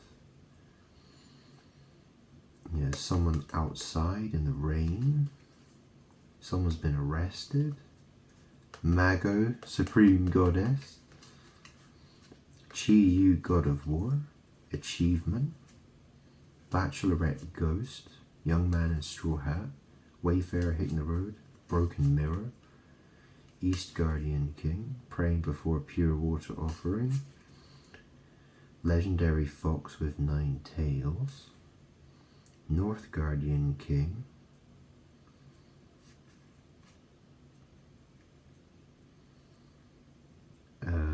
ancient Korean coins 10. So there's like deserters. It's like all these people just ran away.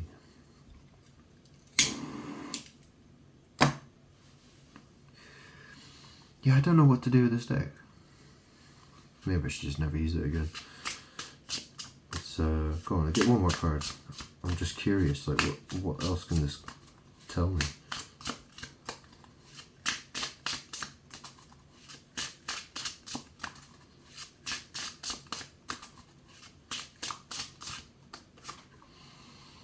Okay, oh no, not another.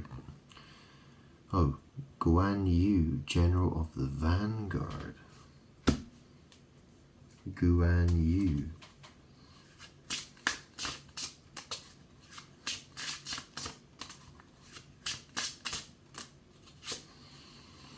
And then we go, oh, he's the mountain guardian, mountain god. Yeah, okay.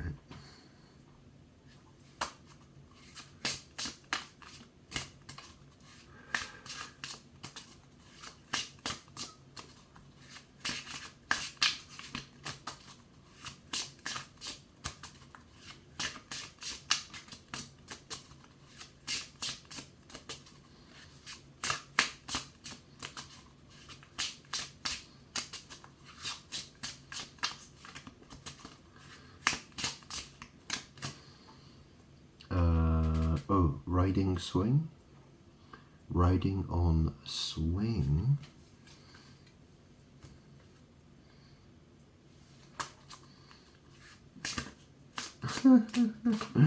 What's this? Oh, ship. What's that? Shipwreck. Oh. This is some weird cards, huh?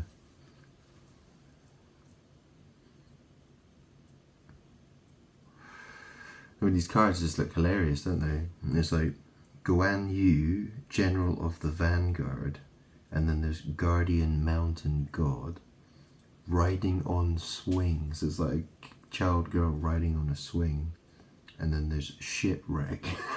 It's like, what the fuck?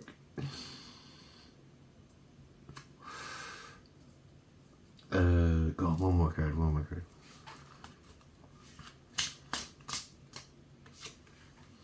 And then we have, what do we have? What's there? Thunderbolts General. Thunderbolts General. Ooh. Go on then, let's have a little read of these. It's going to be a very long video, by the way.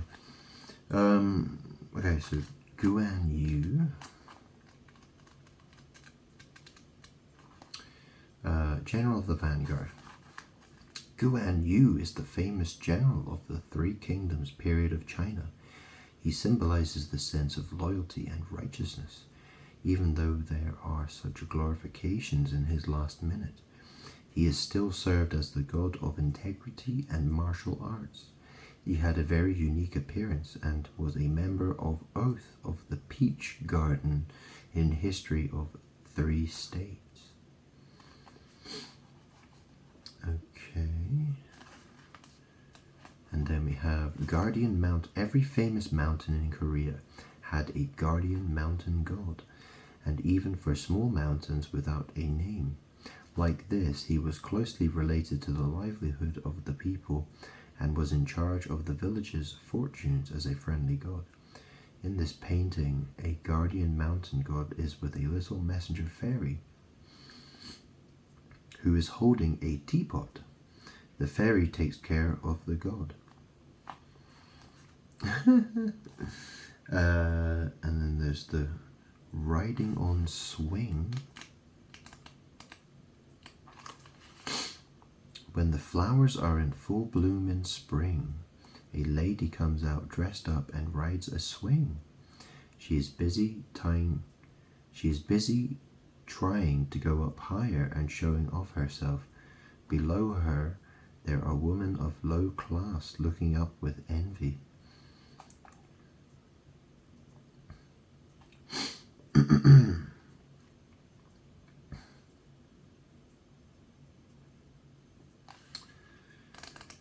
What the fuck? Where's this going? Shipwreck. A ship is sinking in the middle of the sea, and people are struggling to survive. The ship has already been sank more than half, and is unlikely to be restored at all. From now on, people have to abandon the ship and try their best to save their lives.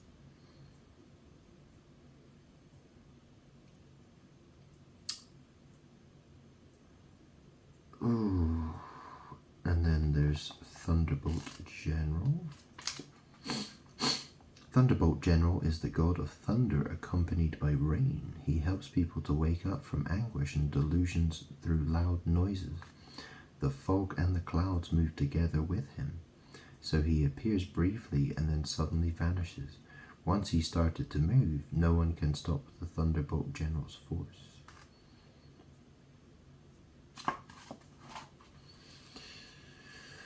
Oh, God, one more card then.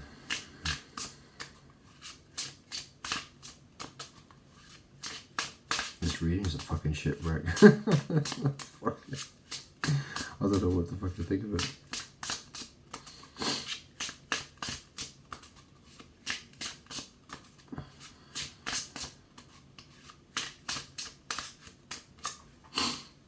And then we go, ooh, what's that? Noble Lady. Oh, I know what this is about. So there's a noble lady, and there's like someone who's coming to the house, and there's like some smelly shoes or something like that. And she's trying to make sure that the servants are aware of the smelly shoes. Well, they're not. Well, they're dirty shoes. They're dirty shoes. So there's that noble lady. Okay, one more card then. Excuse me. Oh, Indra. Noble lady, Indra. So he's like, that's supposed to be, he's supposed to be the primordial god, right? But that's the thing, you know, they say Maga is the supreme goddess, and then there's Indra. Like, what? I'm so confused. What the fuck?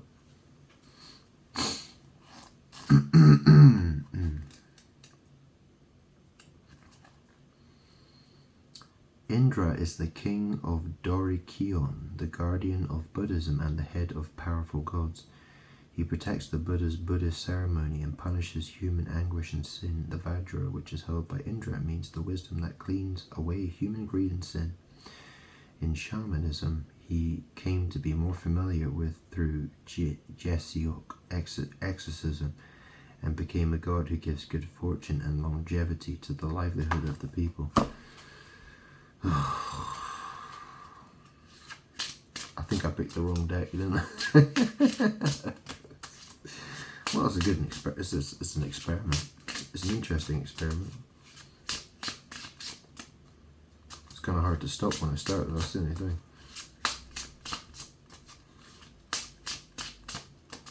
So what comes after Indra then?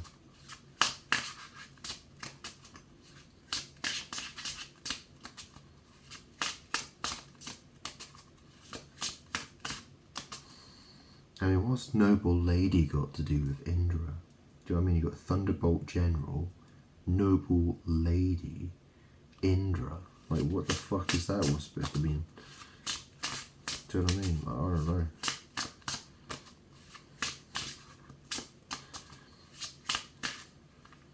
I mean, it's mother. That's the thing, you know. It's all these false gods. I mean, that's all. You know, stuff from Mother Earth and demons. Okay, so pretty much, yeah. Well, that is basically how it is, really. Oh look, and we got the river of, so Indra, river of the underworld. Yeah, river of the underworld. Yeah, so you see the skeleton in the boat. Yeah, river of the underworld. So when people die, they're ghosts. They have to cross the river of the underworld. Yeah. Whoa.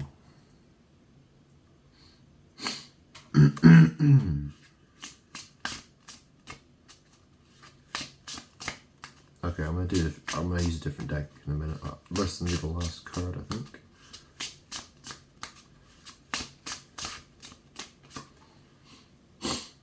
Oh, exotic god. Yeah, river of the underworld.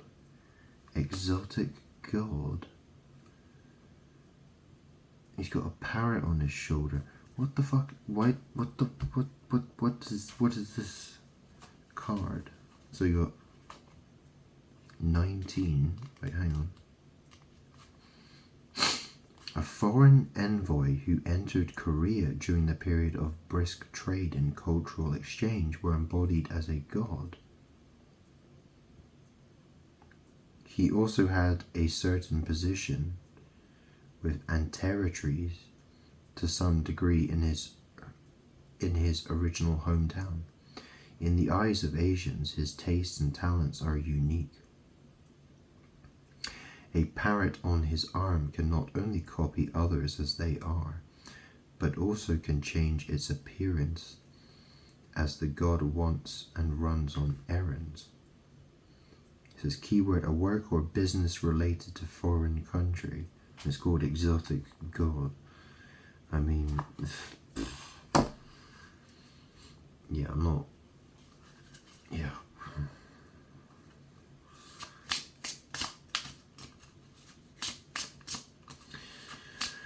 I'm not sure what the fuck this is talking about. You know what I mean? Like,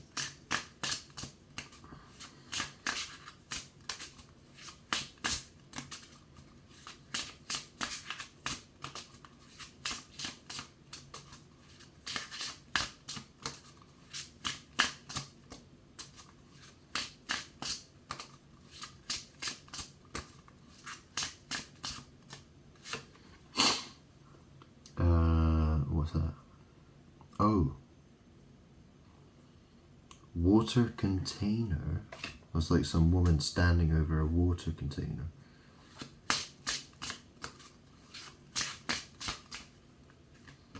And then we have, oh look, what's that? Asceticism under waterfall. What the fuck?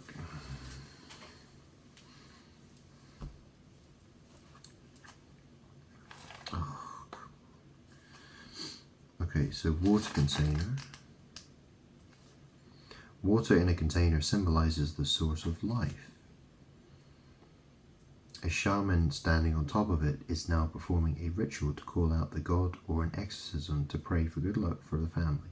The shaman receives orders from the god and prays for peace and blessings to the human world, and also can pray for his or her own fortune. You have to treat work and people with a bigger perspective. What? It would be hard to find a solution from the simple point of view. I don't know what the fuck this crap is talking about. Asceticism under waterfall. Even though you do not know the story of a man cultivating himself under a waterfall, a great solemnity is felt from him. Fishes are swimming under the water and looking at his face slowly and comfortably. He may be an ascetic, or he is just practicing asceticism to forget the pain of the world. Well, I think I'll stop there with that. Yeah. I don't want to waste any more time on it. It's been a long fucking time. Okay. But generally, yeah. I mean, I can get some messages out of this deck, definitely. But you know, it's got all these, yeah. You know what I mean? It's got all this shit in it. That's the thing. It's got all this garbage nonsense that's in it. So yeah, that's not to say I can't learn anything from it, because you know that's the thing. Magic and spirit will. That's the thing. You know. I can shuffle it, I can look at it, like I explained with some of those cards, you know, with the Bachelorette Ghost and, you know, the Go and the God of War, you know, and the you know, there are things that I can still learn from using this, okay, but trying to communicate a useful message, well, that's another thing, so... You know, it's understanding how magic works and the truth, yeah? Understanding the truth.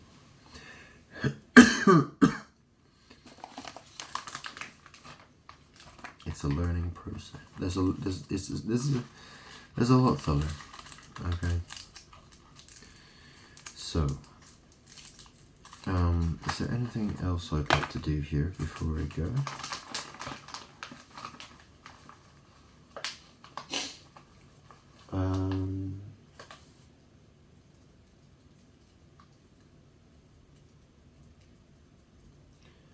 What? Oh.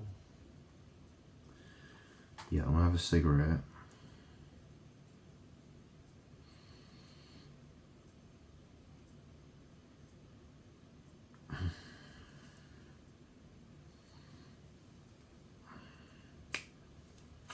I didn't do any tarot readings for this video. Or should I do some? Okay. I'll do one tarot reading, I guess. Well, I'll have to stop. Well, yeah. Which deck do I use then? Ooh. I've got so many to choose from.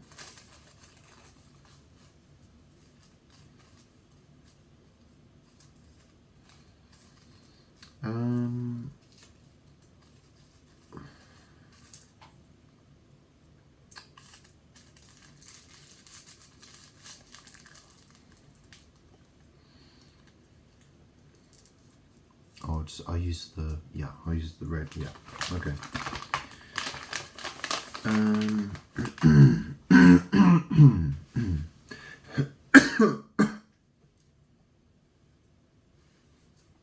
Okay, I'll use the Cyberpunk deck then. Shall I use that one? Okay. This could be a bit awkward getting to the... Ooh, shit, hang on. Ah! Wait. Nope. Okay. I've got the cards. There we go. Oh. Yeah, I've got to be careful I don't drop millions of cards. Okay, so, Eldritch Overload. Was it? Yeah, Eldritch Overload. Okay, so, any messages that want to come out. Oh, hang on. Oh. Sorry. Oh, did I have a cigarette or something? There it is.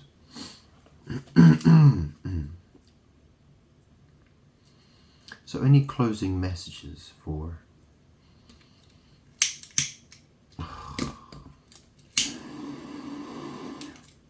Any closing messages for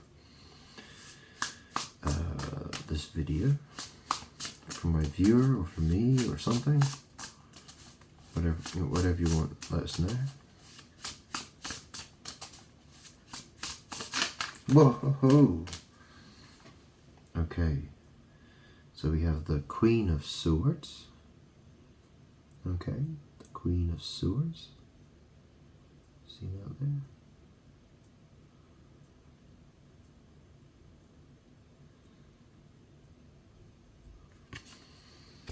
Queen of Swords.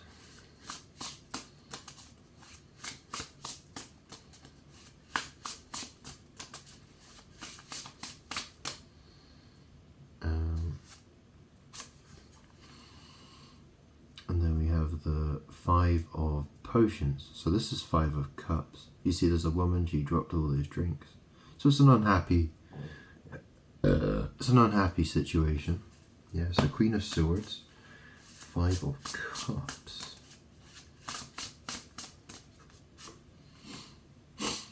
And then there's the Ten of Cups, Ten of Potions. So I read this as, you know, it's a happy card.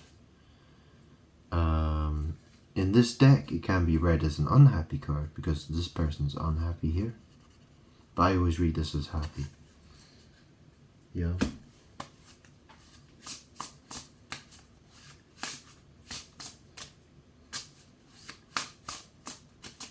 You can also be talking about sex magic as well. Okay, but whatever.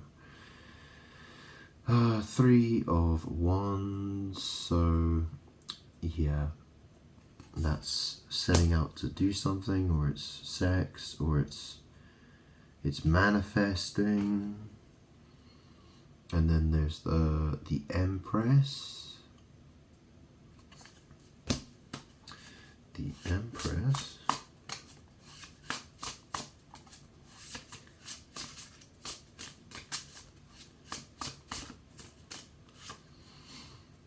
And then we have the Knight of Coins.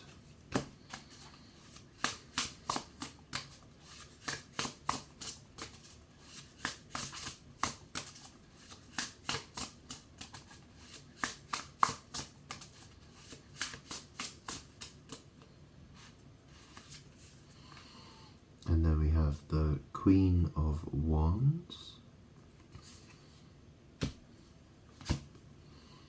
And then we have the Knight of Wands. There's a lot of court cards coming out. And then we got the King of Swords. Oh yeah.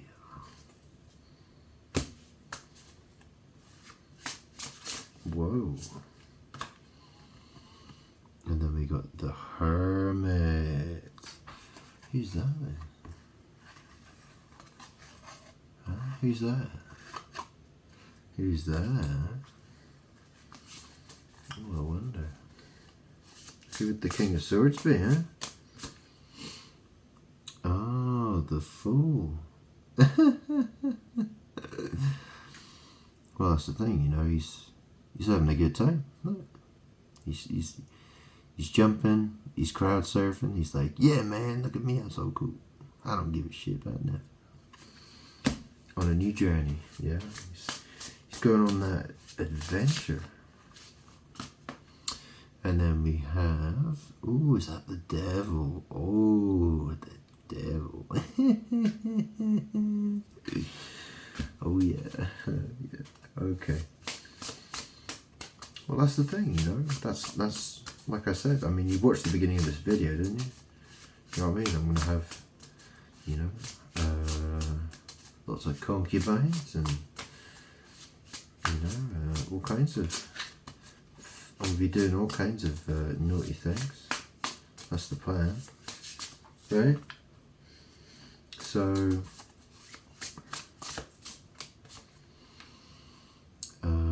and then we've got the 9 of coins. So this, you know, well, this is, you know, I'm a 9 of coins, I would say. You know, 9 of coins is someone who's independently wealthy. Okay, it's a person on their own. They've got money. Yeah, could be a lot of people.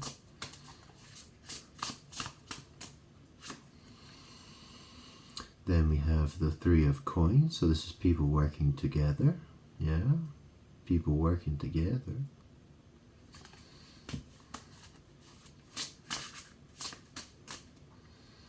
That's too many cards. All right, give me a second here. Give me a second.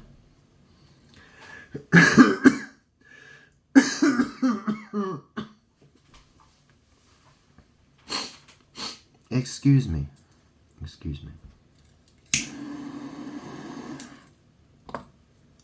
Okay. So, what the heck is this saying? Queen of Swords. So, you know, she's supposed to be she's supposed to know something, or she's like an intellectual authority figure, or she's trying to be, you know. There's the 5 of Cups. So there's been, you know, it's sadness and grief.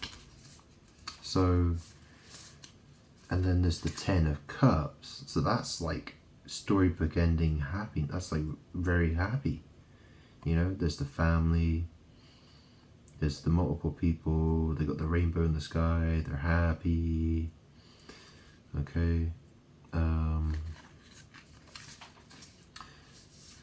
And then there's the 3 of Wands.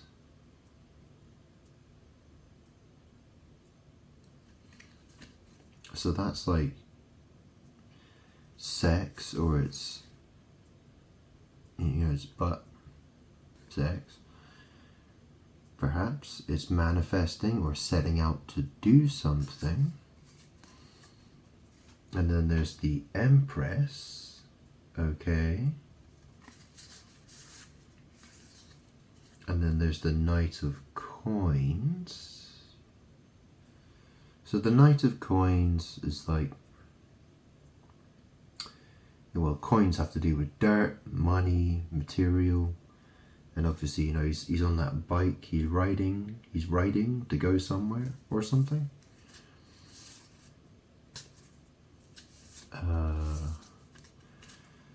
And then there's Queen of Wands. And then there's Knight of Wands,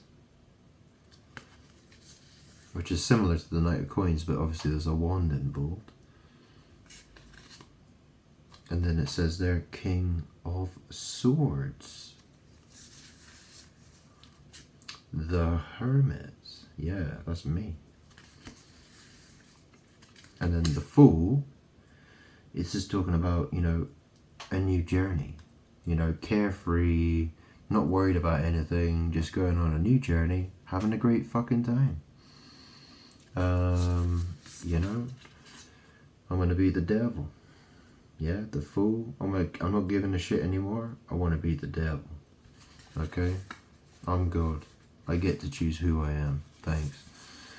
And then you got the 9 of Pentacles, 3 of Pentacles. So, you know, working together with other people, perhaps. Obviously I need more cards here, but so what's this saying? So the Queen of Swords, unhappy. Well, this is the thing. When I see Queen of Swords, quite often I think of, you know, women who are feminists.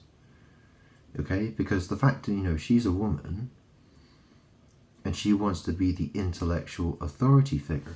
Now the thing about that is, you know, obviously you know the story of Adam and Eve. Yeah? What was the story of Adam and Eve about? Well, Eve was the one who was deceived. Okay? So, you know, women are supposed to listen, you know, men are supposed to be, you know, men are supposed to put me first, God. And men are, you know, women should really be listening to what men have to think. You know, what men have to, you know, women should be listening, you know, looking to men to find information, not other women who are, you know, who are psychotic, okay, who have issues, okay. And that's the thing, you know, I think a lot of women these days, they don't really want to hear anything men say, you know, they're totally opposed to anything men talk about, you know, they would rather, they kind of want to go their own direction, without men and without God, without me. So, you know, that's a bit of a disaster. I mean, but this could be talking about something else. It's probably that, if I had to guess, because, well, there's the Five of Cups. Someone's unhappy. Yeah. Unhappy that this extreme happiness, Three of Wands, so there's, you know, this setting out to do something, manifesting,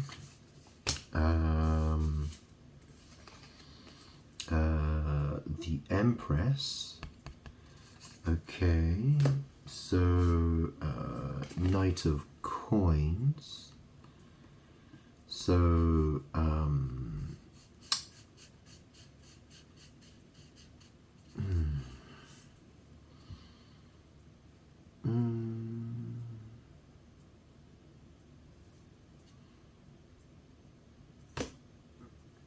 the Empress, Knight of Coins. Yeah.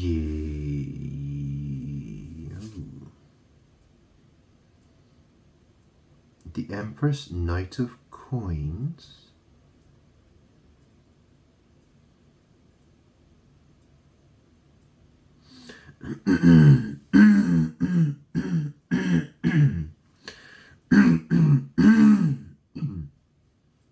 Ugh, I fucking good man, man. Yeah, Knight of Coins, Queen of Wands. Well, you know, that Knight of Coins, that, you know, that could mean having sex. It could be trying to make money. You know, here's a witch woman, Queen of Wands. Yeah. You know, she's, you know, Knight of Wands. Well, it could be talking about sex. It could be talking about going off to do magic and witchcraft. But then we got here, King of Swords. Okay, so look, I'm God. You know, I can, you know, you know, I'm the Hermit as well. You know, I spent more time on my own than most human beings it will do in their entire lifetime, probably. Yeah, but anyway. So the Queen of Swords, Five of Cups. So the Queen of Swords unhappy. So there's a Queen of Swords and she's unhappy.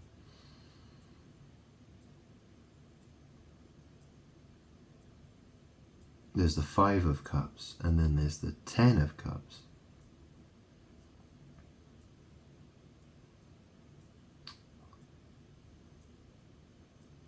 Three of Wands, the Empress. What the fuck is the Three of Wands talking about?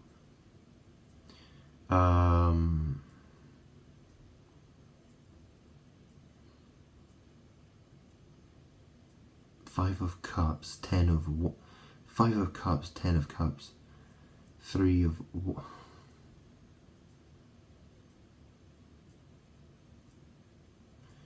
Three of Wands, manifesting.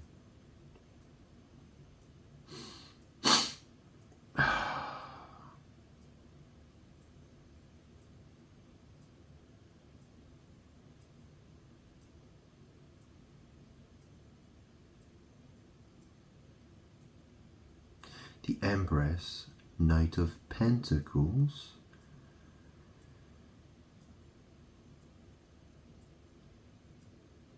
Queen of Wands, Knight of Wands,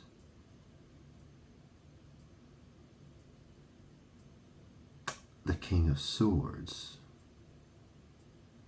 the Hermit, the Fool, the Devil, Nine of Coins, Three of Coins. So what the fuck is that talking about? You know what I mean? Like, so the Queen of Swords. So there's some woman, she's either unhappy or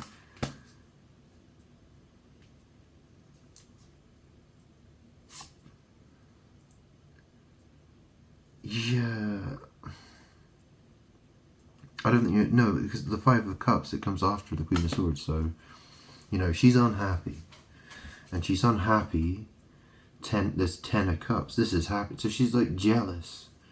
You know, I can imagine there's a woman out there. Well, that's the thing. I'm God, right? And there are women who hate me. They hate God. They don't want me. So that's the thing. You know. You know, they don't want me to manifest my happiness, which is to have lots of women and concubines and wives and whatever, and have loads of sex, you know, and I can do all the magic I want to fucking do. I'm God, by the way. Oh yeah, I forgot about. Did I not mention that? Yeah, King of Swords, the Hermit, the Fool. Yeah, I don't give a shit. Yeah, the Devil. Yeah. Okay, yeah, there's a Nine of Coins, yeah.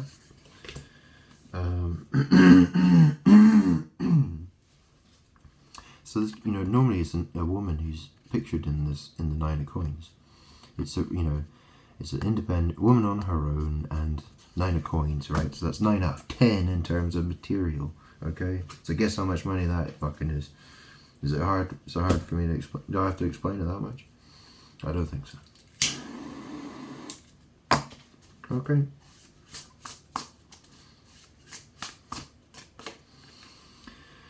Okay, the World. Okay, so 9 of Coins, 3 of Pentacles. That's people working together.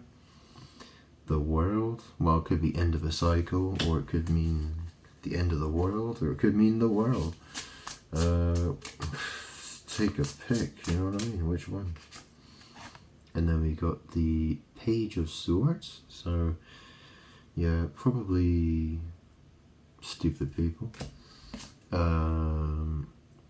Then we have King of Wands. Oh, right. So, yeah, we got King of Wands. Oh, right. Okay. 3 of Pentacles. The World. Yeah, Page of Swords, that can be my web page, okay? YouTube page, home page, X page, Twitter page, whatever you want to fucking call it these days. Yeah. King of Wands, yeah. Well, I'm God, yeah. What do you want? You know?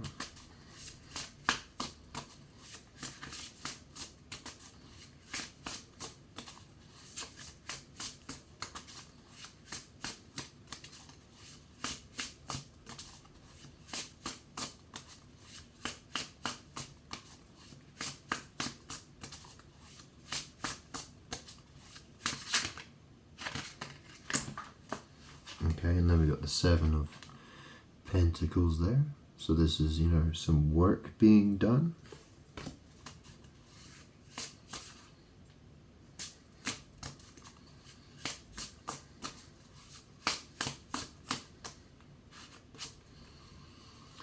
Then we have the King of Cups, right? King of Cups. 7. So the King of Wands, 7 of Pentacles, works, yeah. King of Cups.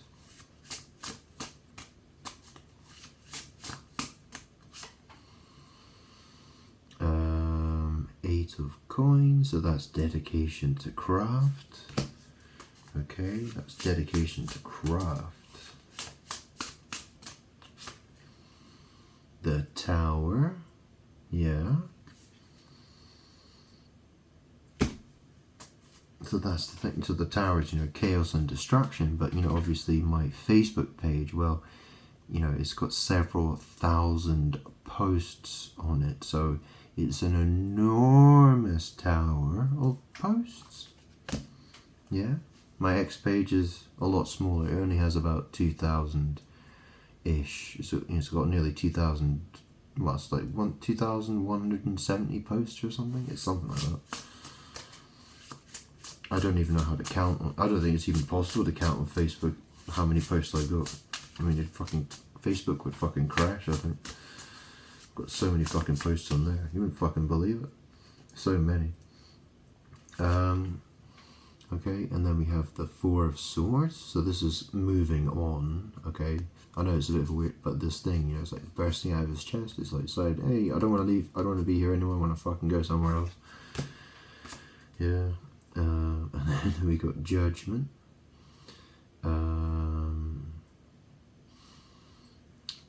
So the Tower, the Chaos, and the Destruction, or it's talking about my Facebook and X page. And then there's the moving towards something else. And then we got the Judgment. Yeah, Judgment. Judgment Day, or maybe Awakening, or something like that. Yeah.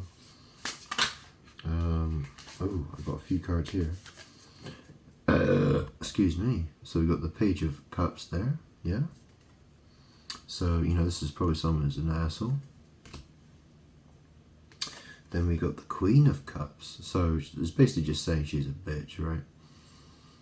She likes doing enemas and douching. She's a witch. Yeah. Probably. Unless... Well, yeah, it could be. And then there's the Five of Coins. These are people left out in the cold. They're rejected. Maybe they're abandoned people, or they're people outside of the church, right? Or maybe the people have been kicked. Maybe the bitch witch who's posing as a Queen of Cups is going to get chucked out. Okay. Or it could be sex slave. Yeah. Well, I've explained that shit. I've explained it all before, haven't I? If you haven't watched my old videos, well, you really aren't going to know what the hell I'm talking about. Okay, we've got the Four of Swords here. So this is lying down. Okay, so that's lying down, having a rest.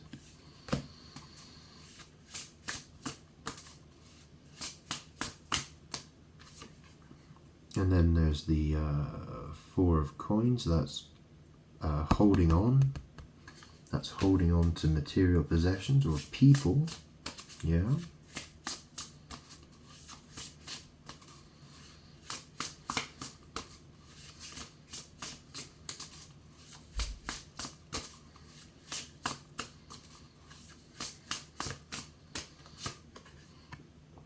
And then we have the Five of Swords, so there's conflict and defeat. There's been some sort of argument or battle or something, yeah.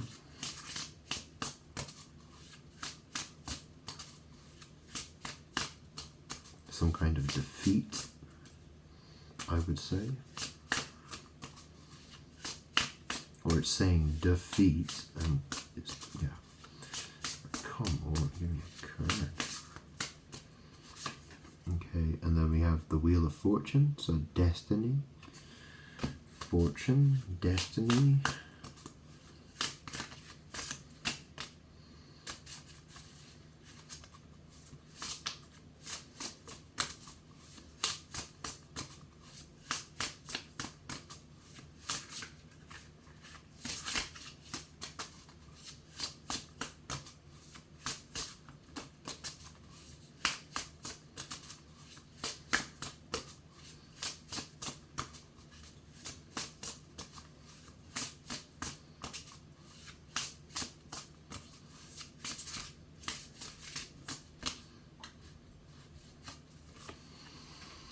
Okay, and then we got the Page of Wands, Justice, the Emperor,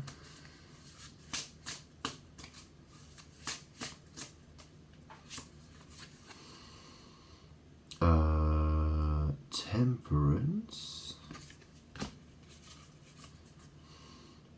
Death, of Wands, so that's some sort of chaos and destruction. That's a really cool looking card, isn't it? So you sit in front of his computer and and yeah, quite cool.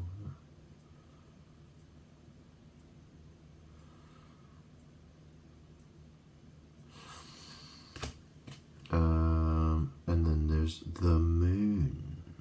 Okay, so there's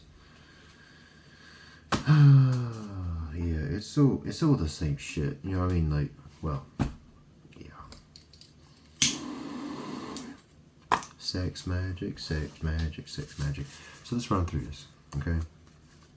So Queen of Swords, some woman or feminist or something, yeah. Unhappy, Five of Cups. She's unhappy that this happiness of, you know, Three of Wands, so this could be well, butt sex, yeah. With the Empress, Knight of Pentacles, Knight of Coins, so yeah, there's and then we got the Queen of Wands. So, you know, passionate, witchy, fiery woman, yeah. And then we got the Knight of Wands, yeah. Lots of passion, yeah. King of Swords, yeah. That belongs to me, God, yeah. Jesus, I'm the second coming of Jesus. I'm the hermit. Yeah, the guy sits at home all day looking at his computer screen. You know, I don't give a shit. I'm gonna do what I want. Thanks. The devil, yeah. We got the Nine of Coins. Three of Pentacles. Okay, we got the World. The World.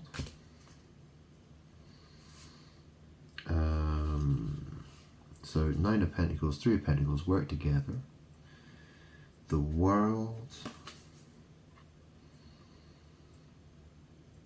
So, you know, what's that saying? Is it saying that the Nine of Pentacles are being devil? You know, that they're greedy, evil, and they're doing evil shit, and they're working together, and they need to stop that, or need to work together. I think, you know, really what, yeah, you know, so the devil, Nine of Pentacles, Three of Pentacles. Well, yeah, this is the thing. I'm trying to work with people. I mean, it could be read in like several different ways here. But, you know, Page of Swords. So are these stupid people, or is it talking about a web page? You know, so the World, and then the stupid people. There's a web page. There's King of Wands here, right? I mean, I know I'm the King of Wands, but, you know, the other guys, you know, who like to just wave their sticks around all the time, trying to screw as many women as possible, and apparently that can make some. Well, that's the thing. You know, I don't know. Do you know what I mean? Like, there's about 10 different stories in this. That's the problem. So the King of Wands, Seven of Pentacles, work, yeah. King of Cups. Okay. So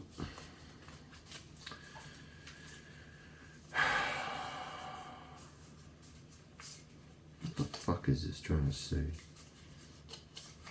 So the Fool, and then the Devil. Nine of Coins. Well, that could be that could be a trillion fucking people. Three of Coins. The World. Page of Swords. King of Wands. Well, either the King of Wands is a total fucking dumbass, or you know, he's got a web page, or there's a web page involved here. You know, something like that. Seven of Pentacles, someone's supposed to work. The King of Cups, Eight of Coins, that's dedication to craft. You know, I think that's witchcraft, really. Well, it's doing magic. Magic is what it really is. Yeah, the Tower. So that's what I do, right? I'm the person who I expect to be listening to me. Yeah. What do you see when I look on my Facebook page? Do you even look at it? I've been posting shit on there for you to look at for the last fucking 20 gazillion fucking years. So I hope you fucking watch something on it. Yeah, so Six of Swords, moving on. Wow, this shit gets really irritating after a while. Judgment. Yeah, so we're moving toward judgment. Judgment Day or awakening. You know, you've got these Page of Cups arseholes. Yeah, who are looking for trouble. Oh yeah, and here's the Queen of Cups. Okay, so the Queen of Cups, she's a page, so it's Page of Cups, Queen of Cups. So that probably means she's a total bitch and a witch. Okay, so 5 of Coins. So, you know, yeah.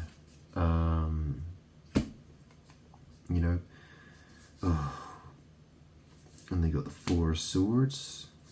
Okay, this is about lying down in a bed.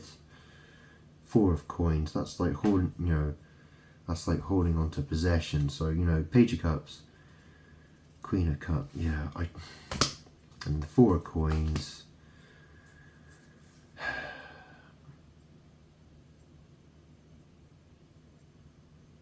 5 of Swords is this defeat.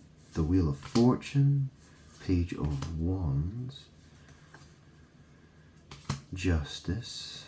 The Emperor. Temperance. Death. 5 of Wands. The Moon. Yeah. I mean, I was looking for a message, not an entire tarot deck here, but yeah, maybe I should have just stopped after about 10 cards, because yeah, I think I just put too many cards into this reading. Yeah, because that's the thing, because there's a recurring problem that's not getting sorted. Okay, so, you know, it's probably giving me a message. And because I just kept shuffling and shuffling, it's giving me a recurring, repeated fucking message that never fucking ends.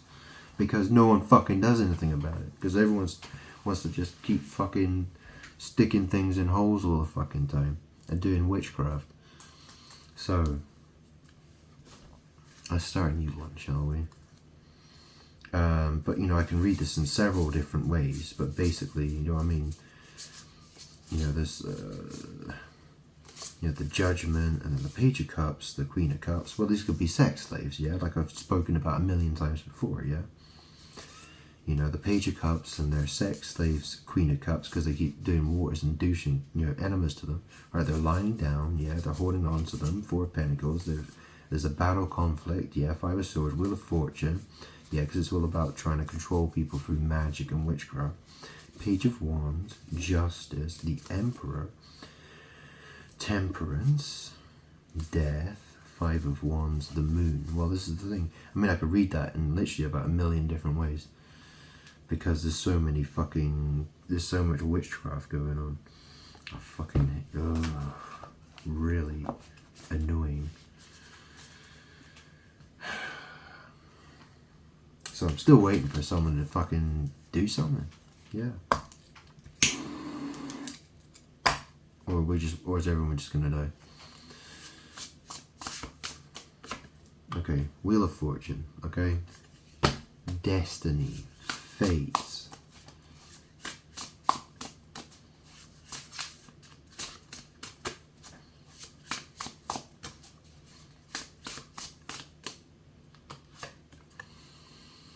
Okay, we got 3 of Cups. So these are people, this is a social event, or it's talking about enemies and douching.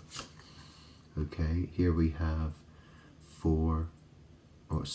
6 of Coins. So that's giving and receiving, sharing.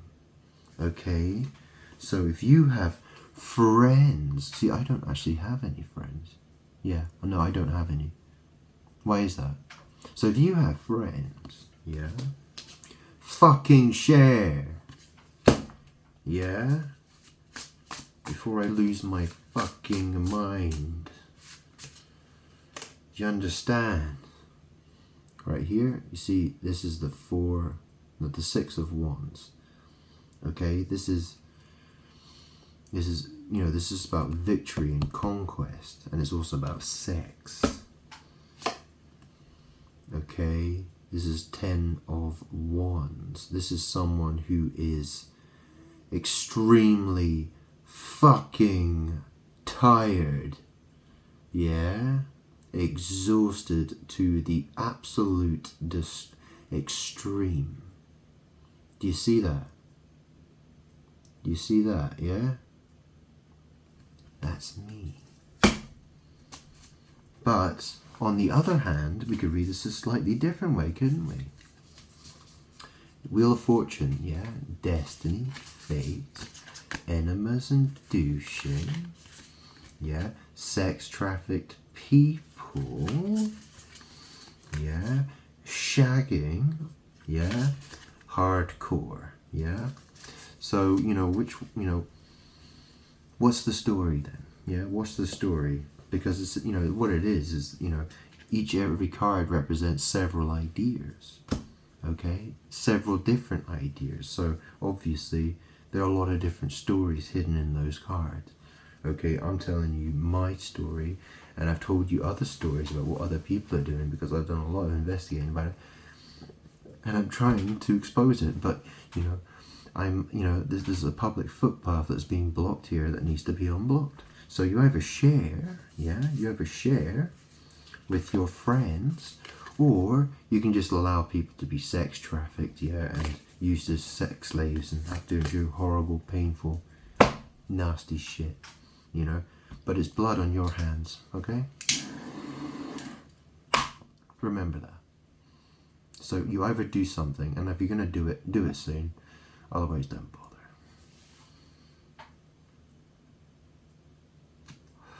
Because I'm really tired of waiting, okay? I really am.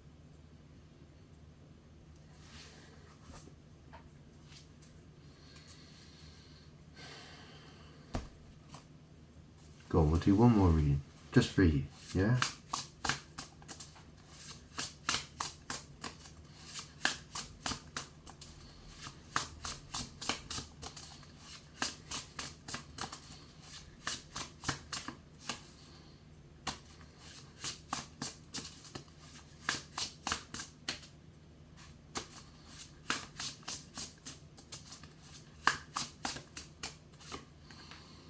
Okay, what we got there? Ace of Cups. So this is new feelings, or it's enemas and douching? Yeah, enemas and douching. Didn't I mention something about that? Yeah, enemas and douching. Yeah, you might need to be doing that. If I told you to do it, do it.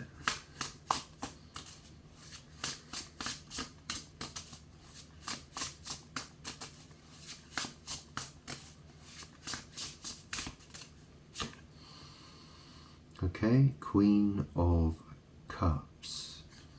So this is talking about Ace of Cups, Queen of Cups. Okay, so these are women who are doing enemas and douching. Yeah, very likely. They're doing witchcraft. Okay, 7 of Pentacles, 7 of Coins. So that's work.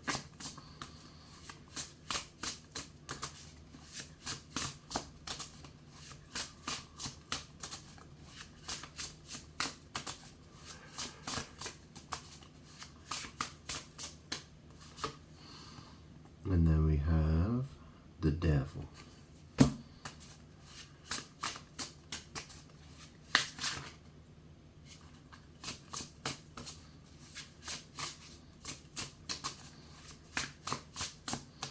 I mean, you can literally read that as, Ace of Cups. Yeah, so enemas and douching. Queen of Cups. Or Queen of enemas and douching, yeah. The works of the devil. Yeah. Mr. Capricorn. Yeah.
Ten of Cups.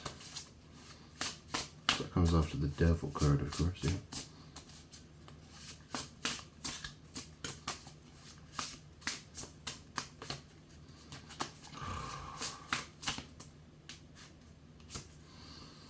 And then we have the Ace of Coins.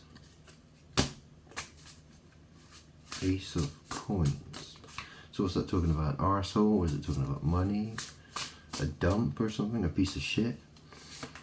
I don't know. Could be any of those. And then we have the King of Cups. So, the Devil, 10 of Cups. Ace of Pentacles.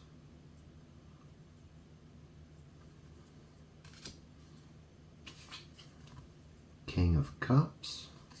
What the fuck does that mean?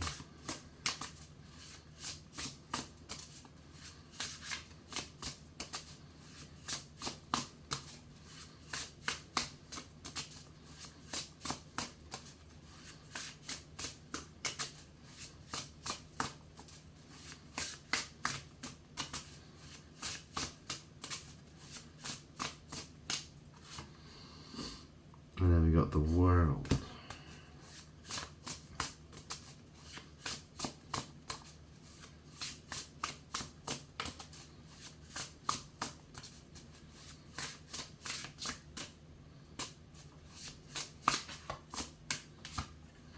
And then we have the Eight of Wands. Yeah, Eight of Wands, moving quickly towards the Moon. So that could be confusion, fear,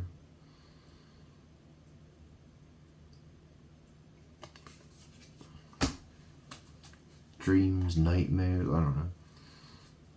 Could be a whole bunch of things. I could be talking about the arse.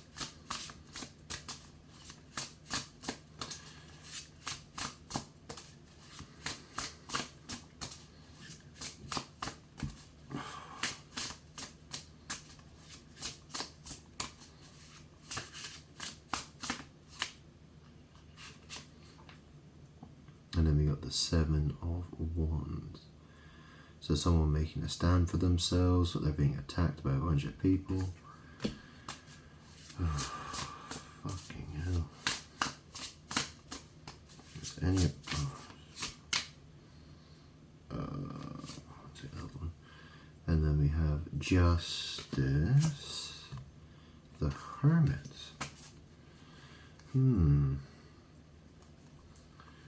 Okay, well.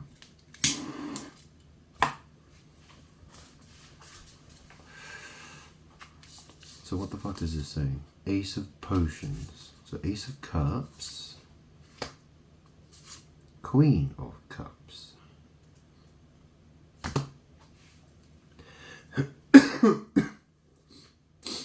So that could be new feelings, new romance. Queen of Cups. Yeah. Seven of Pentacles, so work. It's work, it's harvest, it's labor. Yeah, I'm not talking about the Labour Party. The Devil, okay. So Ace of Cups, new feelings, new romance maybe. Queen of Cups. Seven of Pentacles, so new feelings, Queen of Cups, Seven of Pentacles, works. The Devil, 10 of Cups, happiness, a lot of storybook ending happiness. Ace of Pentacles, Ace of Pentacles, so this could be a butthole, yeah? So maybe the Queen of Cups butthole belongs to King of Potions, or the King of Cups, yeah? King of Cups. The World is moving quickly towards something. Eight of Wands. The Moon. So confusion, fear. 7 of Wands. So, you know, being attacked. You know, there's this someone making a stand. Justice. The Hermits. So this is about, you know, so Ace of Cups, Queen of Cups, 7 of Pentacles, the Devil, 10 of Cups, Ace of Pentacles, King of Cups. So this is, yeah. So that's the thing, yeah. I want what I want. I told you at the beginning of this video what I need, yeah. The world is moving towards standing up for me, yeah. That's what people have to do. They have to stand up for my rights, what I deserve.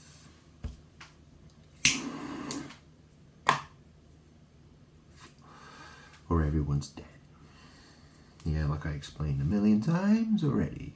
Yeah, I've been saying that for a long time.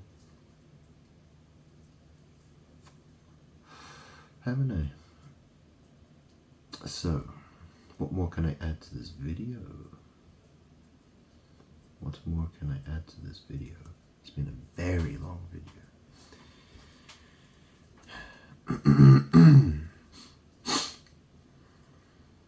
Yeah.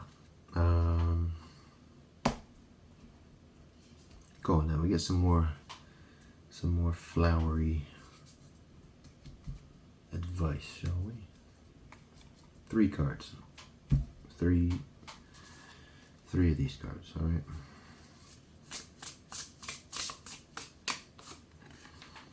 Okay, so we go whatever that is. Number 47.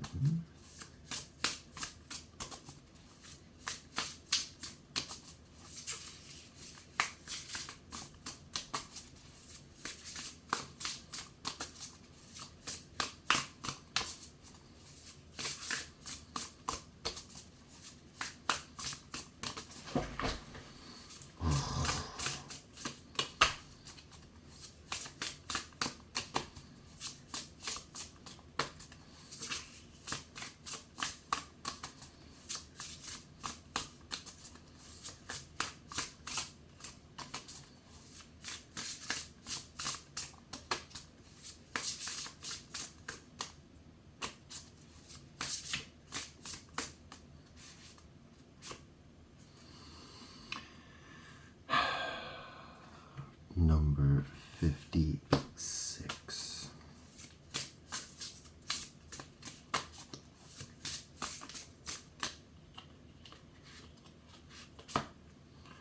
And number 22. Okay, what's that then? I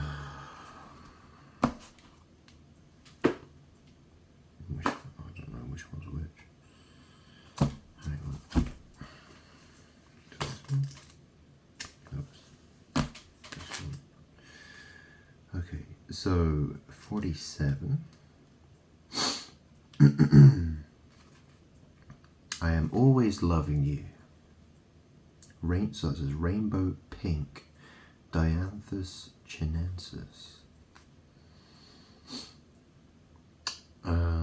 So it's like a, yeah, it's a medicinal plant. Yeah, so it says I am always loving you.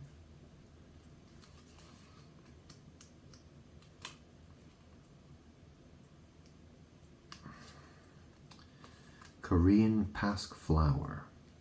I am lost in sad memories. I am lost in sad memories.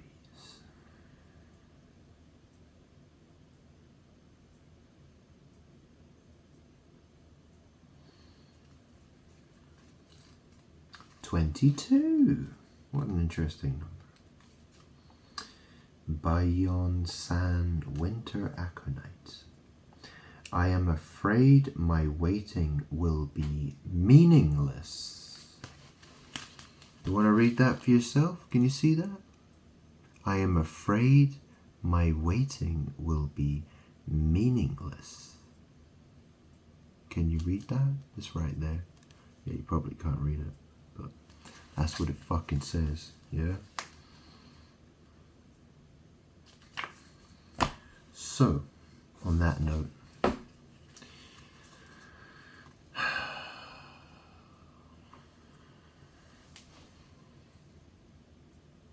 yeah.